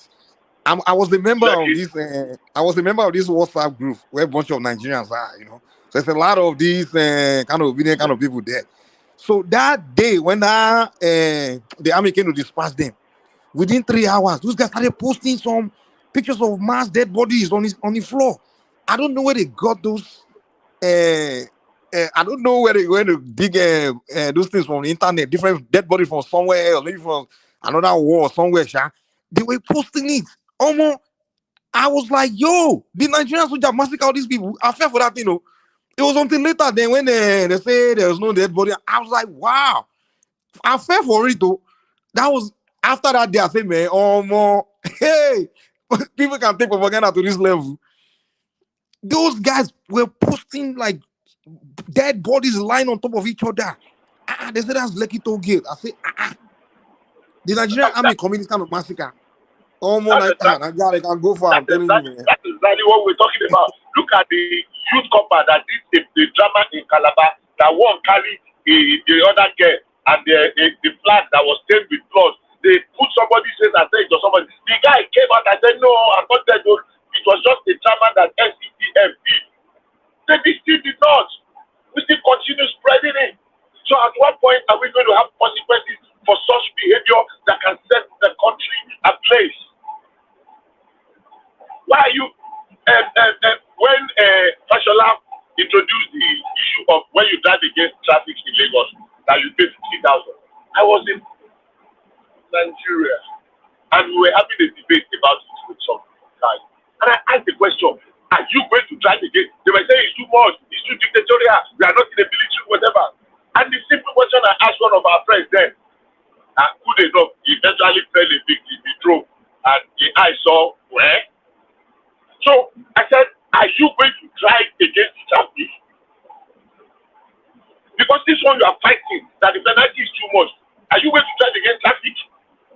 What's your business if you are not going to do it? Why are you fighting for the people that are going to be driving against? Does it make sense in a very heavy density traffic area like Lagos? So one of the weakness of the Tinubu administration, which Buhari felt, was allowing the opposition and in quotes, supposed enemy of the state to dictate the narrative as if you are not doing anything. Oh, I concede. There are lots of the ministers today that should not spend 1 day more. One simple day more. I know that many of them. Maybe I will not say like that in 43. Maybe I will not use, I will say maybe like half of them at least. Let 24 first go first. Let 24 go. And let political concentration reduce. Political factors reduce in our concentration of people that does not owe anybody any allegiance, but they are going to do their best for the country. And you can remove them after 1 month if they are not showing character. My state person,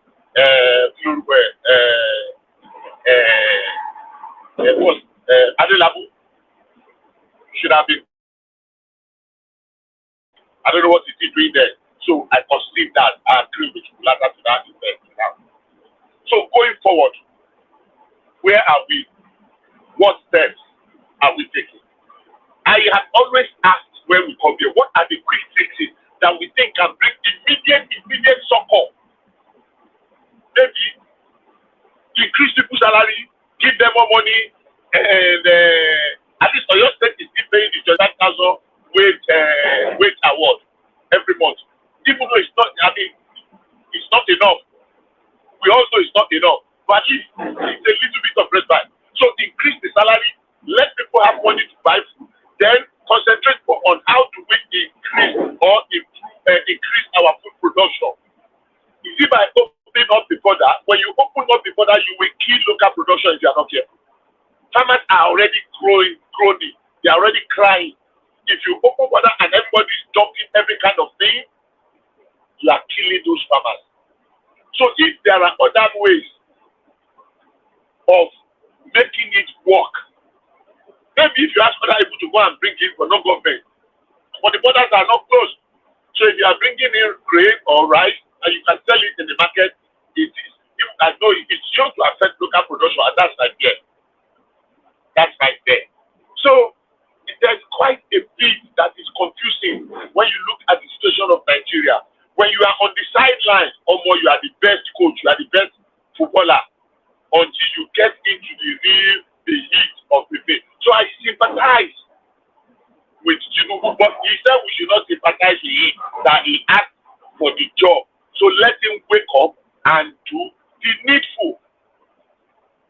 They used to say in my place, that keep doing something, keeping people in suspense and this lethargic, kind of lethargic something is not going to increase or improve your rating. Rather, it's going to make it worse. So let the president wake up. The 2 weeks he spent, he should come and work double because he sang and danced and begged for the votes of Nigerians. That's my take on that food issue and security. Thank you.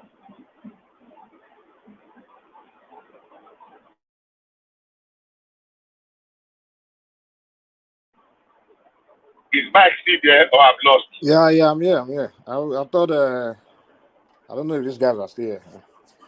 Kulata. Adewale Kulata and Prince Daddy was there too, right? So, if they are not there, Mike, so that's the take, honestly. I sympathize. I'm not sympathize, not that I pity the government, with the situation back home.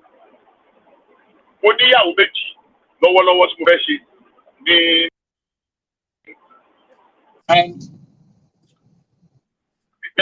going to the bank, buying things, blah, blah, blah. And things are expensive.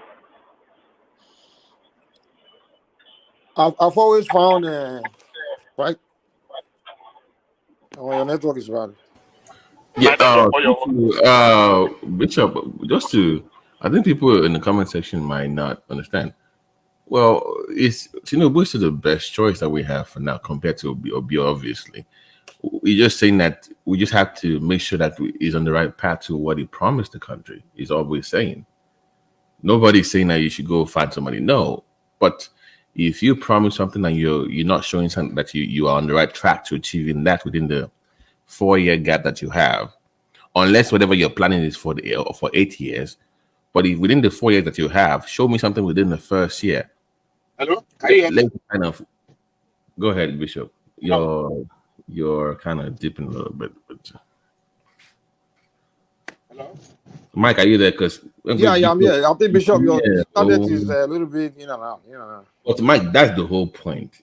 We want him to do well, but he needs to communicate. Like he may be doing something great that we don't know, so you have to communicate. That's one thing. You have to just. And I don't know why Nigerian leaders. I think it's also an African thing where we don't know what they're doing, and you don't communicate. For example, when Buhari was there, the entire time all I was hearing was just there was no. I can't go online to hear what they are saying, what they are doing. To know, government was not communicating. It was until I went to Nigeria and then drove through the Lagos Expressway. I saw that they fixed it, and I'm like, oh wow! So you actually did this thing. So sometimes people will not. You may be doing something, and people will not see it. They may not know that you're doing it. Mike. For instance, that Lagos red line. I've learned from more from YouTubers about that even more than the Lagos government. More than the Lagos government. But I have to give this one. He sometimes talks about he does his own campaign. He talks about what he's doing. I know, but the way these guys cover it, those small channels, the way they cover that thing, you're like, they give you weekly by weekly update on what is going on. Exactly. They give you So they give you that weekly, like, oh, look what's going on, and then you can see, I'm like, wow, okay, I see what's going on. And even something that may be going on where you, as that's sitting somewhere, might be able to utilize to actually even use to even help the society, right? If you know about it, that's why it's important. If you hear about it, like you say, oh, this thing that they built here, oh, you can actually help me do this thing. I've always had vision to do for this community. Oh, let me go utilize it and use it to help. So you have to let people know what's on ground, where you're going, what you're doing, or even some things you're doing. There may be others, like some regular Nigerians somewhere, they may be able to even contribute more to it, like use to do something on their own part where to enhance that particular thing that you're doing. So you have to communicate. And that's always been a problem. These African leaders, they just don't talk to the people. They'll be working, but you don't know what they are doing. So it's like, you're not taking the people along. That's what their problem has always been. You have to take the population along. Whatever your plan is, talk to the people so they can, be part of it.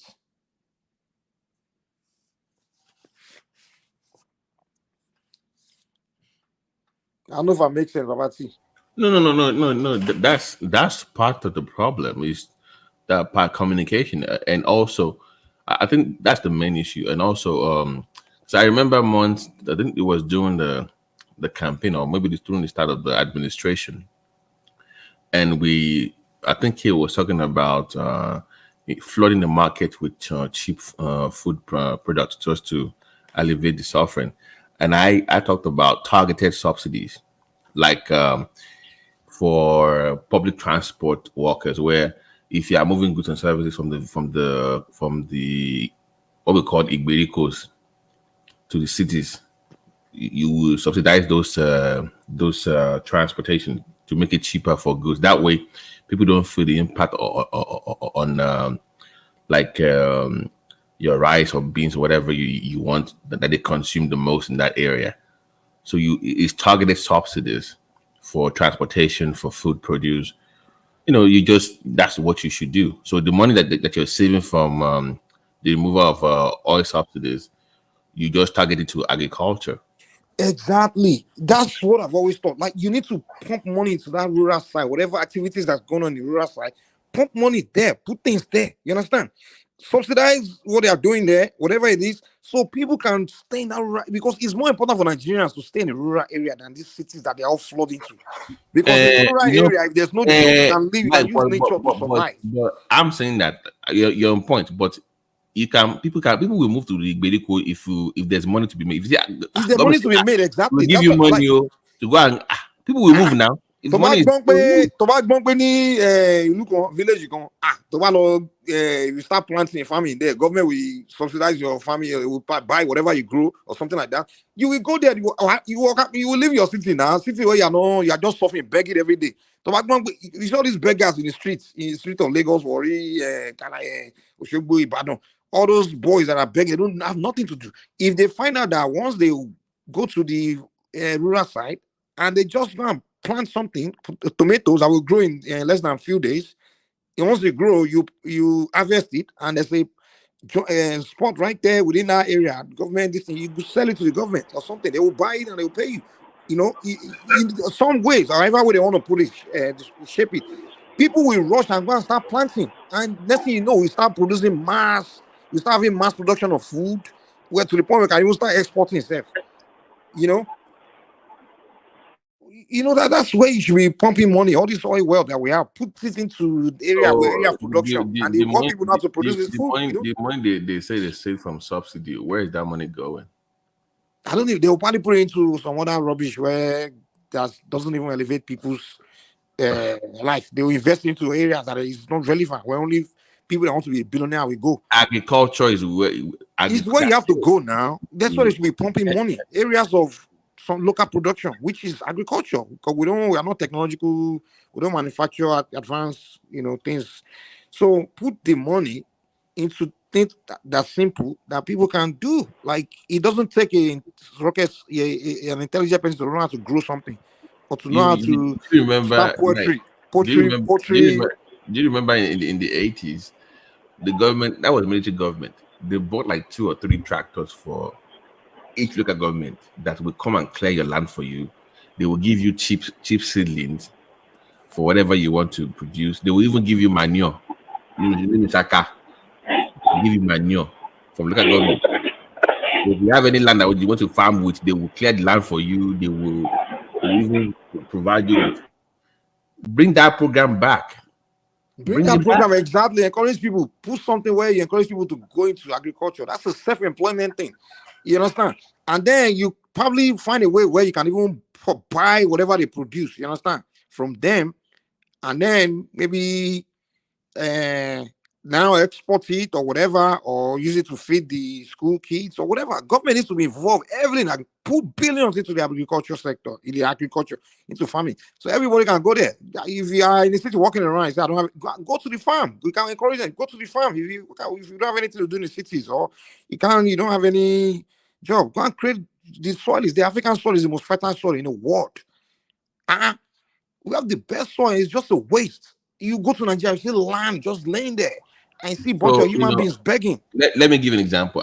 I was watching this documentary, the Bloomberg documentary on fintechs in Nigeria, right? And there was this guy that was a fintech. It was one of those fintechs, and he talked about agro mapping, where they can literally source for cocoa using the internet. They can map where these things are across Nigeria. It will tell us, okay, this area of Nigeria has high, people are growing this in ABC area, and they will go there and they will buy from them. Work with those kind of guys. Exactly. Where are the arable lands to grow A, B, C, or D? Then just pump funds into it. Exactly. Put money there. I don't, man. You know what, Mike? I don't show you. I don't get it, man. You spend all these years just subsidizing petroleum. Are you kidding me? What? Because that money goes to the refinery, where the refinery country, whatever that country are refining that billions of millions of barrels of the petroleum you are importing to the country. That's where the money is going. But if you put that money into these farmers, the money stays in Nigeria now. In fact, the money you pump in the rural area is likely not going to leave Nigeria. Because rural people are not really into consuming foreign things too much like that. Now, you understand? They keep their money, they will put it to savings. People that live in the villages, they're not too much high life people. They will just have savings, they'll put their money in the bank, and they will things they need, they will come. They are simple life people. So these are the people you need to create opportunity for. They farm. If you go to the villages, when I go hang out all these baba, you see them, but old man, they're still farming. They are still they go to the farm, they grow their food, they go home, sleep, do their try to get simple life. That's what Africans should be, government should be encouraging. Let's live simple life so no one is hungry and crying like a we don't have to keep up with the Western world now. We don't have to live like Western, we don't have to live Western lifestyle, So everybody wants to become this high life person. They want to drive Ferrari. The dream of every Nigerian is to become one day become rich and driving car, driving this. And everybody abandon agriculture. They all run into the cities trying to find a job to become to look for this office job. And I think just to address what you have said, I think then you say, I hope everybody understands it. That everyone look for. And what I mean is, I think our psyche has been damaged to a great extent, especially the ones they call Gen Z now. People that are below 30, some of them even below 35 much. I'm not trying to stereotype. That sense of entitlement has damaged our psyche in great ways. And the places that people are keep pointing at, it is not true. What they seem to be seeing is not true. Look, one thing is missing among our young people: the culture of hard work. It's missing. I'm telling you the truth. The culture of hard work. Everybody wants sharp. They even laugh at someone that's working. If you're a farmer, they'll be laughing at you. If you are a mechanic, they'll be laughing at you. Say, this one is a farmer. People that are in the Western world, some Nigerians that are in the Western world that are dragging three different work together from one to the other. And they are there encouraging those ones that you are supposed to tell them, what are you doing? What are your plans? You can't just be, even the Bible talks, say, a little bit of sleep, a little bit of folding of hands, so shall your poverty increase. But we have high school students now that want everything to be done for them. There is no sense of urgency to achieve certain things, to be able to deliver. I've been to some places here, a lot of farms, local areas. Local areas are very functional. It is not like everybody wants a college degree. It is Nigeria that every Tom, Dick, and Harry, even people that know that they don't need it. And that's true. I'm not being how do I call it here? There are certain persons that don't need to go to every university. They are not cut out for it. You see them every day. Somebody will tell you, I have a graduate, and before you engage in, you always want to puke. You want to throw up. So you don't speak English, let's even speak our language. And you ask him, what is your discipline? He said, my discipline is that I thought those things were jokes. My discipline is to be focused and to be truthful and to be faithful and to be loyal. Are you kidding me? But how do you even, Bishop? Because I remember even being in secondary school, when I was in junior secondary school, every summer during break, we go to the village for like 2 or 3 weeks. And I would bring my agric textbook. Remember those spacing back in the days? And I would tell them, no. In my textbook, it says you must space this by away being. You have to space it by. So I'll be showing them my textbook. What is there? Like, this is the way they use space the bedding and seeding and everything. I will be comparing a local way of. It was fun. I'm telling you, it was fun. Exactly. But now you'll be shocked the quality of people that call themselves graduates. You ask, what are you doing? They're just wasting spaces. They are not cut out for the university system. But when you say so, they say, oh, you don't want people to. I said one day. And I'm not joking. I did not go to any university. When I said it one day, when somebody was trying to, I'm not going to mention what it is. You can say, what's this noise about people that go to school? I will engage you, we'll converse, we'll talk. So, with Look at the number of research institutes we have in Nigeria, especially the ones that concentrated on agriculture. Ask them, what have they contributed to the growth of agriculture in Nigeria? Some people have worked there for years and they retired there. What are their contributions? I can mention 10 research institutes in Nigeria. 10, like Shiwewo, without opening any book. 10. More than 6, about 6 of them alone in Ibadan. But Bishop, Yes, even in the cities back then, if you had any small space in the backyard, you are using it for something. If it was for chicken, for pig, whatever, you have something going on in your backyard for agriculture. You are doing something. Way back in middle 80s, I was raising cows. I had cows. I'm not talking of 1, 2. I'm not talking of 10. Cows. I know how many trades there's only to do prices. I know how many hundreds of crates of eggs I lost because due to that that cloth that happened there. People we had street knowledge, street sense. Street sense they call it. Some people don't even know how to plant under the corn now, talk less of to plant yam. So what are our research institutes doing? I keep saying, not until recently that China started bringing cassava processing. We've been planting cassava the same way we've been doing and handling and processing cassava for years. It's the same way we are still doing it, and we have cassava root crop research institute in Nigeria that people have been collecting salaries and pension and the rest for donkey years. They call themselves root crop. Abbas Horse Institute of Horticultural Research. We don't have our own variety of orange or mango or whatever. It is the one that we inherited. They say, oh, mango, hey, sherry lele. Oh, this is bitter aroma. This is this. What have they been able to add? It's almost sincere. I know Crane Cocoa Research Institute of Nigeria since way back in 1975. The Mochi Lossi Crane. 75 Cocoa Research Institute. People are over pension. But Bishop, can I ask you a question? Because what we are both saying, if you notice, back then, can you hear me? I said, if back then, what you are describing and what I'm saying back then, your local governments were very active in that sector. They were very active. Local government was very active in agriculture.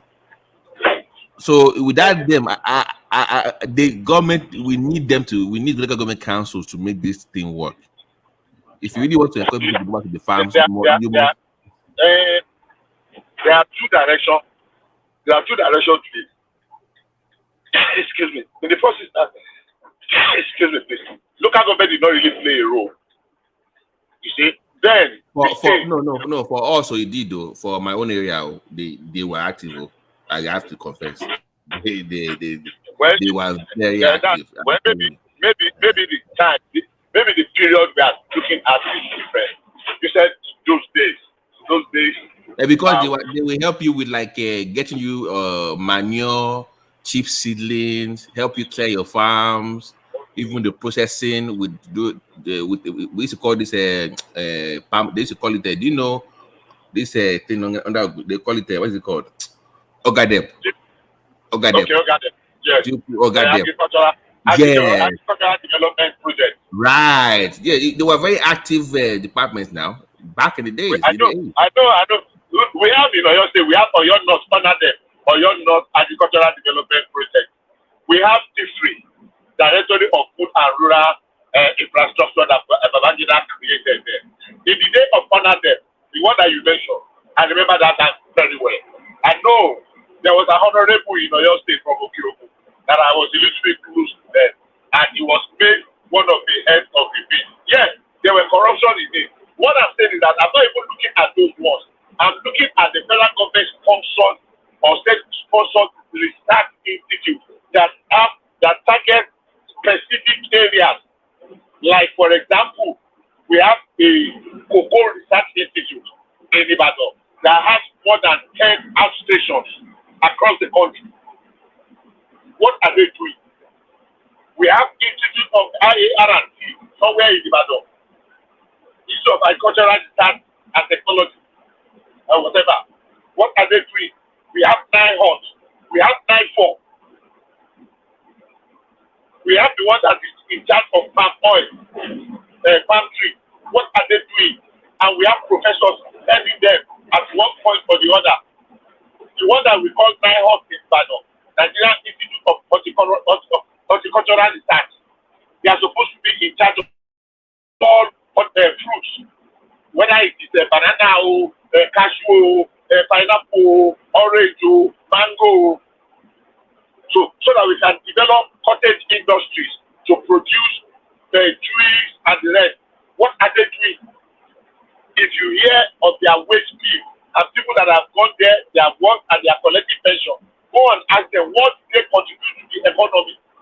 If you are heading the research institute and you are not adding value, then let's shut it down. So the craze for white collar job is a problem. The craze for one thing to do things that everybody will clap. Nobody wants to change. That's how we have been doing it for 30 years. Then what result have you been getting for 30 years that we have to continue to do it that way? You just come to office and go, max time, in the evening you go, at the end of the month you collect salary, you complain, we are workers, we are not being well paid.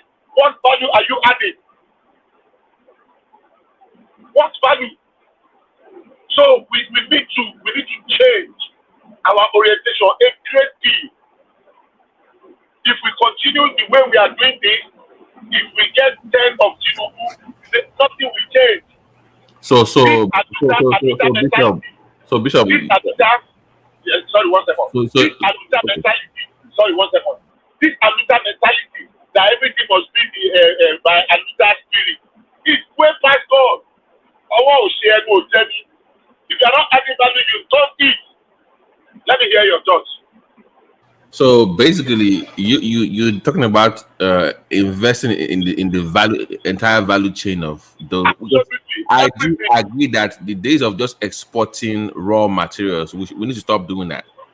Stop exporting raw cocoa. Stop exporting raw cassava. We should invest in the entire value chain, at least maybe half of it, or 2 or 3 stages before exportation. I'm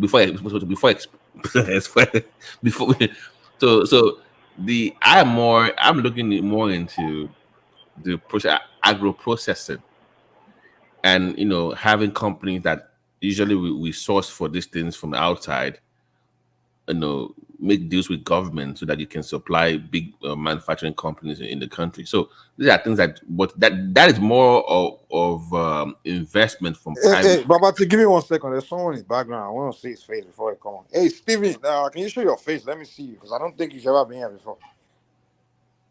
Steven Yen, whatever.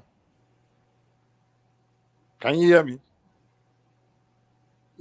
Can you turn your camera on? Let me see what you look like before you. Steven. Okay, look like that. Okay, no problem. All right. Okay, I got see you. No problem. Okay, go ahead, Babasi. Yeah. Yeah. So I was just talking about the investing in the entire value chain. I think Kulaka talked about that. I think he's also doing something in that area. But you need to encourage private sector investment if they want them to come into that the entire value chain, and that will help the economy. But government has to have a plan and put incentives in for people like me and others that have been doing something in that area and I want to do more to come in. So I do agree with Bishop. The days of just exporting raw, we need to stop doing that. That's not beneficial to the economy. But I will say once again that I remember the 80s and I know the role of the local government councils. And in my opinion, if this is going to work, you need them. The federal government and the local government councils are, to me, even more important in these things than the state government. I've seen it with my own two eyes. I've seen it. I've seen this. I don't let me bring any family stuff up, but I have seen it with my own two eyes. And this works better if they are involved, as opposed to just having Abuja tell them what to do. So let's bring that model back in agriculture. I think that will encourage people to move back to the Gberikos, and like Mike is suggesting or talking about. And you can always have them, maybe a new business model of shipping these things or moving into the cities. You know, have the market board or whatever you want to call it that can price this thing out. They can have government buy from them directly. So that is guaranteed sales, right? Guaranteed sales. So if I'm producing 100,000, whatever, I know government is going to buy from it. I know the rate. I know the pricing. That will even encourage me to do more. I'm going to employ more people. Exactly. You want to produce more. Exactly. It's because now you know that no matter you produce more, the more the money is, the market is there. The government is ready to buy it. Right. So that means it's easy way to become rich. You work more. You work more. Then You employ government more has spent people the and money you grow more. to. You don't have to worry about, okay, I have to grow it, find a market to sell it to before I can pay people. So you understand what I'm saying? Because Right. we can call it maybe a food bank where the government set up. You grow your thing. All government will do is just need license from you. You get license from them, whatever it is, or and then even government can handle revenue because every year you have to renew your license, pay government that agency to renew your license, and then all you have to do is the more you grow, the more money you earn. So they already create that opportunity for you. All you have to do is just work hard, grow your produce, sell it to the government, and government now supply it to the retailers, and the retailers going to make their own money in the market. Yeah. Mike, let me shock you. Ababati, let me shock you. Contrary to what the media is making us believe in Nigeria today and people that are south, do you know the biggest threat to farming is not any Fulani herdsmen? Do you know the biggest threat to farming? What is it? I'll tell you. Number one is kill free. Kill free. If you have a poultry farm today that you have 10,000 birds that are laying, be sure that your hand farm workers, they are stealing. If you are producing 10,000 eggs, be sure that your farm workers are stealing 2,000 to 3,000 eggs per day. And that is way above your profits. So you are barely breaking even. This one is not some outsider. This one is the people that are working, the young people that you are paying salaries. And adopt all manner of tricks. The second one is poaching. And then more than 50-60% of the time, your farm workers are the ones that colluded with outsiders to come and buckle and poach and steal your thing. That is more than half of the time that you have issue of poaching. That people break it. When the FIFA is the workers there that come, they find a way to steal it. Anyhow, they connive with suppliers of products, they connive with buyers to, they have a way and they do it. And if they cannot do that one, they connive with tell them how to work. You want they used to say, only low money, only stop. When you are solely late with the house, the cat, the mouse. That tell the one from outside where the pot of soup is and how to get to tiptoe. But we're not looking at that because it should be kind of self-indicting. And the system young people that we are fighting,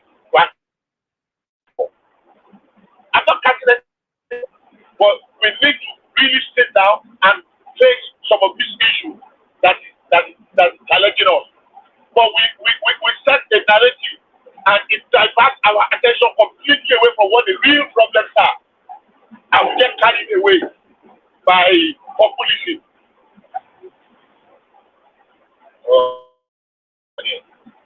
So the and we want to be very, very sincere with ourselves. There are things that we need to do. Call ourselves and where do we start? You see people that have 10 children today. 10 children, oh, they have used government hospital to deliver those 10 children. They did not spend one kobo. There are 10 children that are attending at the public secondary school. For years, and they are not paying any kobo tax because they are not doing any tax. Kobo tax have been loud, cried the loudest how government has paid. Your 10 children, were paying all the nurses and the midwives that midwife the part of your children. How do you think they are paying the teachers that are teaching your children? But we'll cry out loud what to play mentality. And sometimes we need to just need to really face part and bite the bullet. Oh, God has failed. But we ourselves as a people, we have failed. And a lot of the things falls on us because these same people that are in government today, they were part of us yesterday. They were crying. But when they reach there, slowly we change. Among us, the ones that are here today that are crying, when they reach there tomorrow again, it will see change. So the circle continues, the vicious circle continues. Oh, when you are not there, you cry the loudest. When you get here, oh, you don't become part of them. And I will say that all the people that are in government today, they were not there. But Dani, that was saying Tinubu surrounded himself with Buhari, with competent people. They are not fit to be president of Nigeria. Yeah, he's there now. How many advice has he given to Tinubu? His tweets are there all over the space. So sometimes some these things, people will say it's not rocket science, it's not rocket science. Have you led your estate association, landlord association, to see how complex it is, not just of the local government? Ordinary WhatsApp group, some people cannot administer it well. Thank you. Yeah, Steven, do you want to say something? You want to comment? I want to say something because your distance is low. Your voice is very low. Is it better now? It's better, but we're still low. But I mean, if that's the best we can do, we can deal with that. Okay. I just want to make some contribution because I've been involved in this family thing. Sorry, Steve. Are you using your Bluetooth or something? No, I've disconnected the Bluetooth. Yeah, you might want to. Yeah, it's really low. We can barely.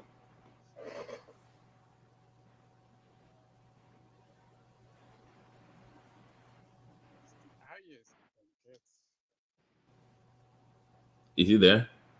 Yeah, I'm here. Is it better now? Well, I can barely hear you, but hey. Yeah, I can barely hear you.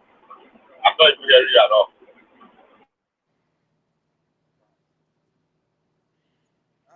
I think that's the highest I can go. I'm more or less shouting on top of my voice now.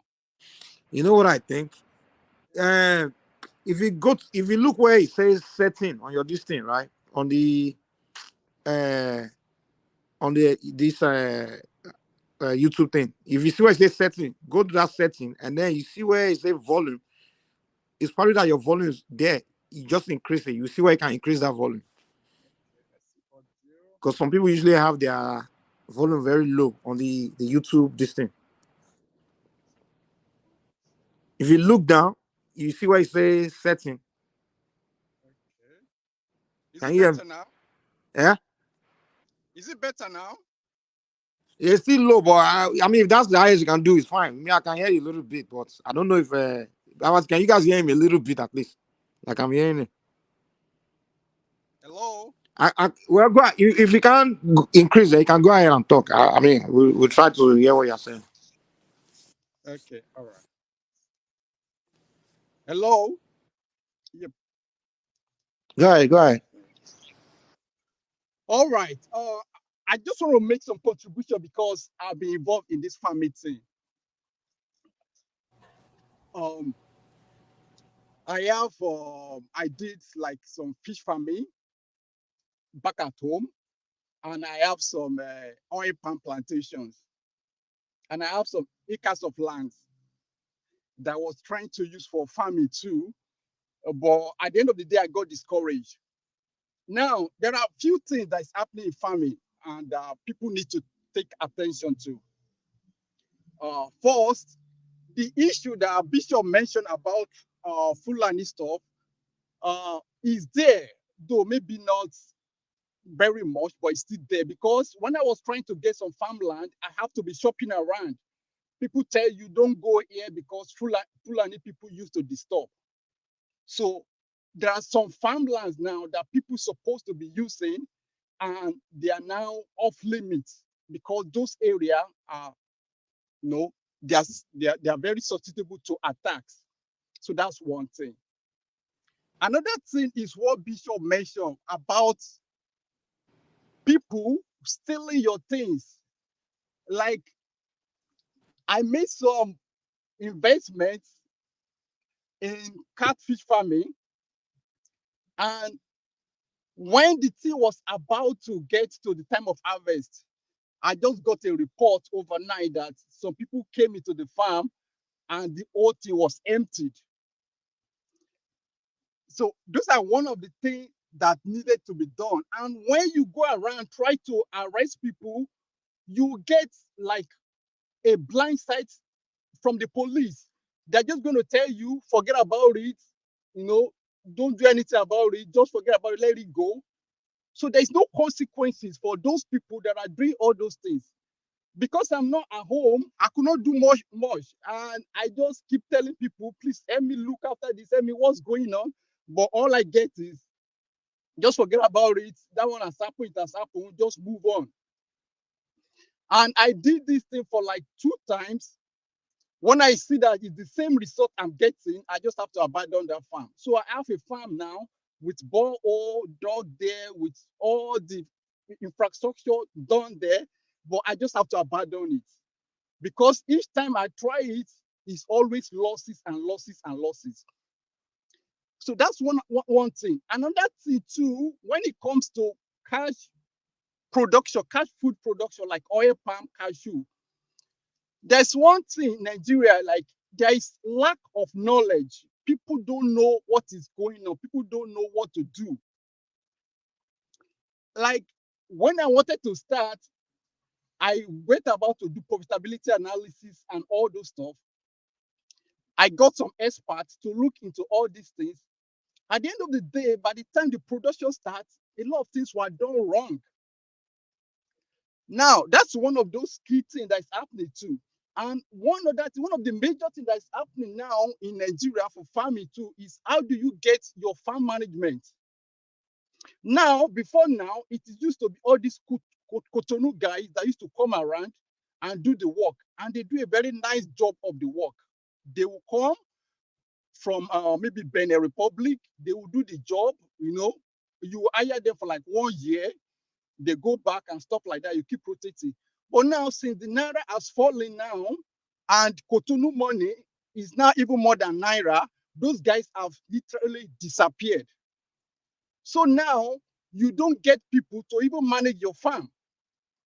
I have to be searching around, looking for farm manager, I'm looking for farm worker, looking for farm workers. Even there's some people that will come and say, oh, they're coming from the north. Please send me transport fare for me to come down to your farm. You send those transfer money, they disappear with your money. So those things are what is discouraging people. There are a lot of people here overseas that want to go into farming. Just like a few days ago, somebody posted stuff on I think was it TikTok or Facebook, of somebody that invested millions into farming in Nigeria. And when time for the harvest, everything disappeared. I have a cousin of mine that invested 50 million into those stuff, and money keep disappearing. So people are now discouraged. So I think there's a way, if there's a way of in which people can organize and see that there is this kind of monitoring back at home, so that when you put in investment there, your investment doesn't get disappeared. It's discouraging a lot of people to invest in farming in Nigeria. People ask money to do that, but they won't. After I've got my hands burnt like 2 or 3 times, I just have to abandon the whole project. I just left it. I have acres of land now that I want to do, but I just left it because what's the point pouring those money into those farming, and at the end of the day, things just get messy, things just disappear. So I'm feeling that the things government can do, I believe, government cannot do everything, but there are things they can do. First, in the knowledge skill gap, there are a lot of graduates that are coming out of schools, agriculture extension, agri store, agri this, and they are jobless. Why not get those guys to help people? I was looking for a way to get knowledge, how to plant this, how to plant that. You cannot even find. You go online, you go this, there's nothing, there's no arrangement for that to help people that want to go into these things, right? That's one thing that can be done. Another thing that can be done is government, try to relate with diasporans that want to come and invest like this, and kind of give a little bit of assurance or insurance on their investments. Like, okay, we're going to set up a monetary stuff that can help you monitor your stuff, and your money does not get disappeared. And if your money is being getting disappeared, if people are pilfering those stuffs, that part is one part I would say I strongly agree with you. That part, this part you just mentioned, government, like connecting with diaspora. In fact, I mean, regarding those kind of investment farming, because one, the diaspora, most of us have the capital in hand. You understand? Yeah. A lot of us have their money to put in. So yeah, go ahead, sir. Yeah. So those are just are the things I want to suggest to this family thing. People have the money, especially those of us that have the money to pour in, but those investments are not yielding the necessary results. So people are gradually drawing back, and the result you see is all these things going on around. And another thing, the final thing I would just say to this is the ports need to get fixed. The ports need to get fixed. Like there are guys that are doing cashew, and have in a contact with somebody. They harvest cashew. They wanted to take it out, but everything got stuck in the pot. All that Tinker Island and Papa stuff, and most of them got rotten in the container. So all these things need to be addressed so that agriculture can progress. And the things about our youth not wanting to do agriculture is there's what we call reward system. Now, increasingly, they are beginning to see that maybe hard work doesn't really pay. Back in the days, we used to study hard. There was a time when Glow was coming, they came to our house. I was asking them, what about these kids that go to university, they read and get first class? Why are you not giving them scholarship? Why is it that you are promoting P Square, you are promoting Davido, those people already have money, you are giving them more money? I know it's good for your business, but then when people see that all you have to do now is to sing and you make millions, nobody want to read again, to put in that stress to read. At the end of the day, you don't get work, or maybe if you try to even do 1 or 2 things on your end. So they see a quicker way to make money, and everybody, we are all human beings. We react to pain and pleasure. Things that give us pain, we try to run away from it. Things that give us pleasure, we try to gravitate towards it. So the youth are increasingly seeing that maybe hard work doesn't really pay. When they see somebody stealing billions, I'm not saying that's the right way to go, but we're not all the same. Majority will tend to look at, why am I doing all these silly things? Why some people are doing easy things and they are making so much money? So why not follow that way? So those are those things that is discouraging youth. So we should give more in the society, more privilege to people that are achieving. Let's feature them on the TV. Let them not only be seeing Davido and all these people coming around. Let's see some people that are making things happen. And people can now say, oh, if I follow this path, I can also make it. So those are things I just want to say about this stuff on the ground. Sorry that you can't hear me properly. I think it's my phone, I guess. Yeah, it's okay, man. I think we're hearing you better, sir. Yeah. I think it's just, Mike, are you hearing me? Yeah. Okay. Yeah, I had it. It was like initial stage. And I can hear the frustration in his voice also, and the tone of his voice. Because if you have tried all those things that you tried, and people say kind of are frustrating me. And if I tell you my own experience, marvel, you marvel.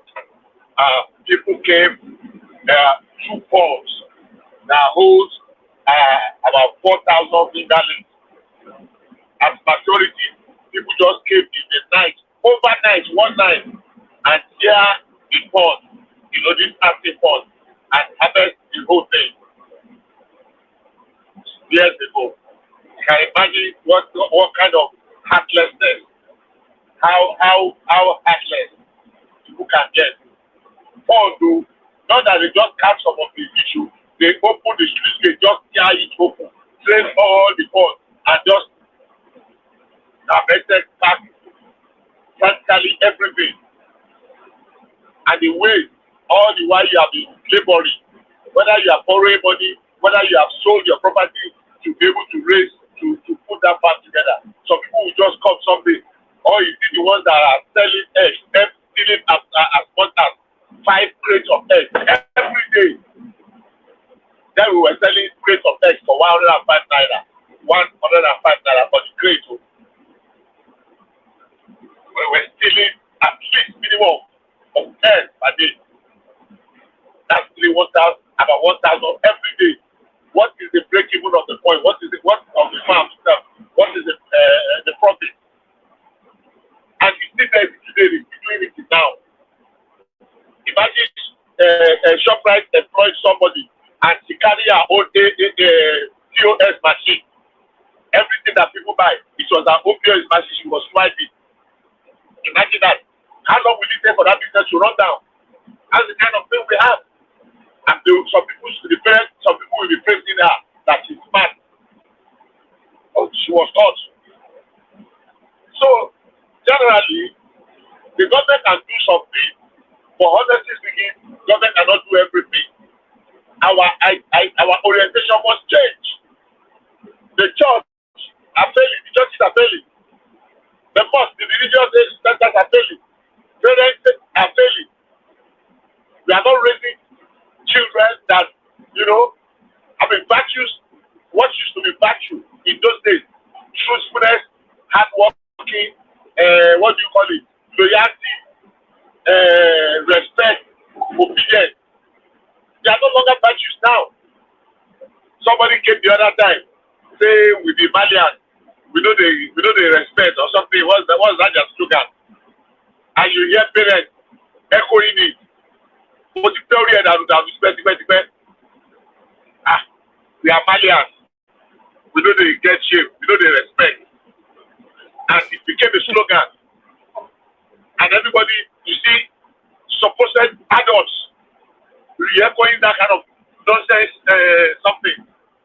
They said, how did we get here?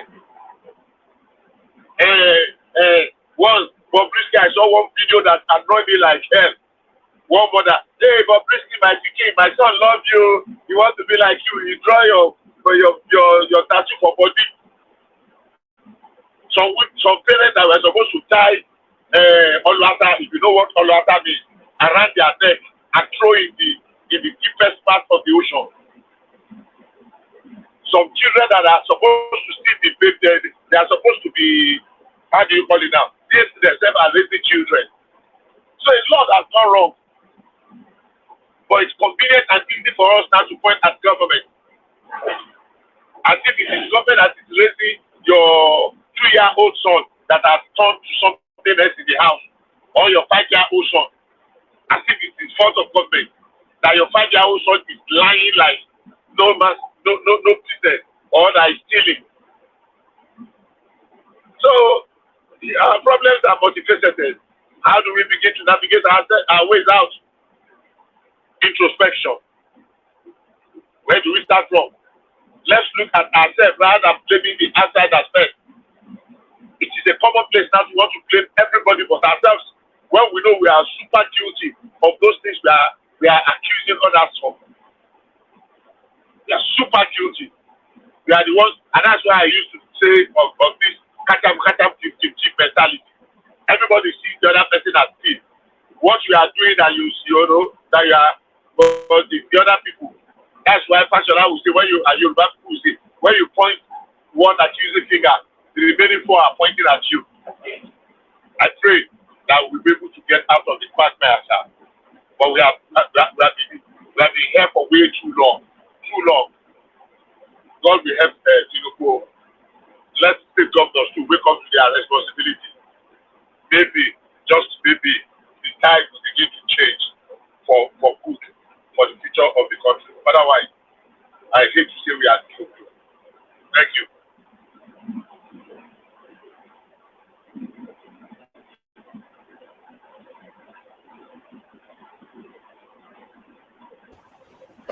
What happened to Kolata and Diwali? And what lost, maybe? Yeah. Diwali is in Texas now. I can hear every single person, but it's just that I've been busy here. So, you're playing your video game, maybe? I'm doing that. When now you're playing your Call of Duty as usual. All these kids, they just be beating Agbalagba like. God, man. I like Michelle Bubu. That picture there, is that one of your sons? Which one? How can that be my? I can hear that,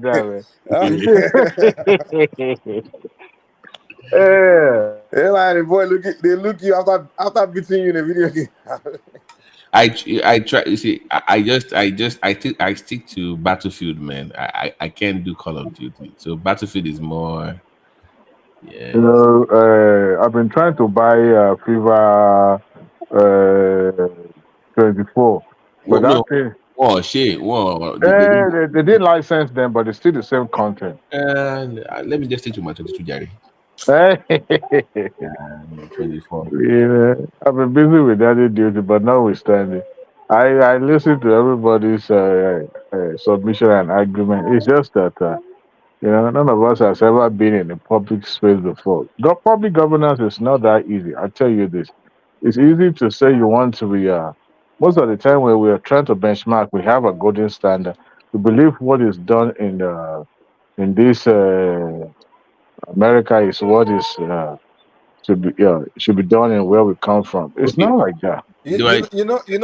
Can I ask a question? Do you feel comfortable with the way the World Bank rep is looming around our economic minister? It has always been like that. So that is not good for your country. I don't feel IMF all over the place. It brings back that IBB kind of thing all over again. Because you guys will not stop taking loans from them. And look, when they give you loans, what else do you think they should do? Oshoma alone, you want they want their own benefit now. Or like I grow like you want to. Who are the biggest contributor to the World Bank? Is it not the European country and America? So they know they want to make sure that the advice they will give you. So I mean, if I loan you something, Rabati, and there's a term to the loan, do you think I want you to repay it on time? I'll benefit if you don't pay it on time. As a matter of fact, pay the minimum due. That's how I will, gain from it. But if you are paying more than the minimum due, definitely you will pay. You finish paying on time. No, this is my thing. Me like to be I don't like me. Oh well. Yeah. Like it's from my area now. I don't like I'm like I don't feel comfortable with how all over the place telling him what to do, how to. Nah, I don't like that. Who's that? That lady,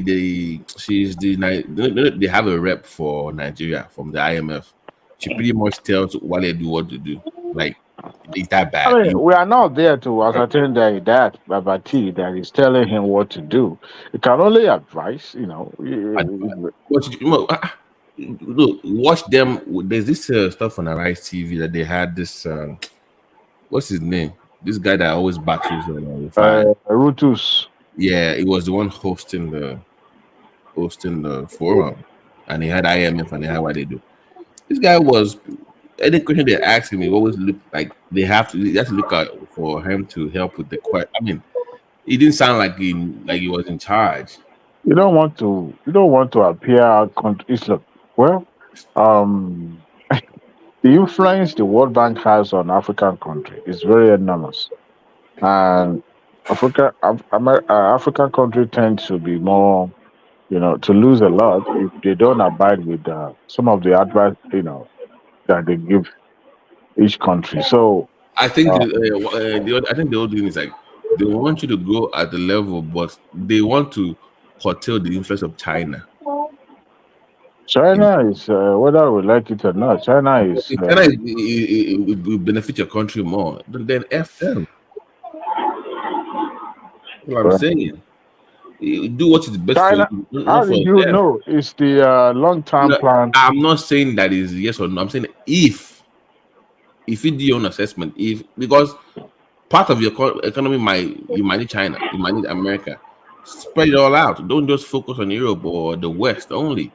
Do what is best for your own country. So your European partner, how do you think they will feel if you are going with China? Don't they trade with China too? They do. Everybody has their own. So why can I do the same thing? Why do I have to just be you? Well, your administration will be overthrown one way or the other there, because they will make sure that they stifle you with everything they could find in the book. So yeah, in some form of economic. You're in a quagmire one way or the other. Okay. Economically, politically, you are in trouble. You see what they did to Jonathan. So even America did not even hide it, you know, during the election. So it's one way to go against. There's one way to make your administration look bad, as if you have committed the greatest sin in the world. And if care is not taken, they will destabilize your country and take you to the International Court of Justice. As simple as that. And you'll be like their sailor in age. It's as simple as that. You know, we tend to downplay some of the influence of these big player. You know, I'm not saying. Don't get me wrong. You know, France something, because usually we go towards Britain, but this French every 5 minutes is always good. What is it? So I'll be cool. You continue to go to France because number one, that is where his medical record is, and two, it seems the French government is actually in support of his administration. So that chummy look when they went for the what was it that he was invited to then I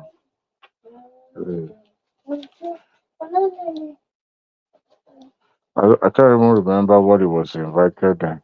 Because I know we always gravitate towards the British government, but the French for Nigeria seems or some kind of.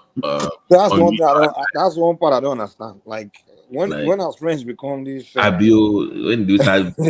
I was also funny. That was even funny. Those francophone countries they are dumping France.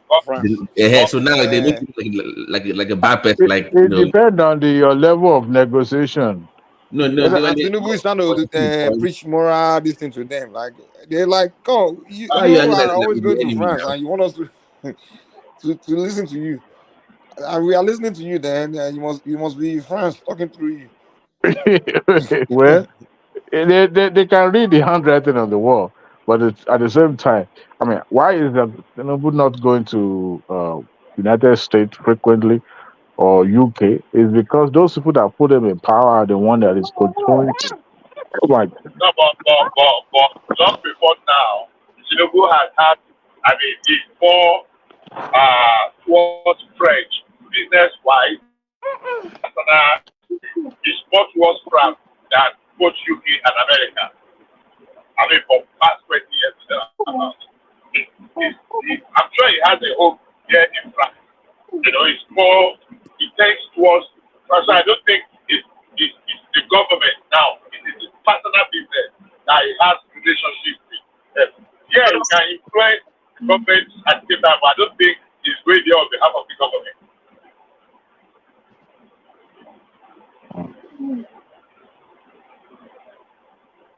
Well, I don't. I'm sure. I mean, they've always had influence in our politics and our economy. So hugely, and honestly, we should legislate against that. I don't see reason why we should allow, because they wouldn't want to allow foreigner to, have the kind of influence that they have over the economic and political situation in their country, like the one they have in Nigeria. How on earth should Obama be allowed to address Nigeria on the eve of election? That is not even allowed in America. Not to talk about. Didn't they have the northern governors? They went to Washington to see him, right? They had like some kind of meeting with the part of the country. Whenever any of those countries call African Summit, all the African head of states, they were all happy at the same time. And I always wonder, how do you guys coordinate that? Be almost squabby. There's someone there. There's someone there. Give It's like them. whenever anybody say African Summit, all of them will show up at the same time. Like, easy. Yeah, man, it's some kind of low this now. Yeah, that's why. What is this guy? This president. What is his name? Oh, this is Zimbabwe. No, not Zimbabwe. Mugabe. Mugabe. Thank you. I love that guy. Mugabe. I don't have time. Mugabe is nearing his grave. He doesn't care about what's happening. They sanctioned the guy. There was a time the Zimbabwe dollar, one US dollar became $1 billion. It's not Mugabe I was talking about. Mugabe too also pays the price too. What is this guy's name? It's Museveni. Museveni. Yeah, is it Museveni? No, Museveni is a complete puppet of the. No, the way he's been attacking the Europeans lately. He's not attacking anybody. He's just doing his little talk. The guy is a complete American puppet. What we call Shekushaye. Possible, but he's lately. So they're using to chase the army away, and then they put him there, and the guy has been there. The guy was actually a military guy, I'm sure you know. Yeah, he was the one that overthrew the army. The way he talks of that, and now that is now against the alphabet community. Now you see how they're going to turn on him. That's the only issue. That's the only like no way. I won't be surprised if his own son service not even alphabet. No, the thing is, when Hillary Clinton summoned the guy to tell him that, okay, he needs to, the guy went back to his people and said, okay, Hillary Clinton, call me, say I should not do this. But the guy now realized that was one thing that will make his people completely rise up against it, because there's no way you can, the Ugandans are not hearing it. The guy just said, there's no way I can tell my people that, come, we have to accept this thing. So the guy went back to Hillary Clinton and said, Mrs. Clinton, sorry, the people, there's no way they can buy it. The guy said, there's some of all the people go to, to the European country to go and eat what? To go and eat food? They will carry them in the car, carry them around. I didn't know that shame. He said it beside them. Like student. Beside that. Honestly, OAU, obviously OAU or AU under Nagagwa, whatever his name is, it's a shadow of itself. It has no power. Do you know what is interesting? They were you hardly see in that bus. You hardly see those countries from the north of Africa in that bus. You don't see. The Arab ones, Abi. Those ones. You don't see them. You don't come. You don't those ones are shame now. Those ones they have shame. The thing about the Arabs, they still have their dignity. They still kind of stand up to the Europeans in a sense. They still feel like, okay, the Arabs, one thing about them is they never see the Europeans as superior or some kind of, but the Africans, you wouldn't call us, you wouldn't go to. So those ones, they have no shit. The African leaders, don't have any shame at all. The one that was the most shameful was the China Africa summit. That was some pathetic. They all went there. And no. Sorry, it was the Africa French summit when the Macron called them. It was so bad. Even Macron was kind of rolling his eyes. You know what yeah, Mexico African summit. No, oh God, no. Yeah. The Facebook, no, oh my God, oh, you did that one we have. I will live in United States too, because there's no way I'm gonna be facing my American friends. I'm explaining to them. For my Mexican friends. The Mexican president just some more the African leaders. They will show up and for aid. They will show up now. And they believe everything outside of Africa is superior to Africa. So anyway, they call them. They all show up. Okay, Mike, it was so shameful. Was it the president of Kenya or whatever? They were begging, but with attitude. You're supposed to give us more money. Glad. Need to do. You're like use. Even Ramaphosa, the guy was in this one event with European leaders. I guess they invited him there, and the guy was like, "You European leaders, it's like you don't respect us Africans. You don't respect us. See, we've been looking for you guys. We have the Congo River there. Africa, we need electricity, and the Congo River can supply it, and you guys haven't done it for us. I'm like, this sense of entitlement. So like this guy is talking to them like they don't respect me because they've been talking about come on helping us to build infrastructure, build this light power. I'm like, dude, what the hell is wrong with you? Don't we have engineers in Nigeria? Exactly. They don't. This leader is like when they talk, the way they do is like they don't believe in their own people. They don't believe that their people can be scientists. You can grant your people and tell them like, hey, we have money here. You guys figure out to do these things, and the government will fund the research, whatever. They don't believe in their people, man, at all. They don't even call their engineer, their scientists, their engineers, their professors. Say, okay, go to research, figure out what we can do with the Congo River to create electricity. They don't believe in their people. Even in the 80s, it was the ministry, even at the state levels, they were building roads. I remember they would not build the roads. Now you see in Igbo everywhere building roads, building bridges in Nigeria. I'm like, where are your engineers? Where is the ministry? What happened to your own engineering? What happened to them? Even just to fix road, you see one white guy from Lebanon, whatever, fixing roads in Nigeria. What is this? It's something about the African man's consciousness. They somehow just, I don't know, maybe it's because of the rubbish they feed us. Through that, we just kind of believe we can't do anything. That's why when you see an African do something mediocre, we start celebrating. See, that person, come on. When they show maybe they give an African, white people one award, maybe Europeans invite one African, they say, we all start to celebrate, I say with some kind of achievements. Yeah. You see, even this African Nations Cup, almost all the coaches are foreign, are white. Where are the black coaches for African tournament too? They don't believe that they have their own people that can coach them to victory. You must always hire some foreign guy to tell you what to do. I don't know what I call it. I don't know. You don't believe in their people. Are there foreign coaches? Okay. I thought yes, now. Just what's the AFCON now? You see that almost everybody has like a white coach now. Yeah, that African tournament. White coaches. I thought it was the referee you said, but the coach. The coach are like white. And do you know what's funny? The Ivory Coast, You know, they fired their white coach in the group when they thought that they lost. And guess who's leading them to the finals? The black coach.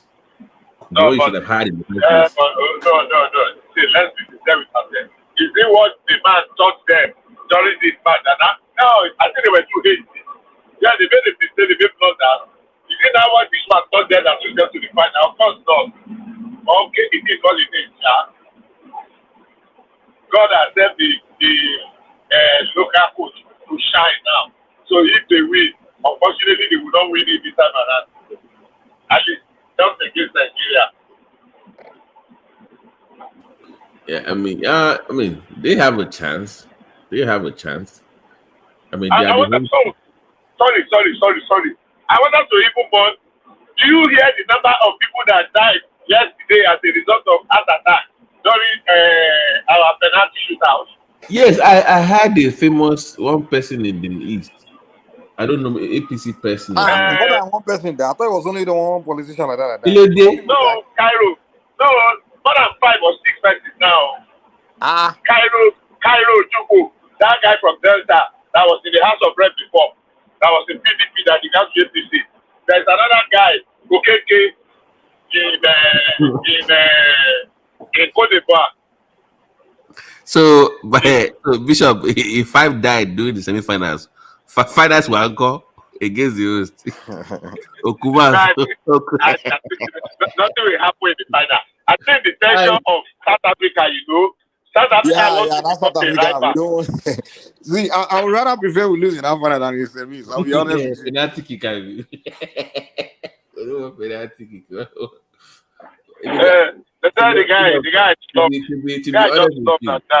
to be honest with you, when they got to the shootout, I'm like, man, that guy is good though. We have no chance against that William guy. That was what was made popular, and they too they were kind of posting it. They wanted to push it to that, but my policy is this, and this one you don't take. The year that Shooting Stars lost to Zamalek, they are not get European team where they support to. I've never had one. Sympathetic to Arsenal, but I'm not their fan. That year that Shooting Stars lost to Zamalek, the National Stadium, that was the year I stopped every form of with football. I go watch you, I will enjoy you, but apart from that, if they win, they will share the money with me, So why should I kill myself because somebody is they are collecting, whether they win or lose, they are collecting their match bonus. Why will I now be the one that will not die because somebody is playing bad? So all these people, when they say they get heart attack, I just pity them. If you don't say your heart don't carry out, why are you watching live matches? Because I've seen people before, they can even watch live matches, but they won't watch it when they get to penalty. Just come and tell me the results. And if the result is not good, don't just tell me. Let me just stumble on it anyhow. Don't let me build up tension. Don't let me cannot kill myself. Why would they die? How can we be counting 6, 7 persons that have died as a result of heart attack because of a man? Bishop, how you want to explain this forever now? Oh, Baba, I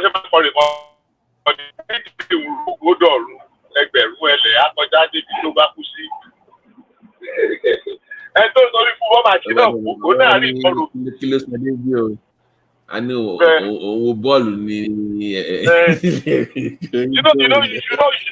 should know Cairo now. Cairo Chubo. What does I've never heard of him until he died. I've never heard. I know he's an APC guy. By the way, we should mourn Etelekpe. Etelekpe, I heard he died too. And what's this man? Actually, Uncle. What's this man now? This man where they do. It's not taking my moonlight now. To man share allowing by that died a few days ago. Bishop, hold on. What please? If you show your face up there, because you're using different this thing. Okay, now you use different avatars, so I want to make sure now you. Okay, Bishop, carry on. Sorry. What's the name of this man now that died a few days ago? This man I used to think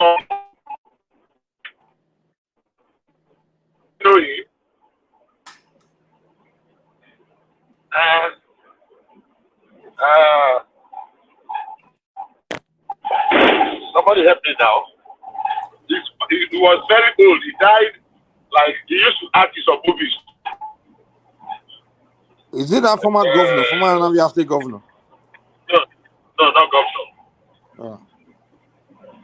He's a musician. He's a Yoruba musician. He's very old. Oh, Yoruba. He's a Yoruba guy. And he's old. He's about 80. He's very popular now. He used to sing this folk club, play guitar in those days. I don't know. I used to act.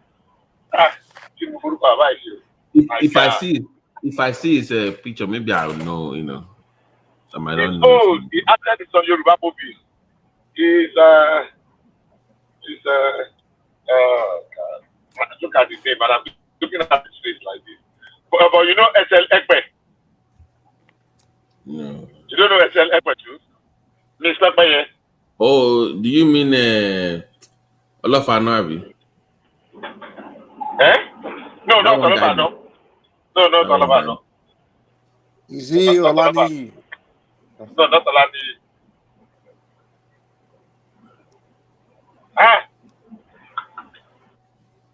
He just died a few days ago, like this week. If it's few days ago, I won't know because I won't cut any news of anyone. I'm reading here that they said Igbo businessman dies in Ivory Coast. He lives that was Okeke or something. Okeke or something. It's spare part dealer. Osondu Nwoye or whatever. Yeah. My God. So that's Kwara University deputy boss died. You should get hard. You know I did right to your long. That's not true. You know. People who are buying shit. It's strange very well.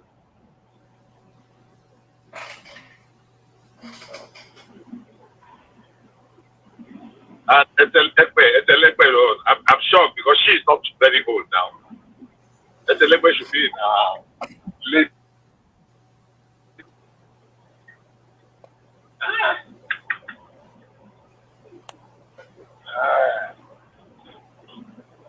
Oh, is it Jimmy Shola and Kirby? Jimmy Shola and Yeah. I love this voiceover in Jagun Jagun. He did the voiceover on that was beautiful. That was beautiful. I love the Yoruba. Amazing baritone voice. He has that amazing baritone voice. He does a lot of voiceover for adverts, jingles in those days. Yeah, I love it. How come his name just went off my radar like that? How can I forget? Oh my God. If I was just that, that means in another 10 years, I will not even remember his name again. He's our own. He's our own James Earl Jones. That voice, that baritone voice. So, yeah, I love the way he did the that I love him and this guy. Huh?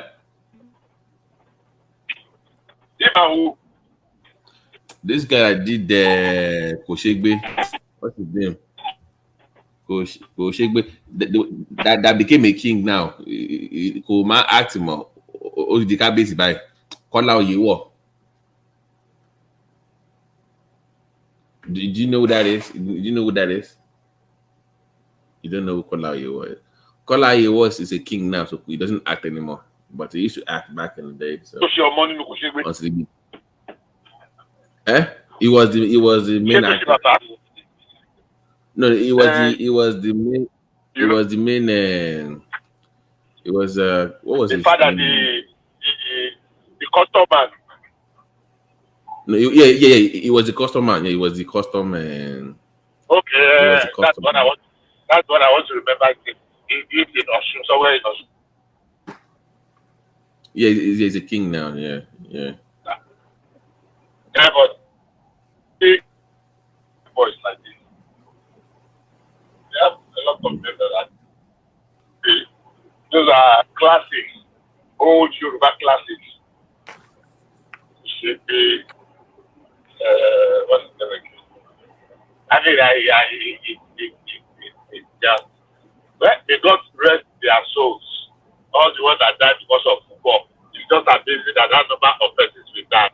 In one night, because of football match, I mean, more than 5 prominent names just buy like that because of the watch match.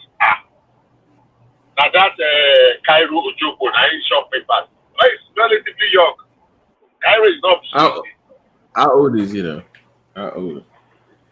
Cairo, you know, like the average Nigerian does not take care of themselves now. They're not taking their medication, or they're not even. So Cairo has PhD. Cairo is well read. Cairo has PhD. Bishop, trust me when I tell you in practice. When it comes to Nigerians that come through the practice, without their PhDs, they neglect their health, man. So don't let that PhD fool you. They neglect their health. You would think the more educated you are, you should you know. For Nigerians, that doesn't really, especially the men. They don't even. Oh man, let me put it that way. They don't until you start having complications. I said it before on this platform. Bishop. Yeah. I'm here. I've had Bishop. No. We are still live. Bishop, let me give you an example, Bishop. Okay. I've had a Nigerian man tell me in practice, Oju enche balabala. So, Oju enche balabala. Your A1C is over 7. Okay? Over 7. Your A1C is over 7. You having blurry vision. Kade fun logun ka se lab test fun. O no lo si na je po for the lagbo. And he's an engineer. In how many minutes? How many hours? Yeah. When you're already blurry.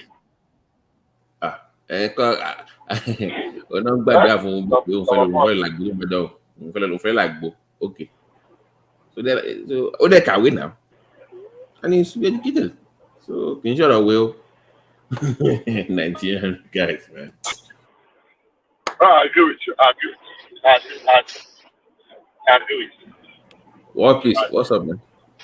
I'm good. You listen to you and Bishop speaking Yoruba like the rest of us doesn't count. But don't forget, Osimhen make that. Osimhen make the game. Make sure we won that game. You see that? The what? When you come. When you come. When I come. Wait it up. Hello? I know when you come. I never to see you. I don't come in the morning. I start with tonight in the morning, in short. Like come out. Then I come back. They said that 5 people died of heart attack watching the penalty kick. I was the penalty, but hello, Babati. Go ahead. I watched the game before I even went on live. Then come to one show. I watched the game now. But I was shocked that 5 people died. Like, in short, it was good that we won that match. Let's say the truth. If we did not win that match, probably there would be an unrest in Nigeria by now because they are looking for anything, any little thing that will fuse that anger in Nigeria. Tinubu would not be able to control it because there was too much anger in that period. Traditional leaders being since event is happening, traditional leaders being quiet, no food, there's no this. Any little thing would have triggered, and I would have lost that match. You see the way they're celebrating on the street now, people rushing out in the street. And you know what piece? The VP was there. Imagine losing that match with the VP. The VP is there. Then even when it was down 1-1, when that penalty came, go and look at Twitter space. People already telling him get out of that stadium.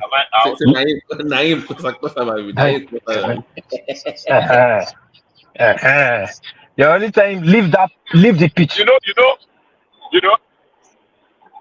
Continue. I was watching a little bit while I was speaking out. I was on transit. the street, it what we were 2 goals off. Then they now reversed that goal. And before you know it, they now gave them penalty. And I was what That part happened? I was like, That it's was like weird now. they turned my mood 360. And when they scored that goal, I say, my spirit elevated. I say, Osimhen, don't score finally. You don't Yeah, score finally. finally, all of a sudden, we are doing They reversed. Not that they don't even reverse the penalty. They gave us penalty. But actually, that game, that we deserved the penalty. That was a penalty. I don't know what that defender saw, tackling somebody that's already behind, backing you, and the ball is heading out, any out from your 18-yard box. You just guard him and let him go out. Huh? Which one are you talking? But why did you have to wait? Why did you have to wait that long? Even No, more the football, man. guy, he was the guy area called himself ball. striker. He waited that long to strike the ball. The moment they should stop taking out Osimhen. See, stop taking out Osimhen, Lukman, and what's his name? Simon. Just leave those guys in the game. Because all the other attackers we have on that bench, those guys, they just don't, I don't understand them. Mike, the problem in our Super Eagles team is that we don't have attacking midfielder that can distribute the ball to our wingers and our finishers. Like people go see. We have Iwobi now. Iwobi is doing a good No, job. no, no. Iwobi is playing defense. No, Iwobi is playing central back. That's what people don't know. Central back. That was Iwobi is playing. Iwobi is supposed to be playing attacking midfield. He's not playing attacking That's midfield. what he's playing now. He's playing attacking midfield. He's playing more like no. That's what it looks. That's what it looks playing. But that's not what he's. That's not the position he's playing. He's playing defensive midfielder. Defensive midfielder, not attacking midfielder. There's a difference between defensive who's playing midfielder the attacking and attacking midfield right now? Who's playing the attacking midfield? You don't have nobody. We don't have any. That's the problem. No one is playing attacking midfield. No. They are playing flag football now. So Thank you, but you know ball. They're playing flag football. Why do you think Osimhen is always coming back to take the ball from us? Yeah. Nobody feels the ball. We need somebody like a coacher or this guy. That can supply you. People that play attacking midfield, that control the midfield, that control the ball. You should put the ball to the wingers, to the attackers. You need to control. You know who have been doing it for us right now? That his father was one that messed it up. It's Jimo Musiala. You know Musiala? I don't really know him. I don't really know him for a long time. No, Germany now. No, I'm not. No, sorry. Musiala now. Playing for that German team, the top German team, Bayern Munich. No.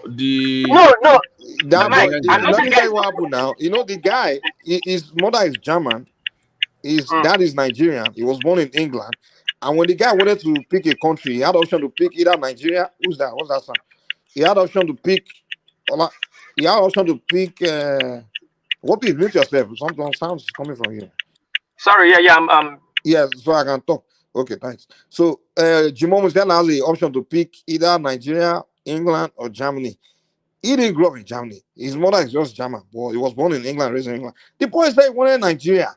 Well, because his father is one of those Nigerians that, just don't, they are still angry with Nigeria because they suffered before in that country. He didn't connect the boy with Nigeria because now he's the best. He's only 19, but he's the future Ballon d'Or. I'm surprised I don't know Jimo Musiala himself. You look him up. He's Bayern Munich best, one of the best young talents right now. He's gonna be him, Mbappe, Allah that will be contesting for Ballon d'Or in the next future right now. The guy's supposed to be our he played for Germany in the last World Cup now. The youngest player on the squad at 18, I think 18. The guy now It's finished. As such as playing World Cup, he cannot play again for any other team. You can't play for it's too late now. I know, but the boy could have been. You could have been on that squad now with them playing our number 10. Yeah, if you have played for the Junior World Cup, if you have played for like a Junior World Cup, you still have the chance to come play for Super Eagles and play for the Senior World Cup. But the thing is, he played in English junior team. When he was becoming a senior team, he wanted to play for Nigeria. But then his father also showing interest. So his mother pushed him to play for Germany because his mother is a German white woman. I'm on the team paying me. So the guy is like a That's Yoruba boy call like a us. preload, like That guy dey like carry. a preload. He can play both defense and offense midfielder. He can play both. Yeah, that's The what guy's we are a lacking. solid number 10. Jimo Musiala. And again, Osimhen is good in how do I say? You give him the ball in between striker. He's very good.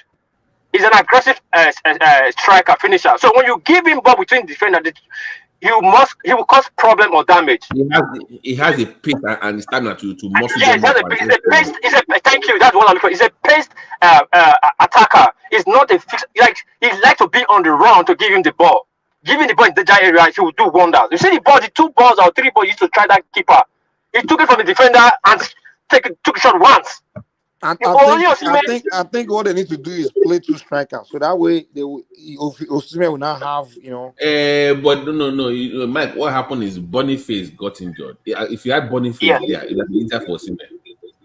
Yeah, Boniface got injured, but the problem that nobody's feeding Osimhen the way he's supposed to be fed in Napoli. That's why he's doing one in Napoli. He has good midfielder that is giving him the ball. If you give Osimhen ball between defenders, there's 70% possibility that he will do danger.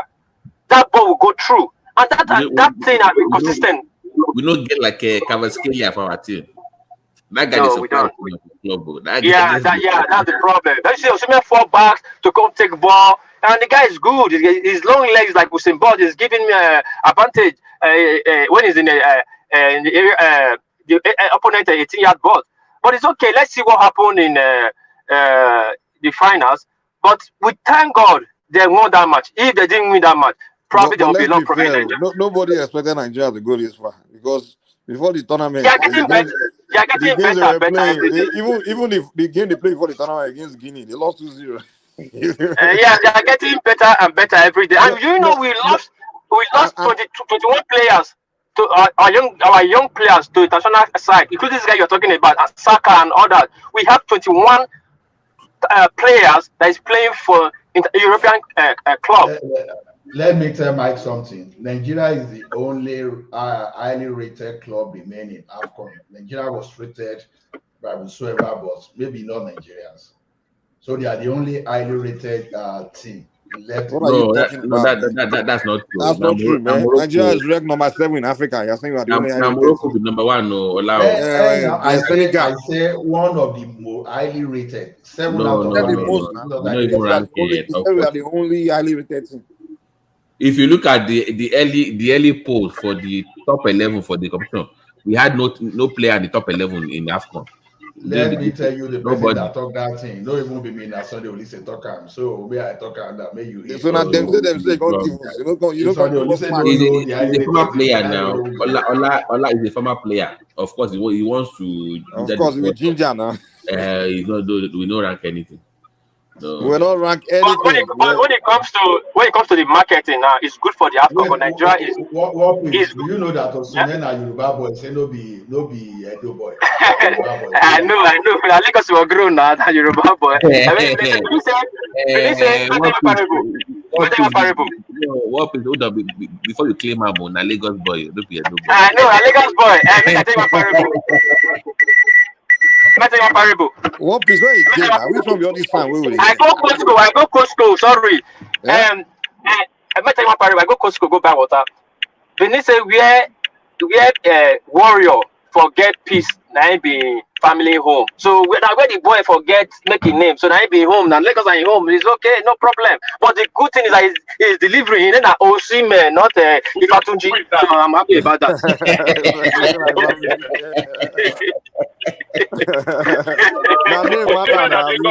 Osimhen na Yoruba. What be? Osimhen na Yoruba boy. You don't try it. I agree. I said like Yoruba, but the name now Osimhen, no Ifatunji. I'm not Ifatunji now, but say okay. Carry go. We can't agree with that one. We can't agree with that one. People let We don't have any problem with that.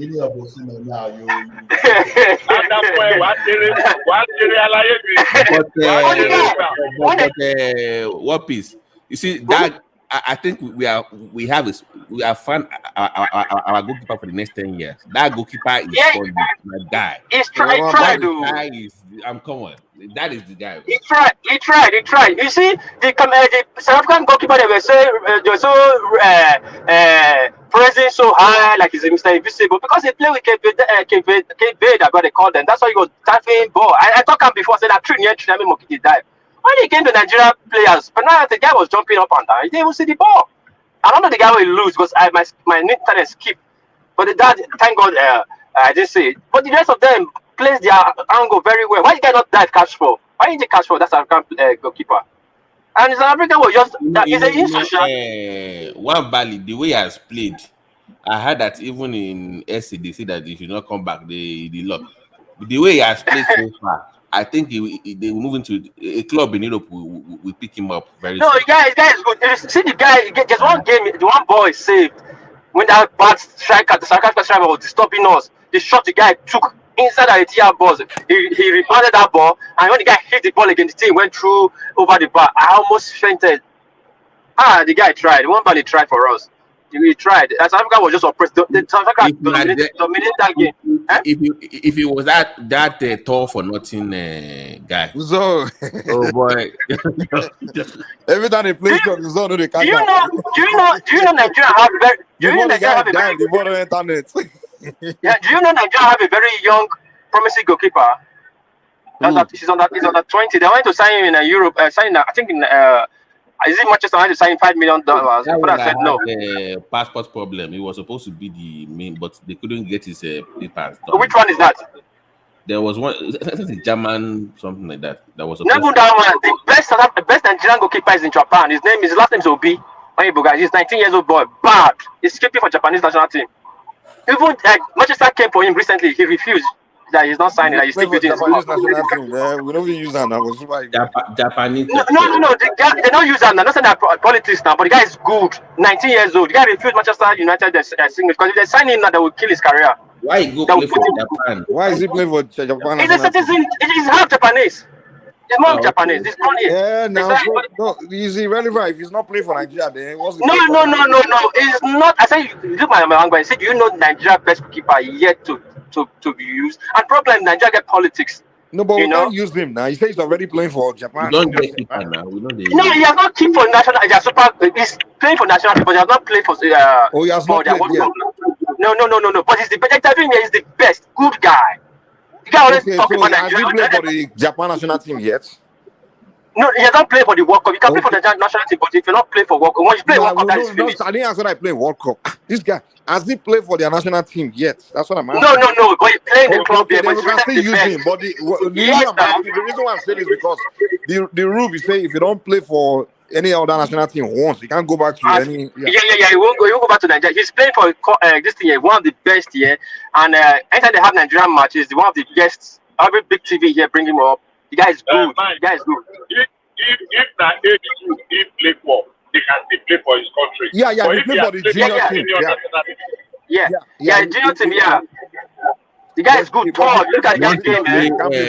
What is once you play in any World Cup qualifier, that's it. You cannot. That's it. Yeah. That's not even World Cup qualifier. Any game like this. Any senior national team. Yeah. The guy said he's still building his career. Not only that guy we have in Japan, there's not the most personal guy the guy ran to support. He got second. He's Japanese guy. Half Nigerian, half Japanese. What please? If you notice, at the beginning of the tournament, we were playing 4-4-2, but they changed to 3-5. We have 3. They moved. They're playing 3-5-2 now. Yeah. Because that's 4-4-2. And I know somewhat this other guy. So, but we have the goalkeeper, we have defense. Now only midfield we need now. Yeah, if you play 4-4-2, 4-4-2 rely on midfielder a lot to feed the wingers. But we don't have. That's why Osimhen was struggling, and that's South Africa bank on that. They clip our wingers up, so couldn't do anything. Osimhen couldn't really do anything. So when they changed to 5-3, I think 5-3-2 or whatever they changed to, you see Osimhen was not having space. He was not having space and having some paced pass, because that was Osimhen is good at, So I think a coach should. I believe he should change his game pattern But, because this one good though. that finance go hard though, to be honest with you, because now host. Yeah, host a lot. But Osimhen's name is dominating a lot. Osimhen will do danger. They should give him on forward ball, not a stagnant ball. Like another one that will kill his career. He will not do anything. He's on the move. You give him pass. You give him ball. Oh, Osimhen is dangerous. Go and watch his game I guess in Napoli now.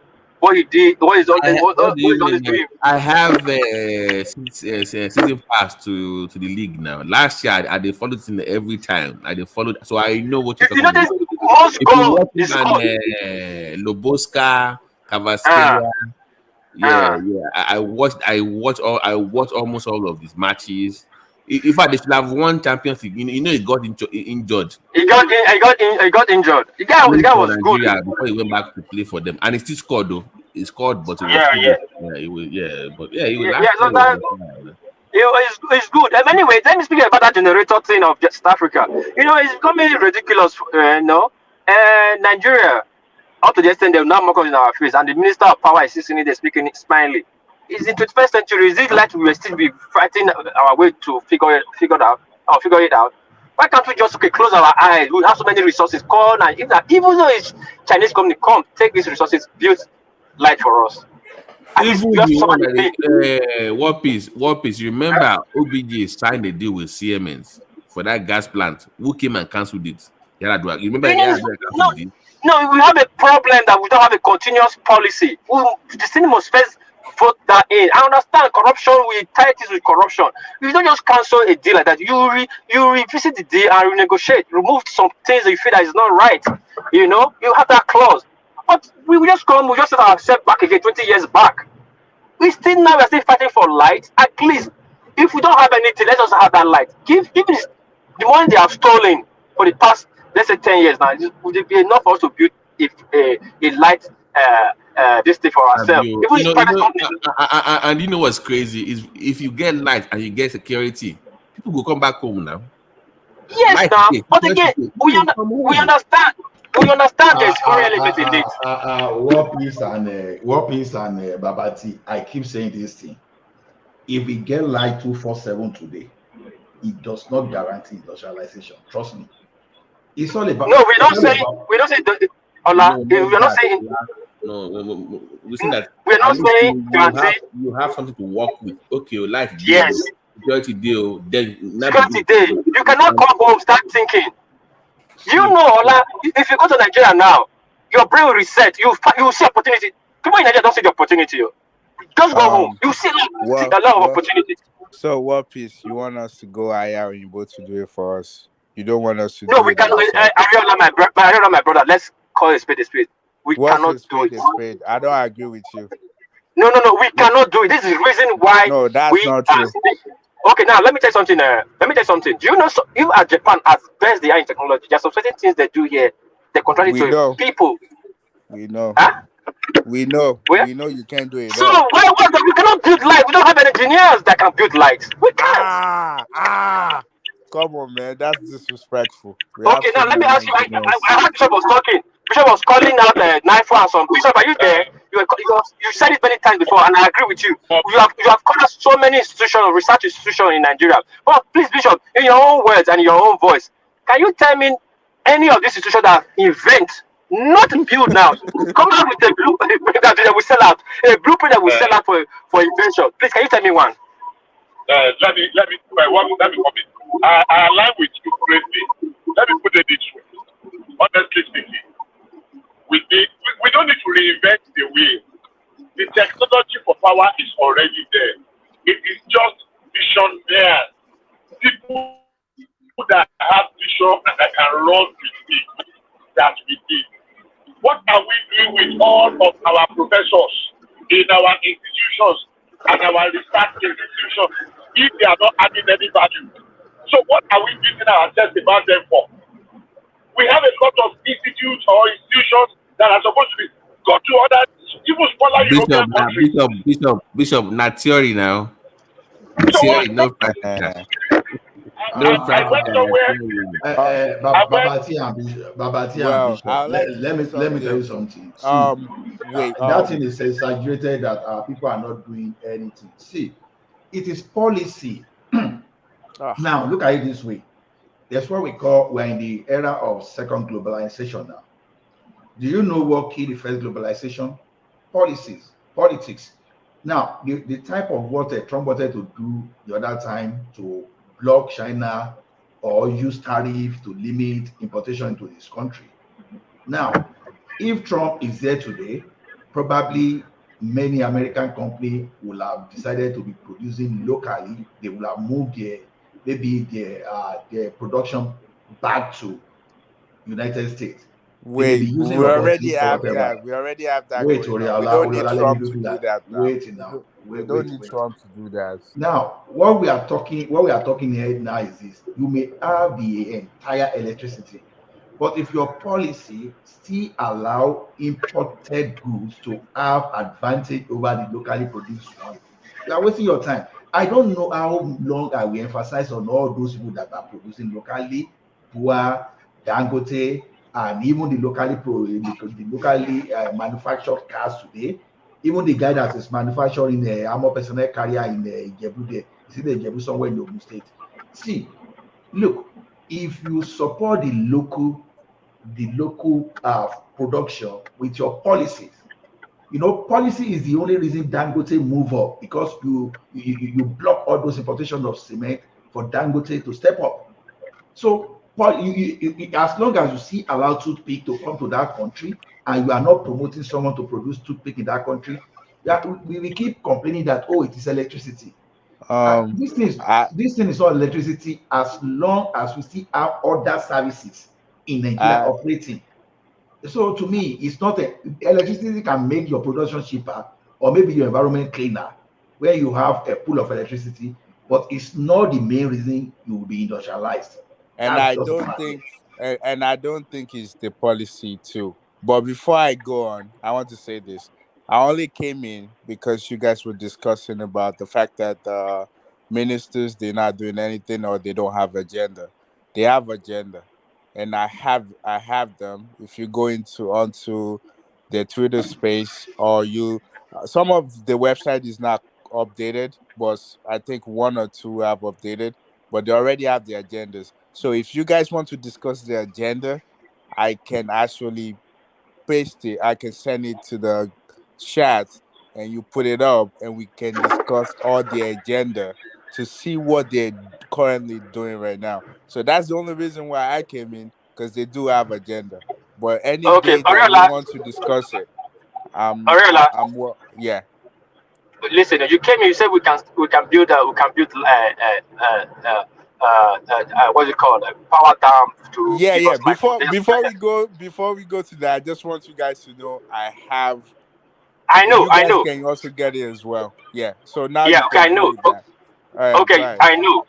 But I will tell you, we cannot. Not that we can't build, but we cannot. Can I tell you how? No, hold on. In Japan here, I want to tell you two things. In Japan here, they have industry companies here. What their specialty is, if you have anything you want to build with your blueprint, is your brain, is your idea. You come and contract it, they will bring the equipment for you at the man service. People that have the experience of what you're talking about, they'll come. You tell just like a builder now, like an architectural. You will bring workers and build the building. You understand? They'll come and build it. Our Nigerian ministers know this. They want to build anything. You bring our professors. They'll come up with the blueprint, design it. Then they'll come and employ a company here in Japan. They'll bring equipment, bring specialists. Hold on. They'll bring specialists. Then they'll come. And when they build it, it's not on Japanese name. It's on your name. It will be classified as Nigerian, built in Nigeria. Now, when they were building that egg-shaped stadium in China, it was Chinese engineers that came up with the blueprint. But you know who built it? It was Japanese. The biggest crane in the world to lift those things was taken from Japan. All the underground drilling, it was especially from Japan. That's how you do things in a civilized world. We cannot build. We don't have the equipment to build a dam. We don't have the brain, they can know how we know it. You can read on the book, but you don't have the equipment. You don't have the underground submarine to go drill cables under the water. Now that was one. Just one department I went to Japan here. Sorry, I want to do change of engine ownership in some engine this thing. There's a premise to some ministry. And I got there. You know the kind of ministry I was saying. I was shocked. I saw more than like 3 or 4 ministry in the Nigerian department. They have the Ministry of holistical engineering. I don't know the meaning of that. They have the Ministry of imagination engineering. Do we will have that in Nigeria? Imagination engineer. Whatever you imagine, the ministry that will bring it back, will bring it to life. They have it. Okay. They have like Can I 5 come ministries in? that I never understand in my life. But the most important thing is that they have companies here that build your dream. Come with your blueprint. They'll build it. They'll tell you anything you want to build. Just tell us. We'll bring experts and we will work like a workman. You direct them what to do. Why can't we do that? Okay. So first, the way you said it, the blueprint, which is the schematic, it takes a lot for you to actually build a schematic for someone to do. That's the design. Like you design it and you can model it, which you have different software now that you can use to model it. Now you get the technicians or some civil engineer to now do it physically. But the main work is the design, which engineer would do. So it's not really the professors. So like professors can work with the engineering team, like their students, to come up with stuff. I exactly what you said. I already said it here before that. The thing is sometimes we give out projects and just asking people that, oh, what can you do for us? We want this without us actually laying the foundation, creating the design, and just have them work on our own design. Now, what I think is this. I think somebody already mentioned that as well, that it looks like a lot of stuff that we do in Nigeria is theory. I lived in Nigeria for 15 years. I went to secondary school. I know for sure every single thing that we do, they're all theory. I never see them in real life until I left Nigeria. So that's one thing.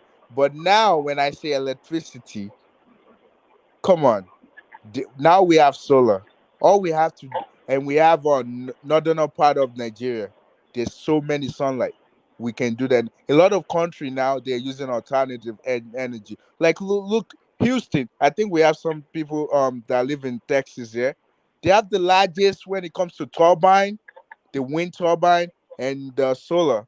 They have like the highest now. And in the world, Chinese has the most. So it's more like these are little things that we can do. Is that where your accent is from, Houston? Is that what? Is that where your accent is from? Texas? My accent? No, I don't speak like Southerners though. Do I? I don't sound like Southerners. I don't know. You know, you have your own unique accent, but you got to pick it from somewhere. I'm trying to. Oriala, do we? Oriala, That's Mexican though. It sounds Mexican. Oriala, yes. Do our professor have the technology know-how, have the knowledge to build solar technology? Not just be the panel, the solar technology. Do we have it? No, we don't actually have to build. I don't think we do, but we don't actually have to build that solar panel. We don't need to right now because we don't have those. I don't think we have the skills or we have the machinery to do all of those things. I don't think we have that. But what I'm saying is this: in order for but do we have the technical know-how though? We don't have technical know-how. No, there's so many research that we have PhD students that can read these papers. They can read. It doesn't matter. You can have a PhD. Not everything is there. Are you saying are you calling us? Listen, you know what I'm asking you. I'm not saying that. No, I'm not saying. We're not done. Are you saying? You know what? I know what I'm telling you. I'm a member. If you have watched our previous video here, I'm a member of the Japan Expo, Clean Energy Expo. I have a VIP. I go every year. Oh yeah. I think I've seen you do. You see it? I have a project going on right now as we speak. I have one that's testing in Tanzania. I've told you before. Yeah. We don't have technology know-how. We don't have it. The engineers that build those things are limited, and in a few countries, let me tell you, China, Norway. What piece? Hold on. To build it. Okay, I'm listening to you. Yes, listen, please. We don't have the technical know-how, and we don't have things to bargain like collateral for us to get that technology. You understand? Like, okay, Norway will allow you to come and build like 20 turbine, wind turbine for us. Let's say assuming it costs 5 billion, but underneath you must teach our engineers how to fix it. That's how you learn. You understand? We don't have that. We don't have that collateral to leverage Norway. Norwegians, you understand? Rather than we'll tell you, we will build it for you, we'll build it in our state, we'll bring it, we'll fix it, and we'll be servicing it. You don't know how to do it. You will never know how to do it. But you cannot do that in China. Anything you're taking to China, anything you want to do in China, you must teach them or partner with them. That's how China developed. Same with Canada. Any advanced country, you cannot bring technology to Japan. You want to build something for them. You must teach them, show them the blueprint. Now, we don't have that technology. You might read it on a book. Well, hold on. I'm coming to your point. You might read in a book. Book is different from practical. If so, would have been building planes. I need to build planes on internet. Google. You can check it how to build planes. But it's not so. There's still more to it that they will not teach you. That they have to show you. Not even teach. They have to show you. You can go to Yale or Harvard and read it, but they don't show you. You won't know it. Let me explain something to you. What I'm saying. You know, like, for you to build a house, you need an architecture. You will tell the architecture to design the type of house you want for you, and they will model it. They will use it on a computer and model the type of house you want. That's what I'm talking to. We can have definitely. I'm sure, like, we have people that know how to model, like, different softwares out there that we can use to design the type of solar panel. It's not like we're not designing the solar panel. We're just modeling how we're gonna configure the solar panel that we build to the grid. That's what I'm talking about. Like, Okay, I'm not. can we clarify? Okay, so look at the cost of it. I think one of the hindrances that we have is, even if I make the solar panel in Nigeria from ground up, right, from the beginning to end, I make it. That's not what I'm. You No, no, guys, no, no, no, no, no, no, I no, no, no. I'm asking you. No, listen now. I'm asking a question. Do you think that the price point can be competitive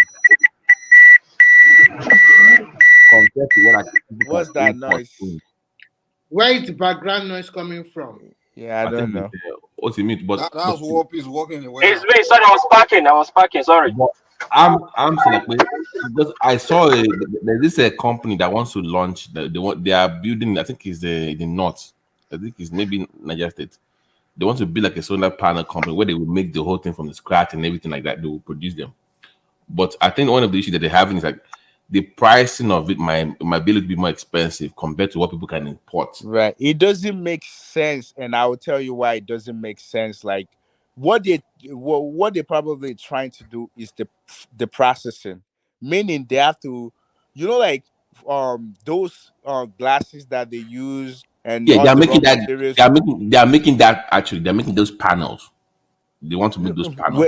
Right, but it's still a wrong business, because if we do have the raw material in the soil, what we should focus on mining and turning that mining into raw materials that they need to make that panel. You get? Yeah. Because if they focus just on the solar panel, it means What that about the step down battery and the other stuff? Right, because we need battery to store the electricity. Believe. Let me find that so that you can look into it. I believe that they want to do the whole value chain. But No, I saw the lithium as well. It doesn't make yeah, sense. so I'm it like, doesn't make sense, Baba T. It doesn't. okay, so the like, cost is not all they want viable to then. do. It's not all viable. they want to do is, like, that's what I'm saying. Like, we don't have like a plan. Like, maybe those people did. The people in charge, like the governor, for example, I don't expect them to know all those technical things, but he need to surround himself with engineers that know these things that we have to do. Like, when you get raw material from the thing, you mine it, and those miner will send it to a processing plant that will turn it into the raw material that you need to create either battery or the panel itself that goes into solar panel. Like, those things, like those steps, we're jumping. All we're doing is our people will not mine it. They will take it to their place to turn it into material that will now turn into solar panel. You know how expensive those things are? That's the problem I think what Nigeria should do, sorry to cut you, Oriola, is that we have to look at the topography of Nigeria. I learned a lot of things when I was living in China. When you go up north in China, which is a mountainous area, and there's a lot of wind that comes from that angle, they use a lot of wind power to power their electricity.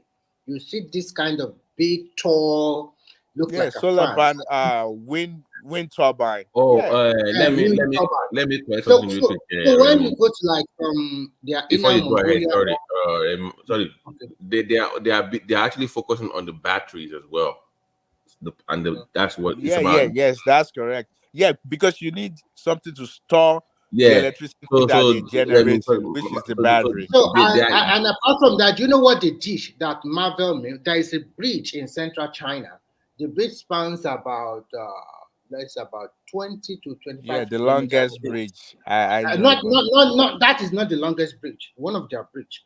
That is not the long because I drove through that bridge. What they but did they was that have the longest bridge though. They have they the do. longest. That one is between Hong Kong and is it Shenzhen or something like that. So what they did was that there's a kind of wind coming from a big sea. They call it the Yellow River. Okay, they captured that wind through that wind turbine again. And when you are driving, you can also see that turbine inside that deep sea or deep river. I don't know. It's a sea. So they also capture that wind and they also generate electricity from that angle. So I think the problem we are having with our country is that people, most of our governors, when they get there, before they get there, they don't have a solid plan. Everybody just want to get idea. I want to be a governor by all means. No plan. and Remy, there's no Remy, there's no why continuity does your now. governor need to have a plan? I will tell you why you need to have a plan. The reason why they don't have a plan is because they are still getting money from the federal government. Immediately, no, he doesn't need a plan. He just needs to surround himself with the people that will do the job for him. He needs a plan. You are the head, and you don't know what you are going to do when you become a leader. What are you trying to talk about? I see your point. If you have a plan, then you cannot think about I can bring Oliola, who's an engineer from America, to help me in this kind of energy support for my people. I can bring Babati, who is a medical doctor, maybe create a program or something like that will improve the health facilities in my state. But if you don't have nothing and you just get there and you're not thinking, okay, let me not talk about it. No, I think everybody in life, we need a plan. You must have a plan in both your short term and the mid and the long term plan. So most of our governors, because at the end of the day, you just sit back and wait for on the 25 to on the 30 to get your allocation from the federal government. Assuming that most of these governors, they have to look for resources within their state. They don't need to go to federal government. Do you think they'll be lazy? They won't be lazy. So that is one of the hallmark of our problem. They won't be lazy. Immediately we start to restructure along that line that state control their resources. And when you control resources, nobody will blame the president. Who cares about the president? Look at what is happening in America today. The Texas governor is fighting the federal government. I have a right, I have this. Do you think it can happen in Nigeria? Because they control most of their state resources. But Chief Remy, what about continuity in government? If you notice, you have many abandoned places in Nigeria. Somebody comes in and just abandons the previous place. That's when we must give kudos to Buhari. We must give kudos for Buhari. He didn't do that. He continued from where Jonathan stopped.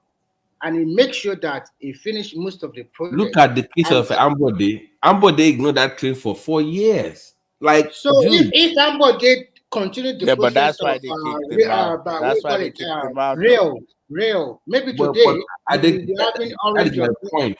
That we tend to not have having orange or green line now. It just condemn it. It just do nothing. Now where they are going to start operating the red line by the end of this month, they are going to commission it, and immediately they want to start doing orange and green line together. Yeah, but can you blame him? He doesn't want to be follow. That's why. What do you mean? And how did that work out? How is that working for him so far? How did that work out? So after 4 years, what next? Nothing. So who will take over from Sanwo-Olu, sir? We It's don't going know to now. be either Amzat, the current deputy, or Femi Gbajabiamila. That would be No. Forget it. They It's should, not. they, Femi should, they should who? not put Femi there, or that common criminal. They should not put him there at all. Did you say Gbajabiamila? Yeah, No. Yes, and the thief No, now. no, it can't be governor of Don't be Lagos, man. surprised. Don't be surprised that the next governor of that state will come from that Ekpe Ikorodu access. Okay, and it's going to be another somebody that they have been grooming that you don't even know. Go and write it down. Yeah, Nobody you're knows right. Sanwo-Olu now. Nobody Yeah, knows No, they I'm sorry already. no, 8 but years. he was part of them though. We just don't know yeah. him. Yeah, He was that's what I'm always saying. He was part around of them, them. but we didn't know him until they No, mentioned no, him. no. But No, Mike, they cannot go guy, back from chief of staff and come back to the government again. Is it the only we one? must give Lagos credit. They just chunk them out. They find the best for that fit. They just Yeah, they will and they find the continue best from thing. where they stop. They Yeah, groom yeah. them. Among They them, they should groom continue them. like Yeah. that, man. I hope They that groom. Chinedu idiot And doesn't you come out. know that Sanwo-Olu recently he just came back from China. He went to Dalian to buy more rolling stock. I mean, more coaches for the blue line and the red line.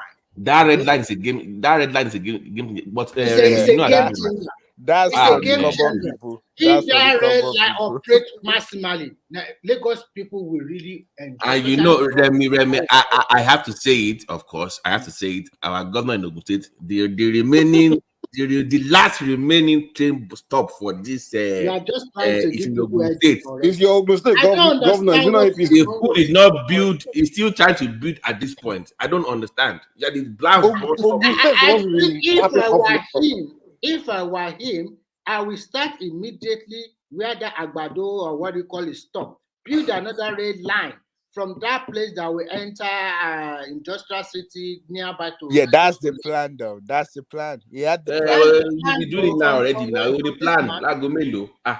Gomelo. Now the Lagos is going to the green and orange line already. They are started doing it. They are doing the fourth mainland bridge. They want to build what do you call it? Yeah, but Lagos has. What do we do? Nothing. Yeah, for but 8 years. Lagos has access to money though. Ogun We State do doesn't too. have Are access they? to Ogun money. State, No, are they? Ogun State is No. the richest state. It's We one of have the richest money states now. in You know, Nigeria. How? go and look at the Where? what are you talking We about? have money. We have people. We have Don't everything. play this, oh. We do. Don't let us Yes, go we there. do. Look at we are like the third biggest. Look at the top 5 now. We are there now. Yeah, we are at Revenue. top 3. God save. Ogun This State guy, is hold on. Remember, Kemi was the one that changed the Ogun's fortune. The disgraced minister of finance. When yes. she was, she worked in Ogun State before she went to federal. She Yeah. tripled the Ogun State IGR. She tripled it in 4 If you years. want to know, go to Abeokuta during the 8 years of Amosun. You will see a kind of central bridge. They finish it now. It makes that capital look very beautiful now. They changed it to everything totally. They really work. They really try. But this guy that is here now, I think, because first, no plan. Second, does not have a good vision. Because if you have a good vision, you Is know he that, APC? of course, it's APC now. And he can't work in Lagos. Oh, God. It's working Not that with I cannot Lagos. work Though. with Lagos. It's The just point slow. is, He's slow. it's not that I don't know because it's I Doesn't have don't a plan. understand. Yeah. He has a So, plan. guys, hold on. Let me. Oriola is from Ade- Oriola. Are you Ijebu or Egba? I want to know. TMO, we are confused. I didn't. I think Ijebu. It's It's bad. irrelevant now. But That's an American. Remy, Nisuru. Let me read the top 5 highest IGR in Nigeria, so you know: Lagos, Rivers, Delta, Ogun, and Edo.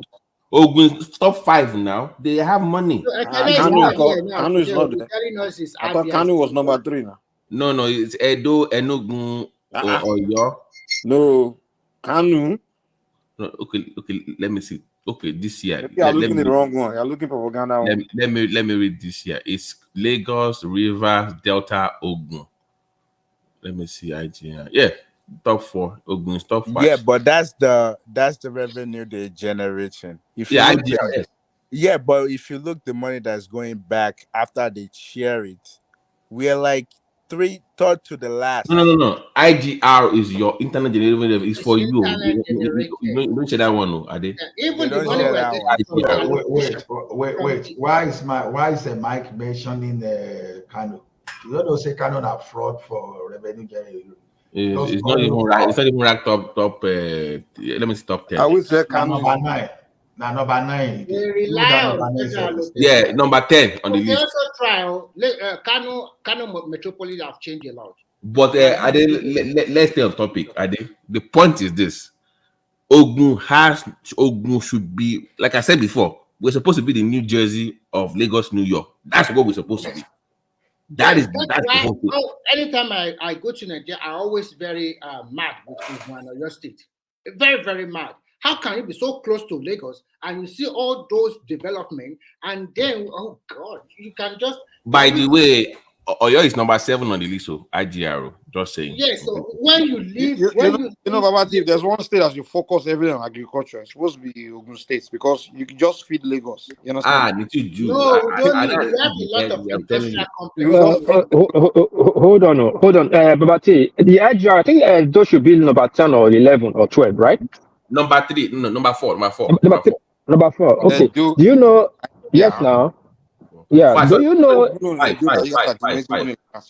you know the Obaseki led administration and the South government? They came up with there's a new district like part of the form now they call Brace. Have you heard of it? What's that for? We don't know. We don't know. You people have like South. People like have this world something like the South governors that come together to form a pact. It's called Brace, Bayelsa, Bayelsa River, something like that.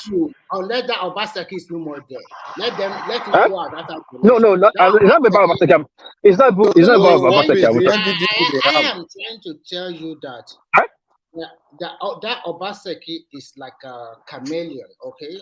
It changes. No, it's not about Obaseki. What I'm trying to talk about, with that thing they came up with, if those people, this government, they stand with that idea, if you're not greedy and stupid, South will be like Dubai. Let's say 20 years, give them 20 years.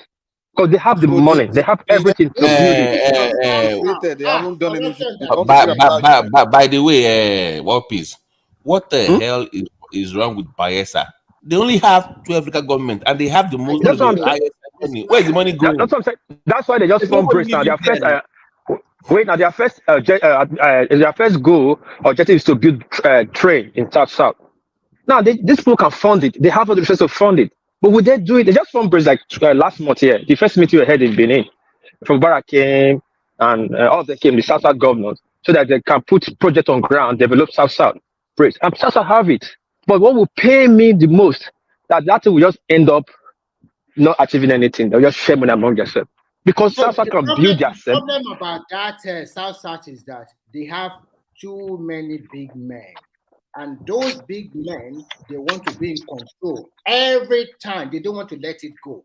Delta State is supposed to have developed even as far as Lagos State. They get a lot of money. Bayelsa, as small as it is still like a creek. I don't understand. With all those money they are getting from the federal government. And there are barely like 1 million people that live there. Yeah. How many local governments? Just 12. I don't understand what they are doing there. I don't you imagine it's that Delta area, man. The amount of money that goes there. They get more money than Lagos and yet nothing to show. So that's what I'm trying to say. With the money they have in that region, they can build blue ray, red ray, green ray, and other 7 rays at the same time. They will pay ahead. But they will not do it. But they just started it now. Saying your people like to chop. Let's chop the money. But they will gather with the talking about now Yoruba the control our money and Mike, don't go there. Don't be Mike. Don't be tribal sometimes. I'm just saying. No, just at your age, Mike. At your age, jump that one. No, what please? I'm not my lying. When you go to all these, you are lying, Mike. Happening to you. Hold on, hold on. Mike. Please, if you go to where they are talking, that's what they are saying. Mike, you are lying. You are talking from a child standpoint of view. Don't talk with social media. We are talking. You see me here talking about the Brace. But that's what I'm saying now. No, Mike, stop. No, forget that one. I'm Listen hearing to you. You just don't like to hear it. That's this. all. Well, it's Listen to true. this. Sorry, Mike. My brother is a qualified architect. He works in Port Harcourt. He also is also a lecturer at University of Port Harcourt. And I also have some other people there. Your people sometimes they always claim that most of the top juicy position in NNPC or oil and gas sector in that area is mostly controlled by the Yorubas. They always say something like that. This is They always claim the Yoruba and they yeah, claim that. controlling They always say that. But my people, those people that are there, they said, whatever happened, your people still have that control over everything. But your people, or most of your big men, they are only interested in collecting the money and sharing it among the big men as their boys. If not because of that, Delta State, even Edo and Bayelsa and Rivers, and it is only Akwa Ibom that did a wonderful job through Akpabio. Rivers just came up recently because of this guy, Wiki. The rest, they are not doing nothing. You know the truth. Can I reply? Let me reply. Hold on, let me reply you now. Let me finish. I saw Okoa by my house like this. He came to Shanghai. I and a friend, that my friend is in England. We went to go and meet them. We want to talk about business and whatever with them. But what they are telling us is that go and bring guests for us. They were spending your dollars. And we are telling them, bring this dollar. Now let us go and change it to renminbi for you. Instead of giving all this, I share all these girls dollars. They refuse. They say, no. We should just go and I said, this isn't about get. There's a lot of opportunities. They say, no. We just want to enjoy ourselves. We have discussed with the big boys. They are talking about, they have discussed with the Chinese, blah, blah, blah, like this. They were spending your money like, I don't know. That day, I will never forget it in my life. That day, it was when I know that Delta State is gone. Because the way they were spending their money lavishly, not even in remedy. Oh yeah, please let me respond. Let me respond before Allah. Allow one piece to respond real quick. No, I just Allah, go ahead. I will respond after you. Allah, go ahead. Babati, when is this investment trading tomorrow? Is it in the morning or later? I think it's 8 a.m. 8 a.m. in our central CST. That's too early. May I go sleep then so that it's recorded anyway, so you can always play back and watch it. Okay, it's going to be recorded. Yes, it's on. Yes, live. Which show is not recorded? 8 a.m. No, Central Time. I just want to make sure that I listen to that. So yeah. You will go back and watch it now. Okay, thank you, Wapis. Thank you, Ogala. Let me respond to Ola. Sorry, to Remy and Mike. It's funny to point at others, figure out others, and point back to you. And it's easy to defend yourself when you benefit from it. You don't say anything wrong. I will tell you for free. The only administration that enjoyed that oneness was Apostle regime, and I will use only two departments. And after the apostle left there, or the people left there, go and check those department now. It's either one-sided. Go and check NNPC when Gaius Obaseki were the CMD there. They employ everybody across the board. Before that time, it was just Northern, maybe the main dominant people was Northern, maybe Yoruba second, the Igbos. But when he came, he changed it. The NTA, when Iridia was there, across the board. This INEC you are saying now, the only time INEC have a little bit of credibility, when two those sons headed the name of Dopai and Govaja, go look at it. They gave everybody contract across the board, employ people across the board. When they left there, go and check it now. When the other guy took it was all Fulani or Northern people. When you don't want to take it, go and look at it. Then let's go back to NXC as present. In Edo State, there's one chapter they call is the end this.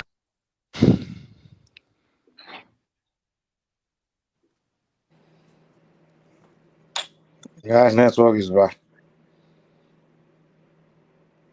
Do you think about South? Can you hear me? Yeah, we can hear you. Yeah. Okay, listen, that place, go there. I call it Igbo. It's filled up with Southeastern. They dominate that section. NFPC has this today. It's Northern, they'll take like 80% of the position. Then they'll give the remaining 20 to the rest of us. And guess what?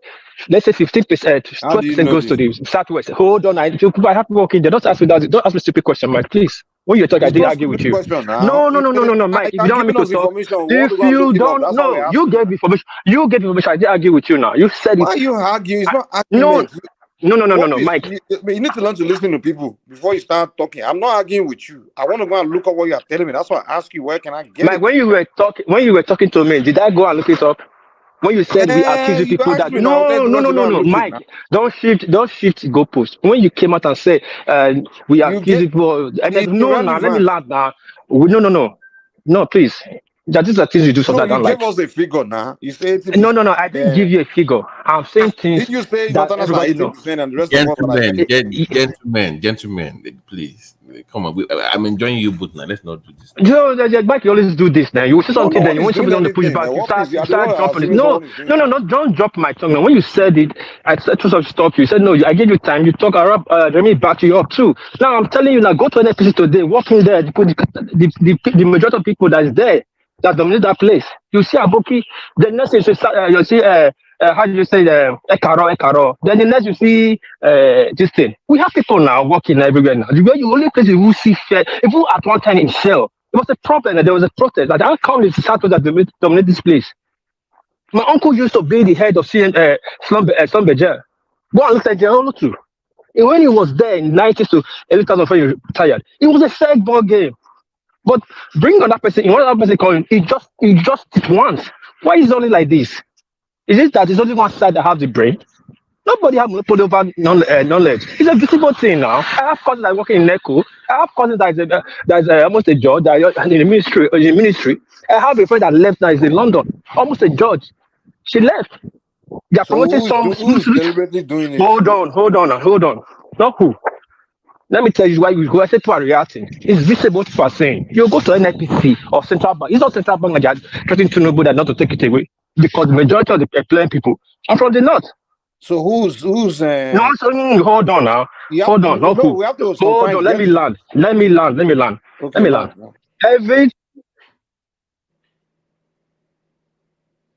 You can't your this shit. But anyway, let me just see one thing we do in Nigeria is we just say he say, she say, oh, them this thing, they're not this one, they're this one, we say we just hear it, we consume it, we start to regurgitate it. You know, so that's why we need to start unpacking all these propaganda that people do. You know, Mike, if you don't want there, propaganda, Mike, see, wait, if you don't want propaganda, don't start it. You said it openly that everybody accusing Yoruba. You at just least said it everybody's here. accusing you. Wow. No, you just said it here. I'm You go just saying back to some like go to people, platform. bros, Doesn't matter some people. and Doesn't exactly matter is some what you are people. doing now. What I say is what you are doing now. Okay, gentlemen, please, I beg you. One piece. Can we just focus on because you're from there, right? You're from South. So do you agree that they have not done well with the 13% that they've gotten so far? And They're not doing it. They are looting their money. Yeah. Before I go for this thing. Actually, we have a lopsided employment. The other day they were screening that lady in the Senate House. That was during Ambassador Buhari regime. Why? Because the ministry was heading. He employed almost everybody there was from the southeast. Because it's different about the northern there, they are doing the screening. But at the time when Abubakar, the former IG, employed almost out of 750 police he recruited, 520 came from Katsina alone. Every department had their own side that they messed up. So don't ask me how this kind of question. This kind of question when people are saying it, it's visible, it's there. Can I ask Thank you you. a question? Let me go. Let me ask you a All right. question real quick. Don't All you right. think there would always be a bias?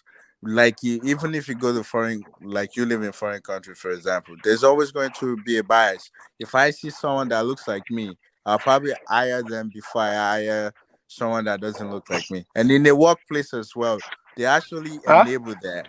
No, They Oriola enable. actually but I employ. did. I've seen the point. You know, in Nigeria we have further character that you have to. We have that character, but now the thing is, Babati, allow me to say this real quick. They actually have a process. That federal character they practice in federal employment and all those things. That when they want to employ, they have to pick people from all the states. You understand? So now here's one mistake we make. Like let's say they pick people from all the states. Now we have more northern states, right? Now in a workplace, you see somebody from maybe they pick from Zamfara, and another person they pick from Bornu. Now these two are not the same tribe. They in the north, they are very different. It's a very diverse place, right? They are That's the not the same mistake tribe. we always make. Yeah, exactly. So they are not the same tribe. They are not the same. They just want the north. So now when they are employed, people will now say, "Oh, look at the northerners." Whereas when we look at the south people in the space, right? We know that okay, that one is Yoruba, this one is Igbo, this one is Sousa. So now there may be 3 northerners from different part of the north, right? And there may be 3 southerners for different part of the south. We will look at it as they only employ one Yoruba, one Igbo, one Sousa, but I have 3 northerners. So we'll not say it's not fair. They pick 3 from the north, but they only pick 1 from southwest, but it's not the case. The 3 from the north are also from 3 different parts of the north. Yeah. So You can that's have that's Hausa, you what can they have just see Fulani, you northerners can as have just one group of Kanuri. people. Yeah, that's what they do. They see a bunch of northerners working. They think they're Don't you all think? one people. Don't you think that's the problem? Like we don't know ourselves. We live in the same country, but we don't know They don't who know. is That's who. Yeah, we I used just to think think like that everybody. now until What when I Mike moved to the said, north. I also used to think like that. But I later I used got to know that they bear I the thought the same entire name, north was Hausa especially in until I middle moved to the belt. north. When I called somebody Middle Hausa, belt. the guy wanted to fight me. Middle belt. They bear the same name like the northern part, and you think that even from Kwara also. Kwara is also classified. Even Edo now, Auchi. From Yoruba, even They Edo, bear northern from name now. Akoko Edo side, and they bear this Muslim name.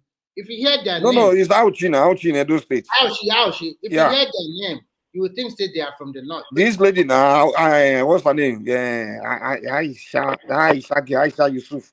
She's from Auchi now, but you think she's a northerner, like One of the guy that we served together, that his name is Abdurazak Abdu blah blah blah. The first time I met him, my immediate thing is that this guy is from the north. But he told us Remy, the Northern League, they've done a good job.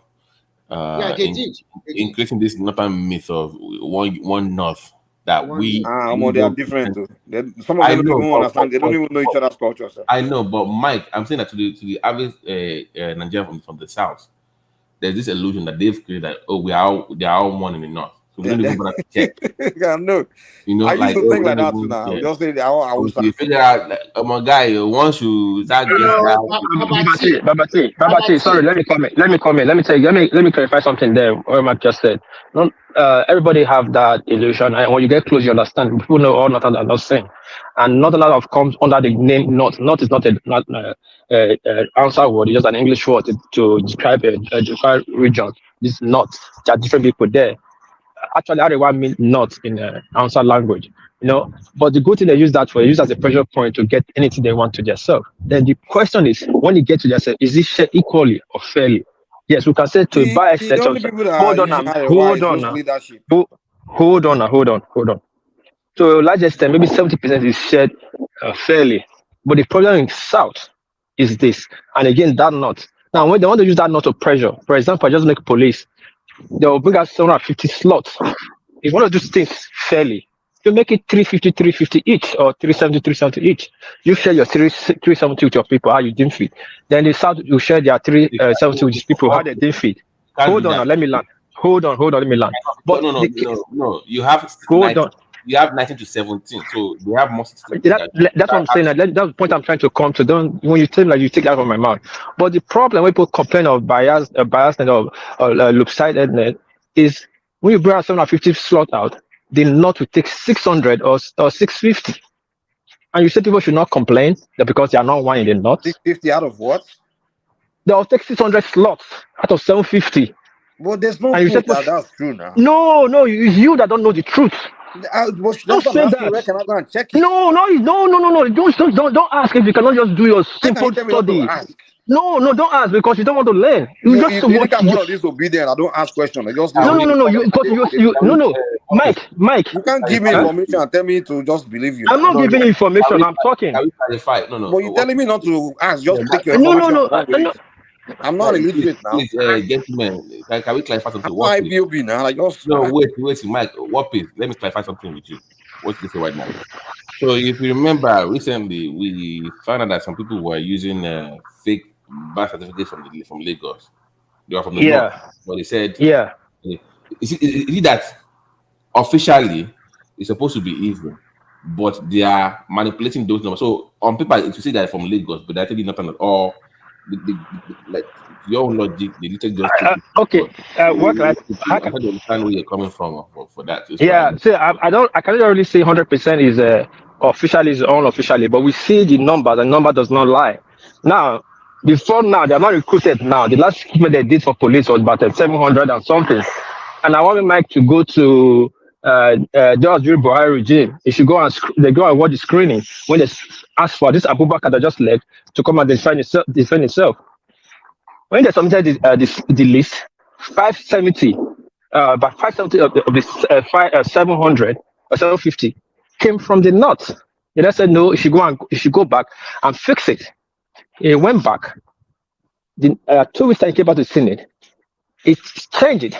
I think 450 was not reduced to 450. 450 came from just one seat, Katsina. 450 to 750. What is left? You gave maybe 200 to the south. I'm not asking me, is it do I have this thing? I'll be surprised. Okay, now look at this one they are screening. Hold on. Yeah, now this one they are screening now. They said they have reduced the number to 350. Look it up. Do you know the Kano just announced that they just showed Kano. They just admitted 222 repentant dog into the police that is start screening. To remove 222 from 350, how many remaining? About it? What is? They're not the real police. They're backup police, actually. No. I'm not talking about it. They just see. They said admitted into police. Screening is going on. 220. Okay. Well, I have a question. Police. Okay, here's my now, issue. Mike, now, do I sound dumb to you right now? Allow people to come in too now. No, I'm talking to you now. I'm talking to you. I'm not saying down our throat, and I think you just. I'm not shoving information down your throat. You're the one always want to attack people like people don't know what they're saying. I mean, continue now. Continue. We can't just listen to you and walk around and sleep now. We have to be able to question. Okay, here's the deal. If all this cheating that we always claim is going on, is actually happening, how come the only people complaining are just mere regular people? What about our representatives, our governors, our people that are representing us in the government? How come they don't ever complain? Why is the only one social media group of boys that will come and tell me, see what they just taking everything, they just kick it? Why are the senators, the house people there? Are they challenge or promote the or question or what are they doing? If they're not standing up to it, then I don't know. I mean, why are we not pointing at them? Like, hey, this thing is being done to me. You are my rep. Why are you not speaking at it on the floor when you go to the floor? Why are we not sending our people to go and speak on the Senate floor, on a House floor to talk about this thing that we are complaining about? Why is it that we have to spread it among ourselves and be promoting this? Not is doing me, is oppressing me, not, just to continue to push this division, promote division and hatred between common men. I mean, come on, man. We need to. That's where I just get annoyed. If there's an issue, call your rep. We talk as if we don't have powerful certain people in the government. As if government is just not an ass dictating to everybody. Like we don't have our own powerful people. I had the same argument with Wazir Jali Koko recently. His brother, Tinubu, is the president of Nigeria, and the head of the army is the Yoruba man, and he's still telling me that the Northerners are controlling the army. I'm like, oh my God. Then, if the Northerners are controlling the army, why your brother, Tinubu, is the president, then it's Tinubu that you should go after. Because why can't he be president and the Northerners is oppressing you? Come on, we need to stop this not thing. If you want to, if there's a legitimate accusation against you, bring the facts, and then that way I can take it myself and say, oh, this is really happening, and then we can go to our representative people that representing us and tell them to go on the Senate floor and address it. Let's stop this internet and just promoting division all the time, man. God. Okay, now let me come in. Now, when you come up with a why, that is becoming a speculation. And when you see, obviously, we all have House of Rep members from every geopolitical zone and every constituency. So now the question is now, as you said, why? Because, like I just said before, if I won't say this is the reason, it cannot be 100% truth because you cannot back it up. But you see, that's what is happening. Now, why people are not complaining? They all got their hand in the cookie jar. I just said it before. When it was so obvious. Hold on. They all got their hand in the cookie jar. The other day, these people did not. There's someone, the woman from, I don't know if people watch it. The woman from something that's in charge of, there was one recruitment that was going on, that he employed about 700 people from the southeast. I believe Remy have seen it. I think he have talked about it one time here. He was being screened by this senator that drove the Abu. That how come, madam, that everybody you employ, they are all from the southeast? Because no. One piece. What I said was this: when they asked Nigeria to apply. No, not now. You talk about it. You were talking about it before. We were talking about this employment. It is not now. I just make reference to it. That time, I just want to correct what I said because it's not what you are saying. What I said was that on the portal, they asked Nigeria to apply. And most northerners, they apply. And most southern, especially southwest, they are not showing interest in police job. Lagos State, only 1,000 plus people apply. Let's say the let's just here. No, not that part. Not that part you're talking about. I understand that this way you said. No, not that part. This is not police. It's like federal ministry. The woman employed 700 Southeast. That was too much. 700 Southeasterners. About 700. And they were saying that they were questioning her, the head of that committee, that led that committee of this center that they finally drove now, Abu. That Abu guy that was bleaching, that was beating some about sex toy. Because that was so obvious. That's one part. Now, if people don't complain, as I said, all of them have their own, depending on the sector who control. They all have their hand in the cooking jar. So when you point figure out one, they all point to you. So what about you? You did not do. So this is the problem in Nigeria. That's why this further character is not being seen. If you go to your people are colluding with them, is that what you're saying? How do my people colluding with them? How do my people have any ministry? You said they have their hand in the cookie jar too, right? I say every people, the people there, they are not talking because they have their own cookie jar. Probably the Senate. Hold on. Let me land. Just hold on. All the senators you see there, they have slots. When you see police is coming up like this, each of the senators have they send a slot, like some get 3, some get 4, they get 5. So what are we talking about? He won't send it anymore. So your certain senator, everybody in Nigeria, I say everybody got behind the cooking jar. Yeah, okay, everybody, okay. Your certain. I didn't say one person. Lord, did that say you say one person? Lord, now come. So if you know I didn't say one person, why is he trying to push the question? Did I say you say one person? Is my question saying you say one person? No, I'm saying that the thing you saying the North is doing to you, and then you're telling me that your people that are supposed to represent you from the South are allowing it to happen because they have the hand in the cookie jar. So don't you think who we should start with is those our people that are having hand in the cookie jar in allowing someone else to oppress us when we our own certain leader cannot go to the North to oppress them because their own people their own leaders will not have hand in the cookie jar and allow us to oppress them. So who do you think we should be going after more? Is it not those in the South, our own powerful officials? No, it doesn't matter. Mike, doesn't matter. No, it doesn't matter who you go after when it's a crime. Oh no. Hold on. It doesn't matter. A crime is crime. Let me tell you why. Hold on. Let me tell you why it doesn't matter. Just relax now. Like you said, just shove your throat. You know, who bought from a thief and the thief that stole, had the same crime. The North that is keeping pushing that when they know it's wrong. If you don't tell them to stop it, they will never stop it. Pansat, IPOB is not elected leader. Pansat, okay. Hold on. No, not IPOB. Why you who talks startup? Did you hear what I said? No, Did you hear my talking English? to Pansat, not you. Sorry, I read his comment. Okay. Leave Pansat alone. So is this in Japan? Actually, in Japan ideology, they say the murderer is not the killer. You know the meaning of that?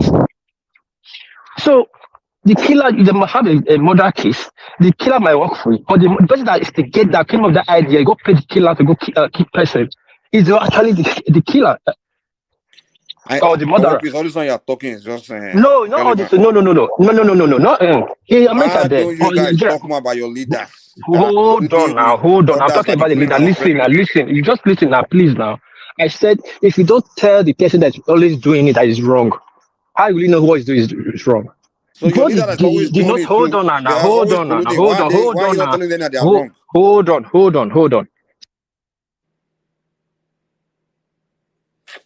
Around people man sue me. They will excuse their own leaders. They won't even address them. They won't. It's just like this pastor too. He wants Biafra. He will not go to his own elected leaders. He will go. I don't think he will go to the leaders to give him Biafra. Is he absolving his own? I don't think that's what he's doing now. That's what they always do. They will never gather to talk about their own leaders that are powerful in the government. Nobody. Listen. They will be talking about the leadership of another region. Mike. You see the problem. Let me give you a little scenario.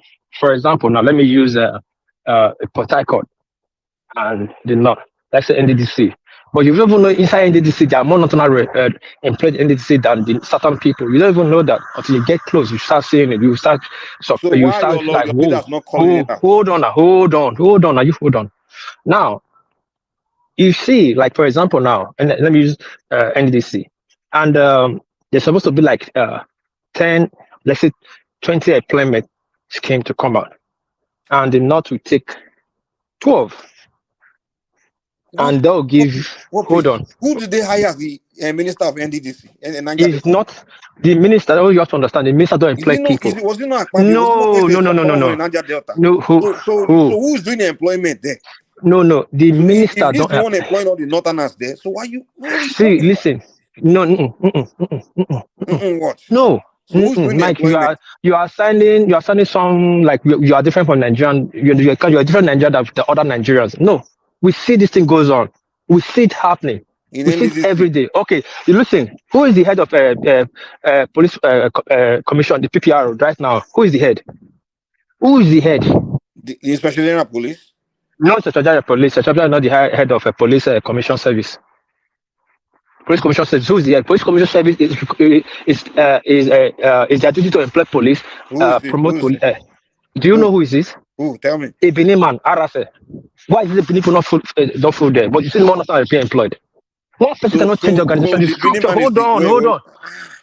What you are telling us now? So the Benin man is the one in charge, and his own Northerners are the one being employed. Yes, is it the one that can control? Oh, listen, he is the one that will control 5,000 people that work in that building. He is the one that is in charge of rank and file. He should be the one solving the problem. No. She's not. It might not talk like this. Where you are working at, are you the one that is in charge of employment people or telling people that truck is finished? Only Northerners are in charge of employment in Nigeria. Those structures are being dominated by them. So you can't do nothing about it. Okay, so who put Northerners to be employing people in every place? Whoever put them there, they put themselves there. Who put them there? The person in charge is the one that put them there, and it's the Doma that you mentioned. Or is it the Sultan of Sokoto that's deciding who's be employing people within every agency? Okay, but what is the actual argument here? I'm confused. The argument won't make sense. They will just try to convince. No. Who said it? Wait, Mike, what you said doesn't make sense. So then when you talk, when you sometimes you talk, I try to look, I think what you're talking about, or where you're talking from. No. When I'm trying to make sense. Hold on. Because there are many things you don't know, but you just have to push it back because I'm just saying, or people just saying it. Now, do you know how NDC is structured? Tell me. Not tell you. I'm asking you a question. That's some question. Okay, do you know? Yes or no? Yes or no? Do you know? Okay, yes. To my own understanding. Tell me. Talk now. Say it now. NDDC, they always make the minister of NDDC to be from South, and they allow to run it. They allow South to run the NDDC. That's what I understand. The money goes there. The people that are running it are from the South. So, Mike, for your response, you don't know anything about the NDDC. Then just be quiet. Let me tell you what NDDC. Not telling you my own. NDDC was created by Ambassador to alleviate, to develop that state, the Niger State, that Niger Delta Commission State, that they bring that oil. because there was a lot of oil spill, there was under development. They created Niger State or created Niger Delta? Niger to that state. I said Niger to that state. That's why Abbas created NDDC. Now, when they created the 6 states, because these bricks now, we say bricks, Edo Delta, Cross River, Port Harcourt, Rivers, Cross River, Akwa Ibom, Calabar. But again, there was a problem. There was pressure. Inside that 6 states, they have to create 3 states out of it again, which is Ondo, Imo, I think Abia. These are the people that produce they said the reason why because they have utility oil going around that area, you can add them. But that was not the real commission of NDC. NDC is to develop those areas. There's oil spill, that is the generate oil that is not developed. So they can focus. Hold on.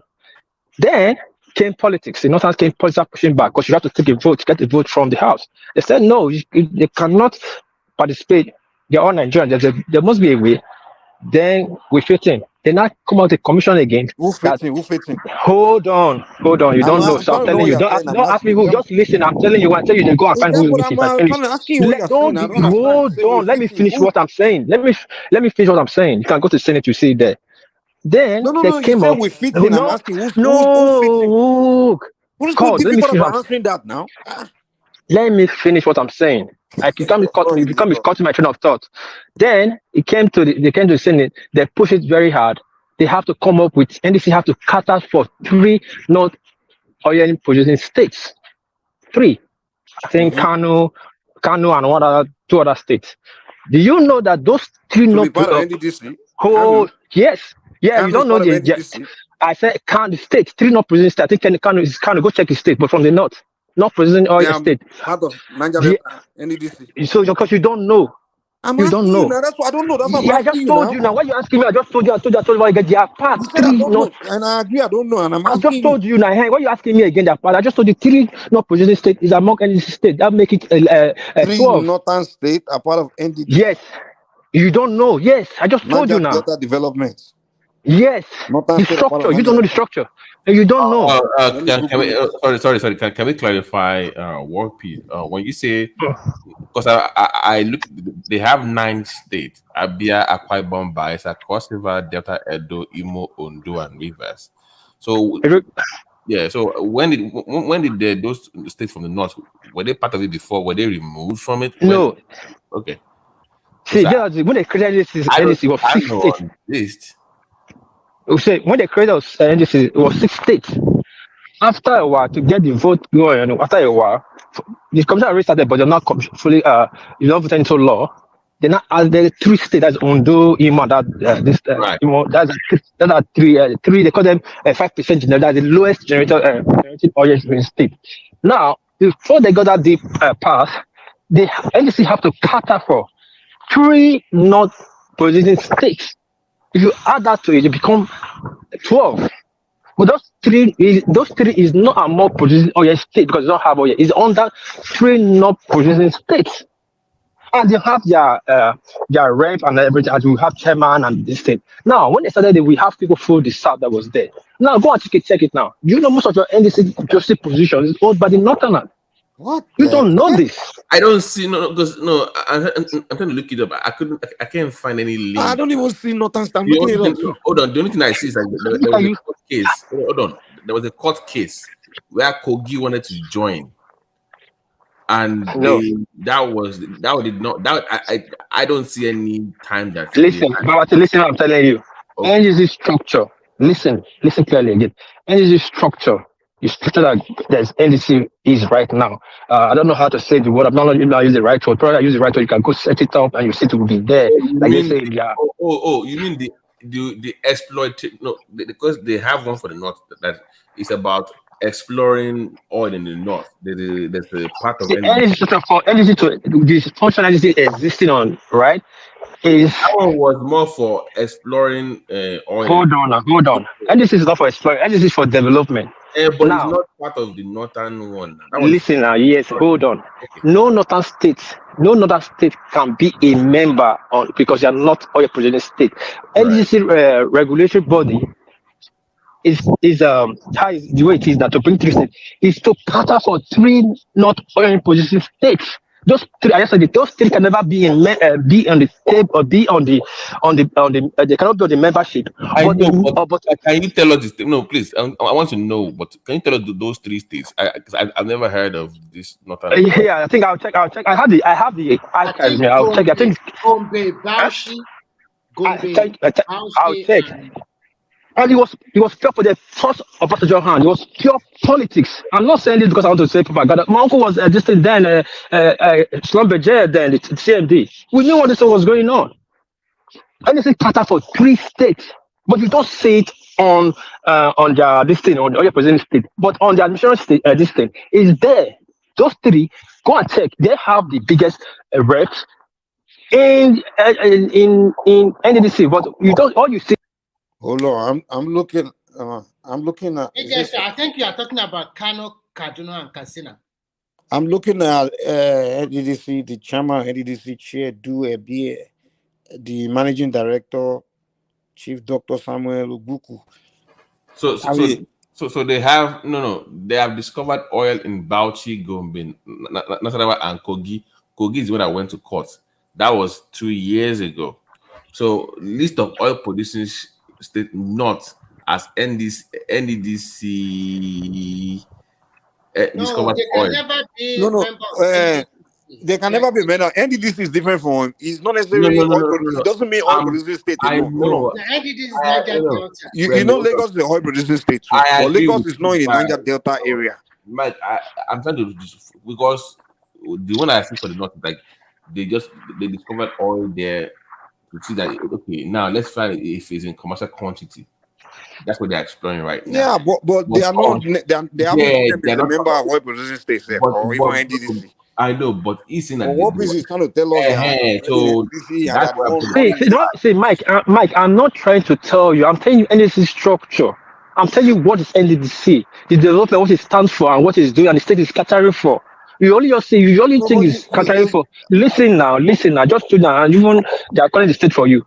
NDDC, see when they bring it up, the NDDC structure is not producing state and cater for three not oil producing states. Every is a development. It's not the developed areas. Oil producing states. Who's running NDDC? Who's running NDDC?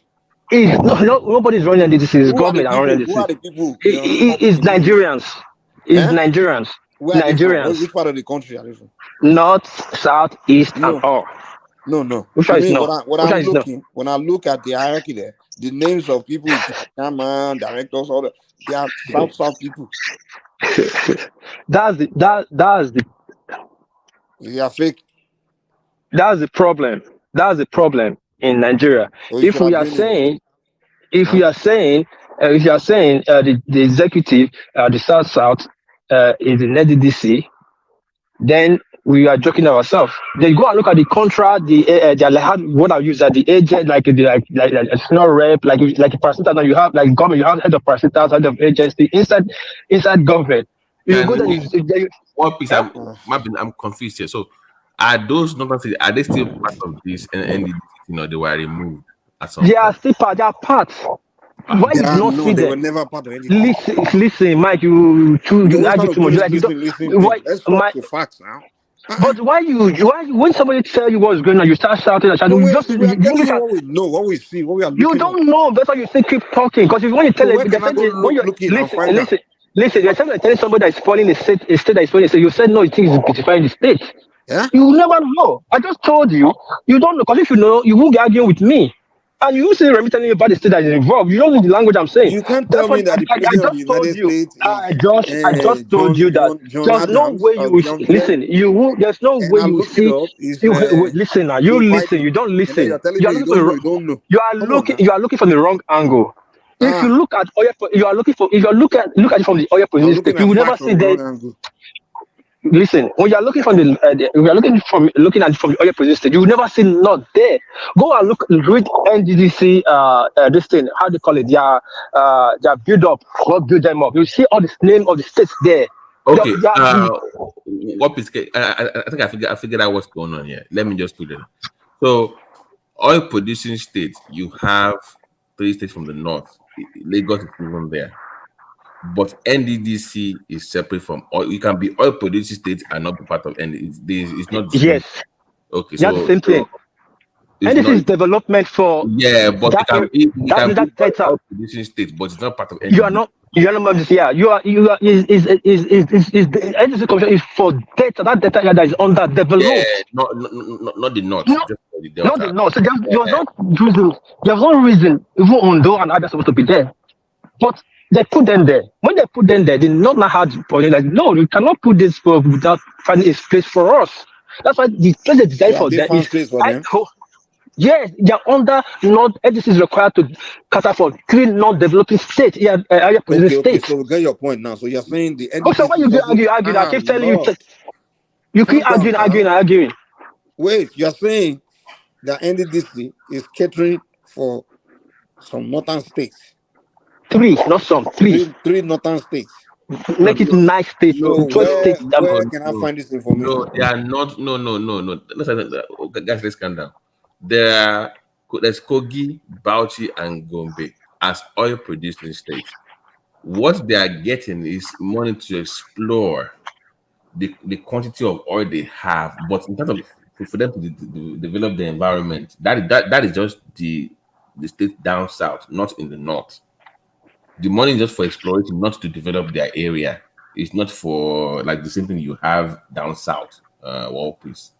So they're not. Listen. I know the part you're talking They're about. not even getting their money from NDC, NDDC. listen. The NDC is for development, and that commission is required to cater for 3 not oil producing states. So that Kogi can never receive that fund. Now that in Bauchi, whatever, that's how anyway they have oil cannot receive that fund. The only state that can in part of that fund is for the north is the state that don't produce oil, and there are 3 there. I think Remy was talking about. I had this thing like saving my car. They are 3. NDC is required to cater for 3. This is the language I've used that I have not changed it. Required to cater for 3 not oil producing states. And this is national data development. They'll bring So are they contract currently development. catering for them now? Yes, till tomorrow. Okay, what are they And doing? those Give me an people, example of what they're doing. now what the same thing they're doing national same contract they give them, They're giving same them contract they contract. share. Listen now, the same contract they give them in South to develop, build road and build that. The same thing they give them in their side according to their capacity. So How much they get to NDDC them? money No, is going to them. yes. Now, hold on. That's not even the bigger point. Now, these people have their representative, like just what you have in the South, you have Inside of NDDC. yes. No, they're not. No. Hold on. Listen now. Listen. I will bring out. So hold on. Now, please now. The money is to explore the oil. No, the part you are talking about is different. money is I'm not coming talking from about. NDDC money. I'm telling you, the part you're talking about is different. I'm talking about the management. And what that is required for to develop that development. They are catering for 3 states, and those people have their agent and representative, and they have their offices. They have their position. The position that is deceiving us because you just say NDC, those 9 states, they have their chairman, which you see their name. You heard the head of the chairman. You see the other state. But are you seeing the administration body? Go on there and see nothing has feel there. Because they have their state is among, so they have the equal right to have their members, but they cannot have a chairman because their state is not already developing state. That's why you're arguing with me. But it's a shame. I'm just saying that I'm saying again, but I will leave it and so people can go wrong with whatever you want to run with. That's one day you see our answer man sitting at the podium. That's why is it here? Well, That's what we say. Same thing you are saying now. So we can't agree with it not. Mike, try to understand what is. Understand him. Niger data development, that's NDDC, is purely for all those areas they have devastated, that they destroyed, to rebuild the state and to take care of the environment. But somehow, the type of arrangement we have, those people that have no business, that their land are not destroyed because of oil activities, just because they manage to claim that, oh, they are now oil producing state or whatever jargon, they find themselves in the commission originally designed to rebuild the Niger Delta, which is not supposed to be so. It's just Right. like can I read something I had here for you to buttress your point just briefly? It says, this is 2 years ago, by the way. It says, bill seeking to include Bauchi, Kogi, Lagos in NDDC skills to second reading in the Senate. So I think something went through that included Lagos and those northern states in NDDC. but I cannot find anything. But there was a bill that was trying to be passed that went to 2 readings to include those 3 states and Lagos in the NDCT. That would be for development, then not just oil. So War Peace might have something, but War Peace I No, can't find. I think I remember Maybe that was passed. the Maybe state that bill was maybe that bill was passed, but that bill was not for not only, it was also included Kogi and Lagos. no, And they proposed a went bill. to They sponsored a You know bill, one but it thing, wasn't passed. Babati and Mike, you know one thing. See, for the fact that we have one Dr. Abrazak side, Namdas or whatever, and one Ibrahim Abdullahi there, they have no business in Niger Delta. These are northern. What are they there? What are they there for? Okay, they say northwest representative, northeast representative. Where Then are they you say seeing Nicholas this? when they but Ola, where's Ola seeing this? Ola, I'm looking. Where can I find that? Ola Nisiru, that bill never passed though. It went to 2 readings in the Senate. No. We are even talking of the bill, but when you go to NDDC website now, you will see there. You will see when you are saying our governing board. These guys, these 3 northern representatives, they are there. What are the I'm going to the website now. I want to representatives find it. doing in Niger Delta Development Commission? No, because they know what. Okay, let me clarify with you. So you know what Buhari did. You know, part of that development is oil exploration. If somebody's exploring your land for oil, they technically have to pay compensation to the land and develop the area per our Nigerian law. But what they are doing is, before they can even discover the oil in large quantities, they are already jumping the gun and saying you must develop the place because per requirement you have to. Hold on, money. NDDC website. That's now. what they are Where doing. can I find those northern? Because you don't have enough oil in that quantity to even say you want to include them in NDDC. If they do that, that's why I leave the floor. It did not start with Buhari. From the day NDDC was set up during Obasanjo time, it has been there. Okay, I could not find that. As Ola just told you, when you go to their board, you see 3 northern names there. The problem is we are looking at the bigger board. When you go to internal board structure, you see northern a lot there. Oh my nobody God. has not taken. Nobody has not taken. The people in the internal board are more powerful than the people in the main board, right? Mike, open your mind, Mike. Open your mind to what he's talking about. Guy, I've opened my mind. Trust me, I've opened it even beyond. See. Look, it's just like when they are talking of Atlantic Ocean. As some guys, they are stationing a NABA office somewhere where you don't even have a sea. What's the correlation? The purpose of Niger Delta Commission is for that region. Even if you want to now include oil producing whatever they are doing in other states, find a way to include them. Rename it something else for them. Don't include them in the NDDC. That is wrong. That is just wrong. Exactly. Yeah. We're telling you, they came up with the term of cater for, and it is required to cater for 3 not oil producing states. Now, that's all the point I'm going to. Now they have do you not have their own commission like NDDC too? You guys even know? But there's no provision for that for the South. But we'll talk here, we'll start saying, we'll go show this. This is the problem.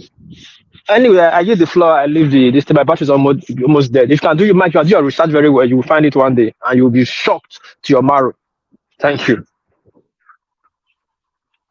You see what the northern people are doing there. What is check your email. I sent you that research thing I was on that Gable Land thing we talked about the other time. So sorry I sent the email, but check your email. I sent you that. Okay. All right. I'll go ahead, Marvin. Thank you. You see the problem we have in that country is this. All you see in that country is all about resource grab. You want to grab resources. So we are here on the surface of the earth when Kano State keep everything they got in a particular sector to themselves. And yet you are sharing from that of Lagos. And they are giving excuses to buy this thing up. The question is this: Niger Delta, Bayelsa are the one that are not able to farm just because you've destroyed their livelihood. That's the old.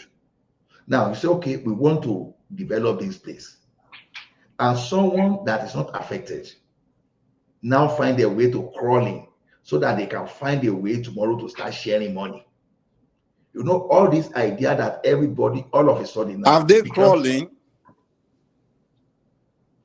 They don't crawl in. They don't crawl in. You are seeing their name there. One name where? I'm on the website. I don't see any name. See, you understand something, Mike? Yoruba man. When Yoruba say, "Okay, your tribe, man," don't tell me if I'm Yoruba. I don't have to be Yoruba man to know. Come on, man. I want to make a proverb. I want to make a proverb in Yoruba. That's why I say you're a Yoruba man. My brother, I don't need proverb to see what facts are.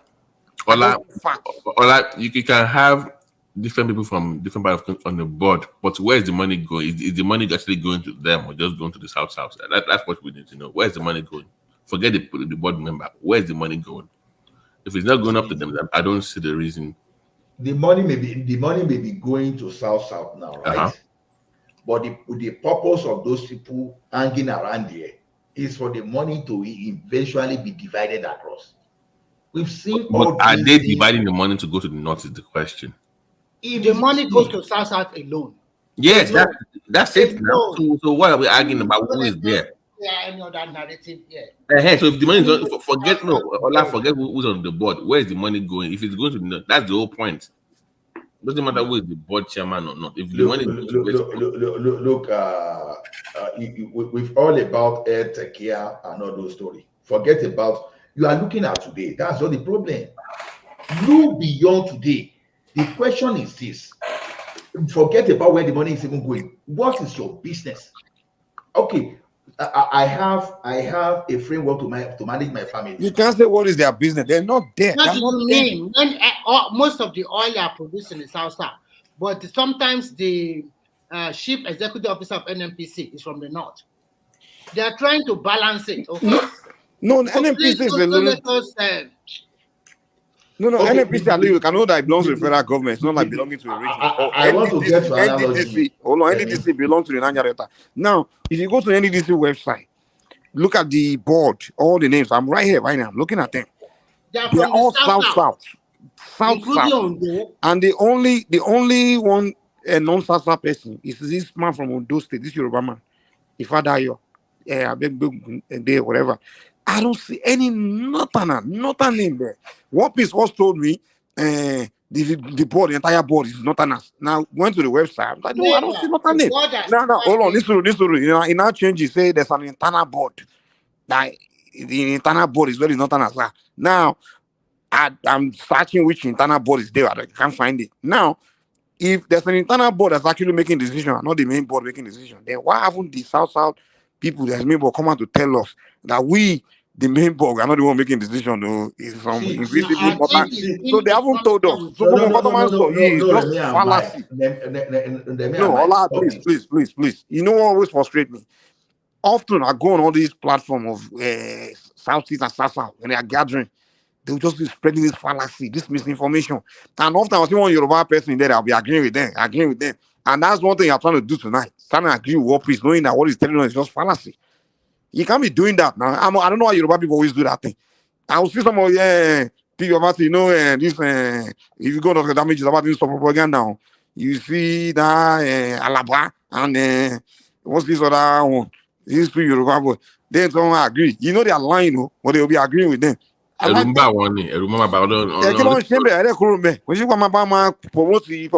now.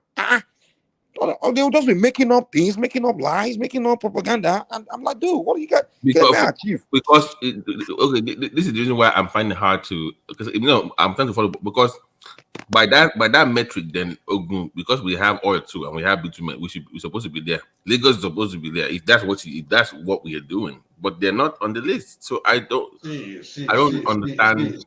Babati, this thing is okay. There's a difference between all producing states for the purpose of derivation. And there is another thing that, okay, you have a group created purposefully for that entire region. Now, over time now, you are now altering the formation of that place. You understand? That's what we are talking about. They didn't do it. That's what we keep saying. They didn't do it. Guy. When Obasanjo did this thing and Yar'Adua followed up, they were not stupid. Why doing all those things? Do what? It is this Buhari that came with his own kind of rigmaroling and okay. What exactly? What are you talking about? What exactly? What? When NDDC was created by OBJ and Yar'Adua followed up, it was purely for that region. Every appointment from that region. Today is not purely for that region. Okay, so today is not purely for that region today. The question I'm still asking you is this. Let's leave this topic, man. And I want to No. Mike, you do this thing a lot. It's not about leaving this topic. Let's forget it. It's not about leaving the topic. No. The thing is, you like doing this spinning, and you always possibly when I deal with Nigerians. We just like spinning around. The northern part of Nigeria. Why can't we just? What are they doing? Why can't we just focus on the particular point and just land the point rather than trying to spin around it? Come on, man. Mike, there is Northeast Development Commission after the Boko Haram, blah, blah, blah.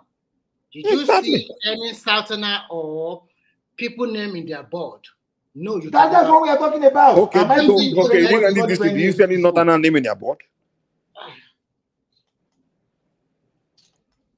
Do you see any Northerner name in their board? In which board? The NDDC. Not after we read this thing to you. So what did you read? I'm on the website now. Don't say what's the name on the there's no Northern name on their board. You argue a lot. I will give you the No, I'm not arguing. No, don't stop it. Don't do this again, please. Don't spin. This point we are making right now. The board of NDDC. No. The board of NDDC is there Northerners on the board of NDDC? Do you want me to open it for you from my computer to see? I'm on the website right now. I'm on the website. Okay. Tell me what you want. Let's get on it. We'll go there together. Which one are you looking? Tell me. And tell me the name of that Northerner on the NDDC board. Please tell me. Mike, there is Dr. Abrazak Abbas from Northeast. Okay, what's his position? Yeah? What's his position? Mike, let me share my Tell screen. me now, what's his position? Let me share my screen with you. Okay, share it. All right.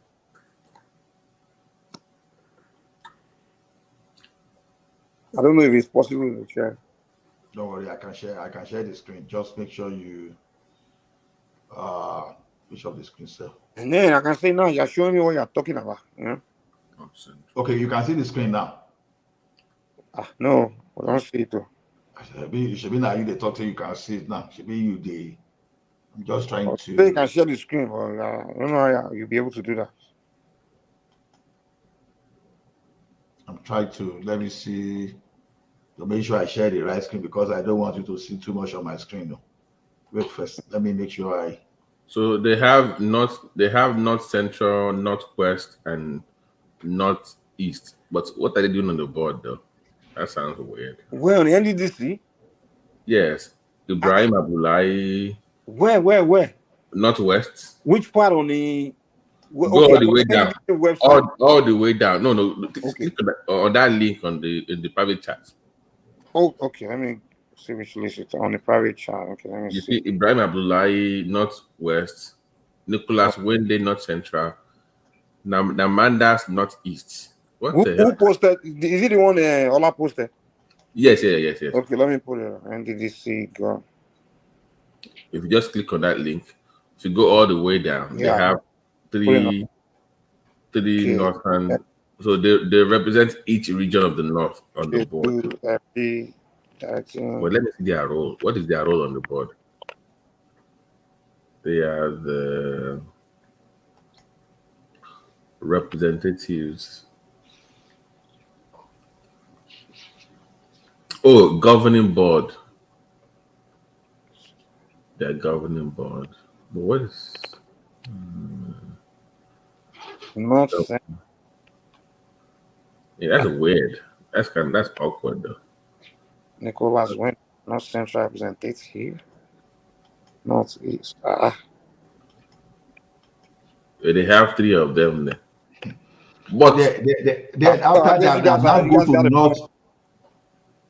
now go to northeast development commission. You will never see any southerner there. Okay, now you have a point. I've been asking you, show me these things. You don't want to show me. Okay, No, so now we posted it now, but now you know open them now. This one is awkward though. What are they doing it's on kind of the? awkward. Whatever they are doing, that's what we are gotta go against that because that doesn't make sense. So now, if you go to Northeast Development Commission now, you will never see anybody. They don't even have a Southwest representative there today. Let me see. Why they having? Wait. It doesn't make sense. Hold on.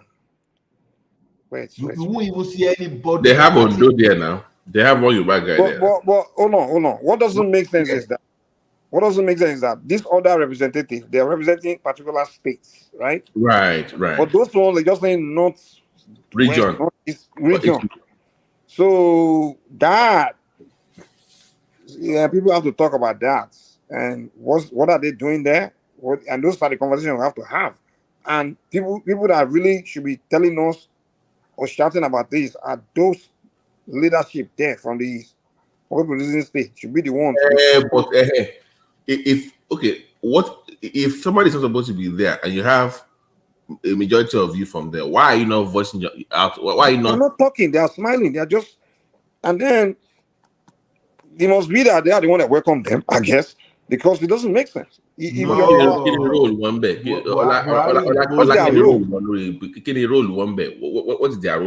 Because no one can tell me that these people are. They are governing board now. They are part of the governing board now, so they vote. They can vote on any issue. So why are they accepted there? Why did the Southerners accept them there? So if they want to take a decision now, they can vote. My question is, even the decision will go against that region, they will vote against it. So my question is, why the other members accept them there, and why they not talking against it? See, as we are talking against it, it's not as if people are not talking against it, but you know Buhari now. No, I'm not talking. The only people that come out to talk is just regular or irrelevant people, like What Peace and all these kind of people. They just shout. No, it's just because they've not been covering it. It was a big issue. It was a big national debate. Not it's just because we are not covering it. It doesn't mean that people kept quiet on it. It was a big issue. They have no business there. It's Buhari that bastardized that thing. Yeah, everybody was. Buhari was so bad. Even people in not were complaining. The guy even in not is it your own state? Is he only your own state? Like this guy was just. Even the North they were complaining about him. It was that bad. Babaji, you know what keep me angry with many Nigerians today. You see, Nigerians that were born in maybe in early 80s and 90s, I don't have any issue with them. But those people that were even born like 20 years before me, and those of us that we witnessed IBM Buhari together.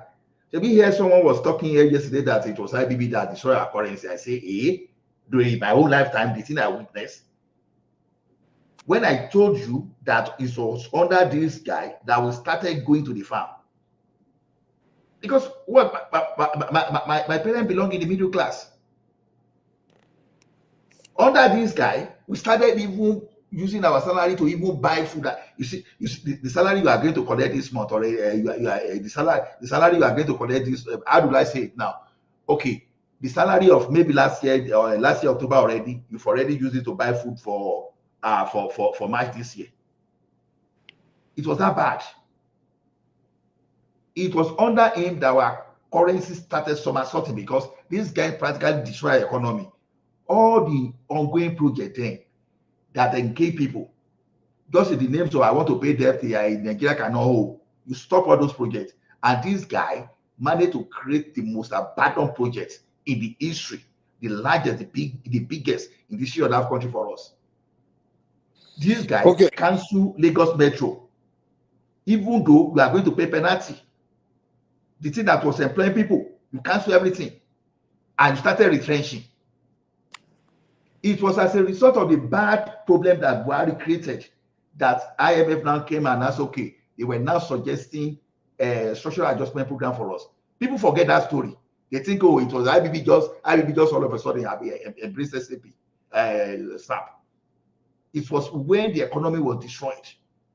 Now, that time, as a graduate, as in up to 1984, if you would like to collect this in a car loan, you could still get up to 6,000.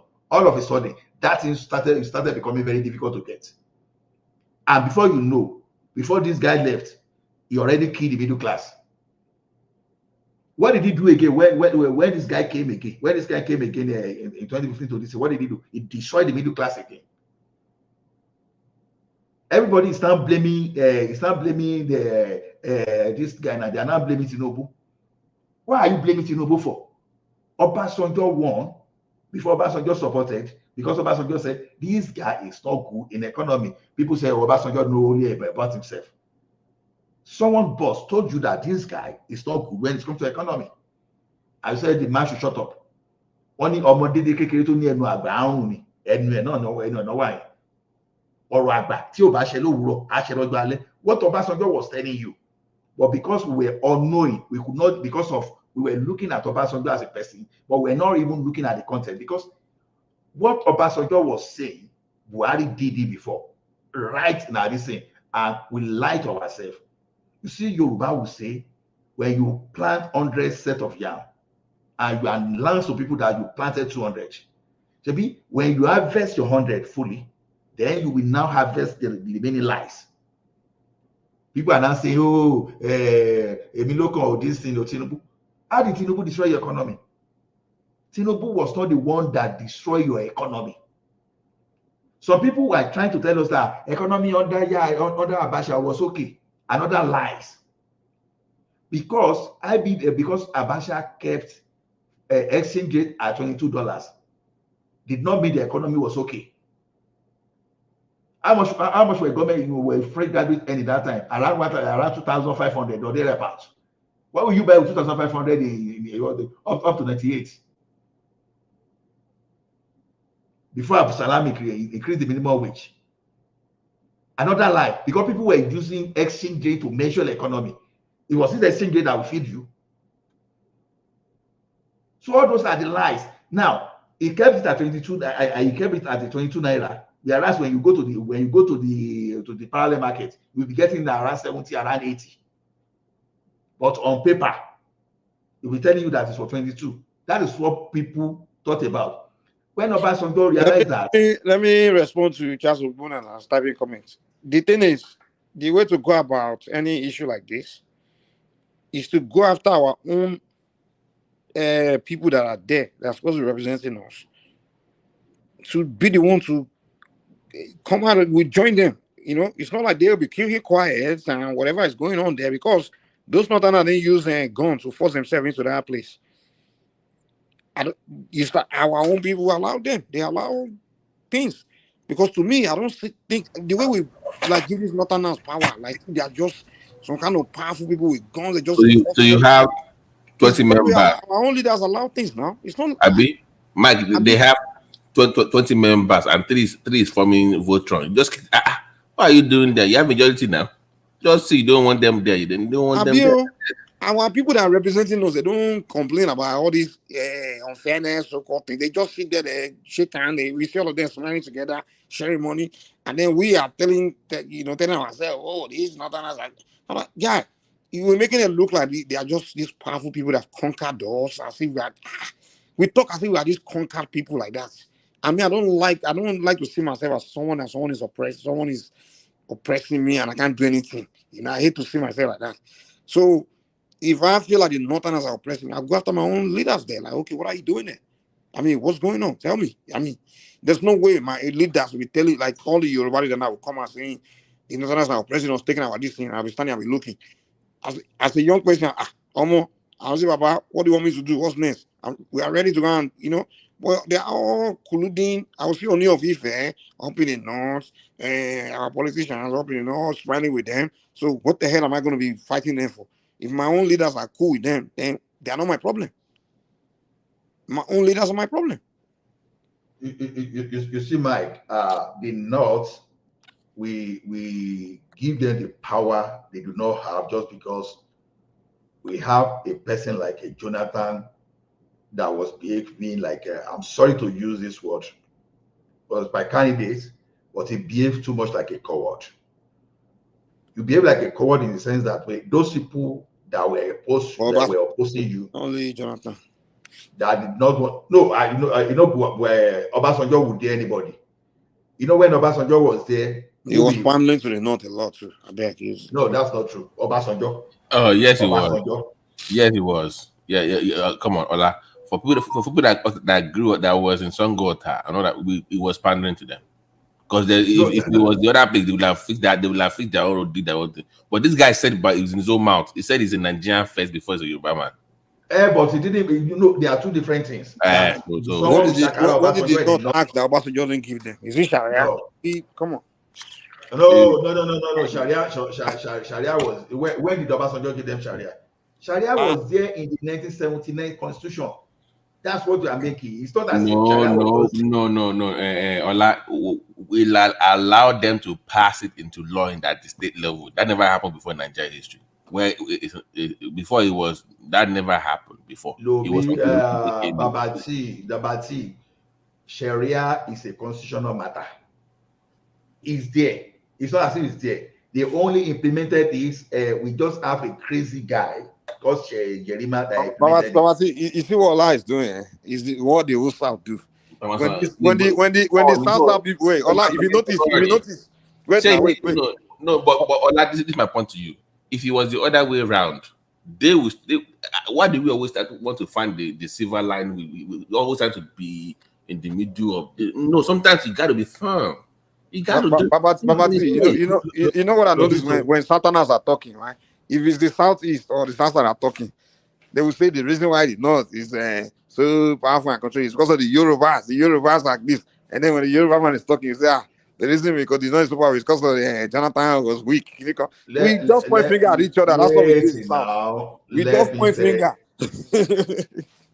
That's what we don't have to do, man. Let me tell you, Sharia has been in our constitution as far back as 1979. So forget that someone implemented it is another thing entirely. My point that you cannot say that it did not pander to them. It clearly pandered to them. Look at the project. What project? Ministry of Works and Housing. Just look at the numbers.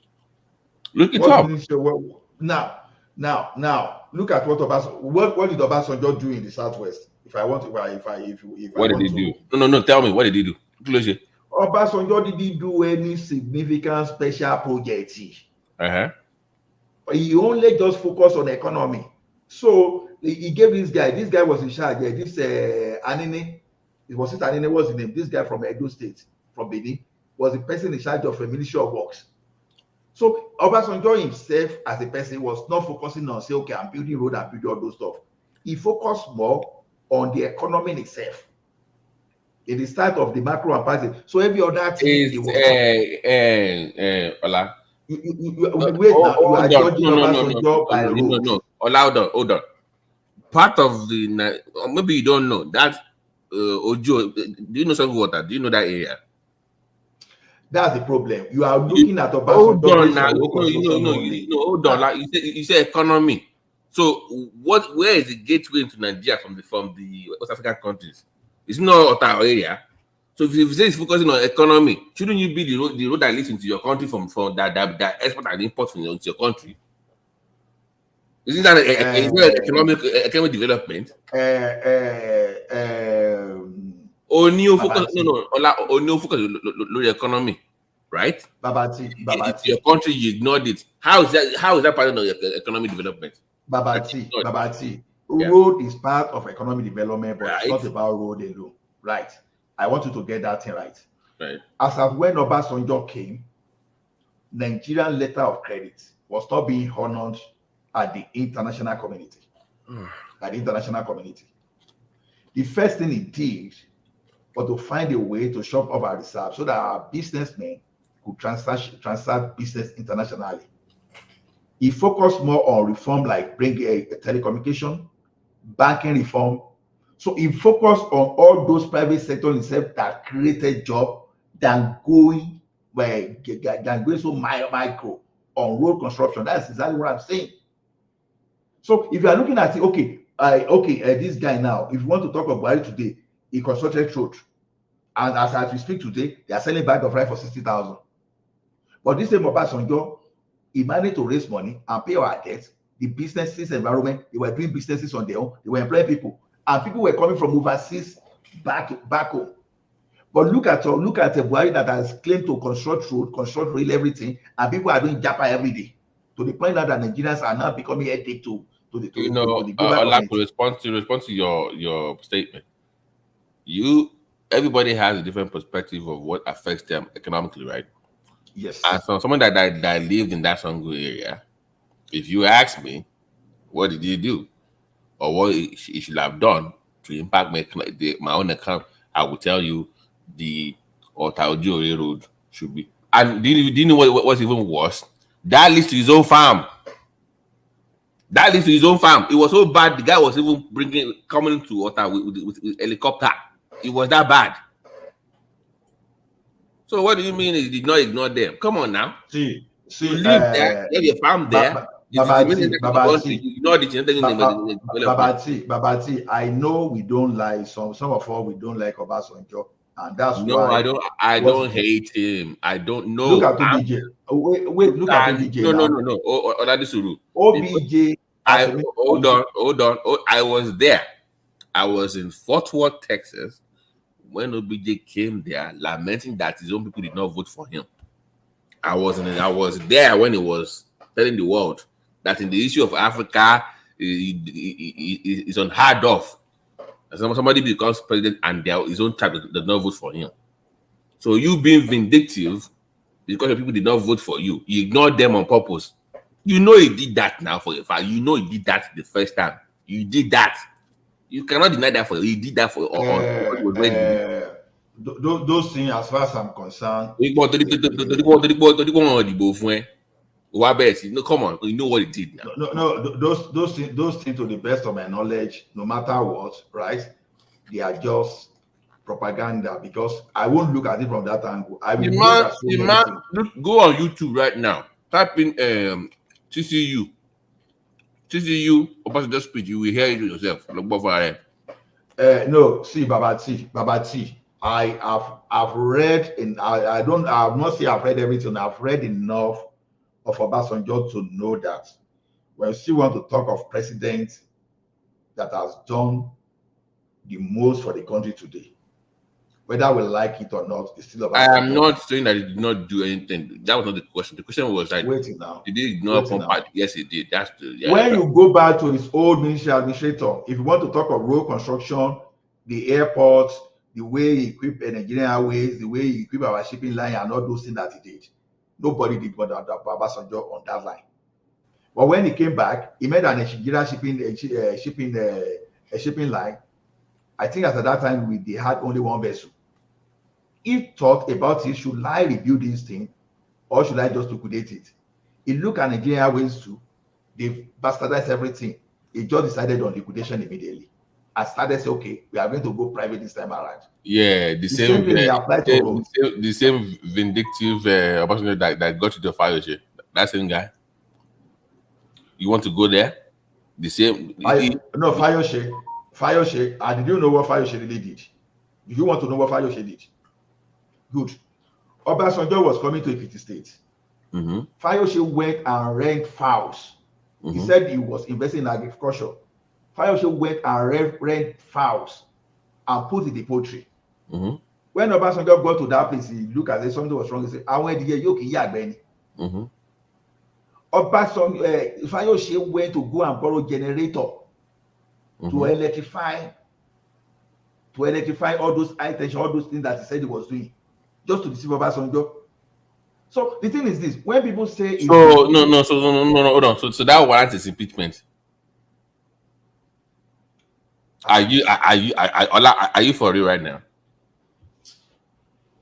Okay, let me ask you a question. Why did he impeach? Why did he impeach Fayose? What's the essence? No. Let's go with your own. No, let's go with your own.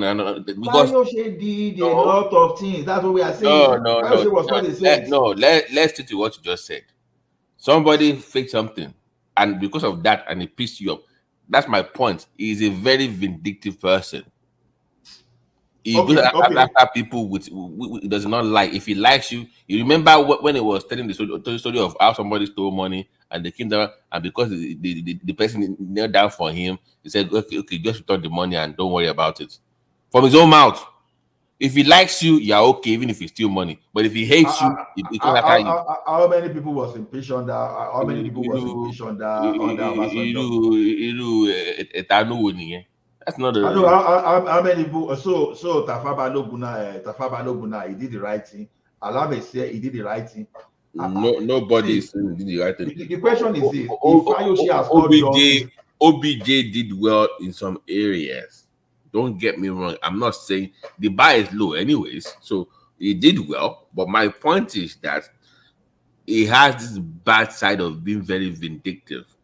I think that okay, tell me what offense did Fayose commit now? It was vindictive. No, why did he? The one telling me now. You said because he faked some project somewhere. That's the reason because Fayose was accused of corruption and they investigated. That was why they know that in our laws, who has the power to remove it? Is it the president or the by influencing? Do you remember what happened? I remember what happened. How many House members removed him? If you remember. No. 6. No. I don't want to. How do you think the man won the case in court? Because OBJ and his knuckle, just 6 people in the house took at the governor, and you were forced with your own military. Come on now, you know what he did. But see, let's not go. Don't let us go micro. Let's look at the overview of everything. This guy initially came that's okay, he was going to fight corruption.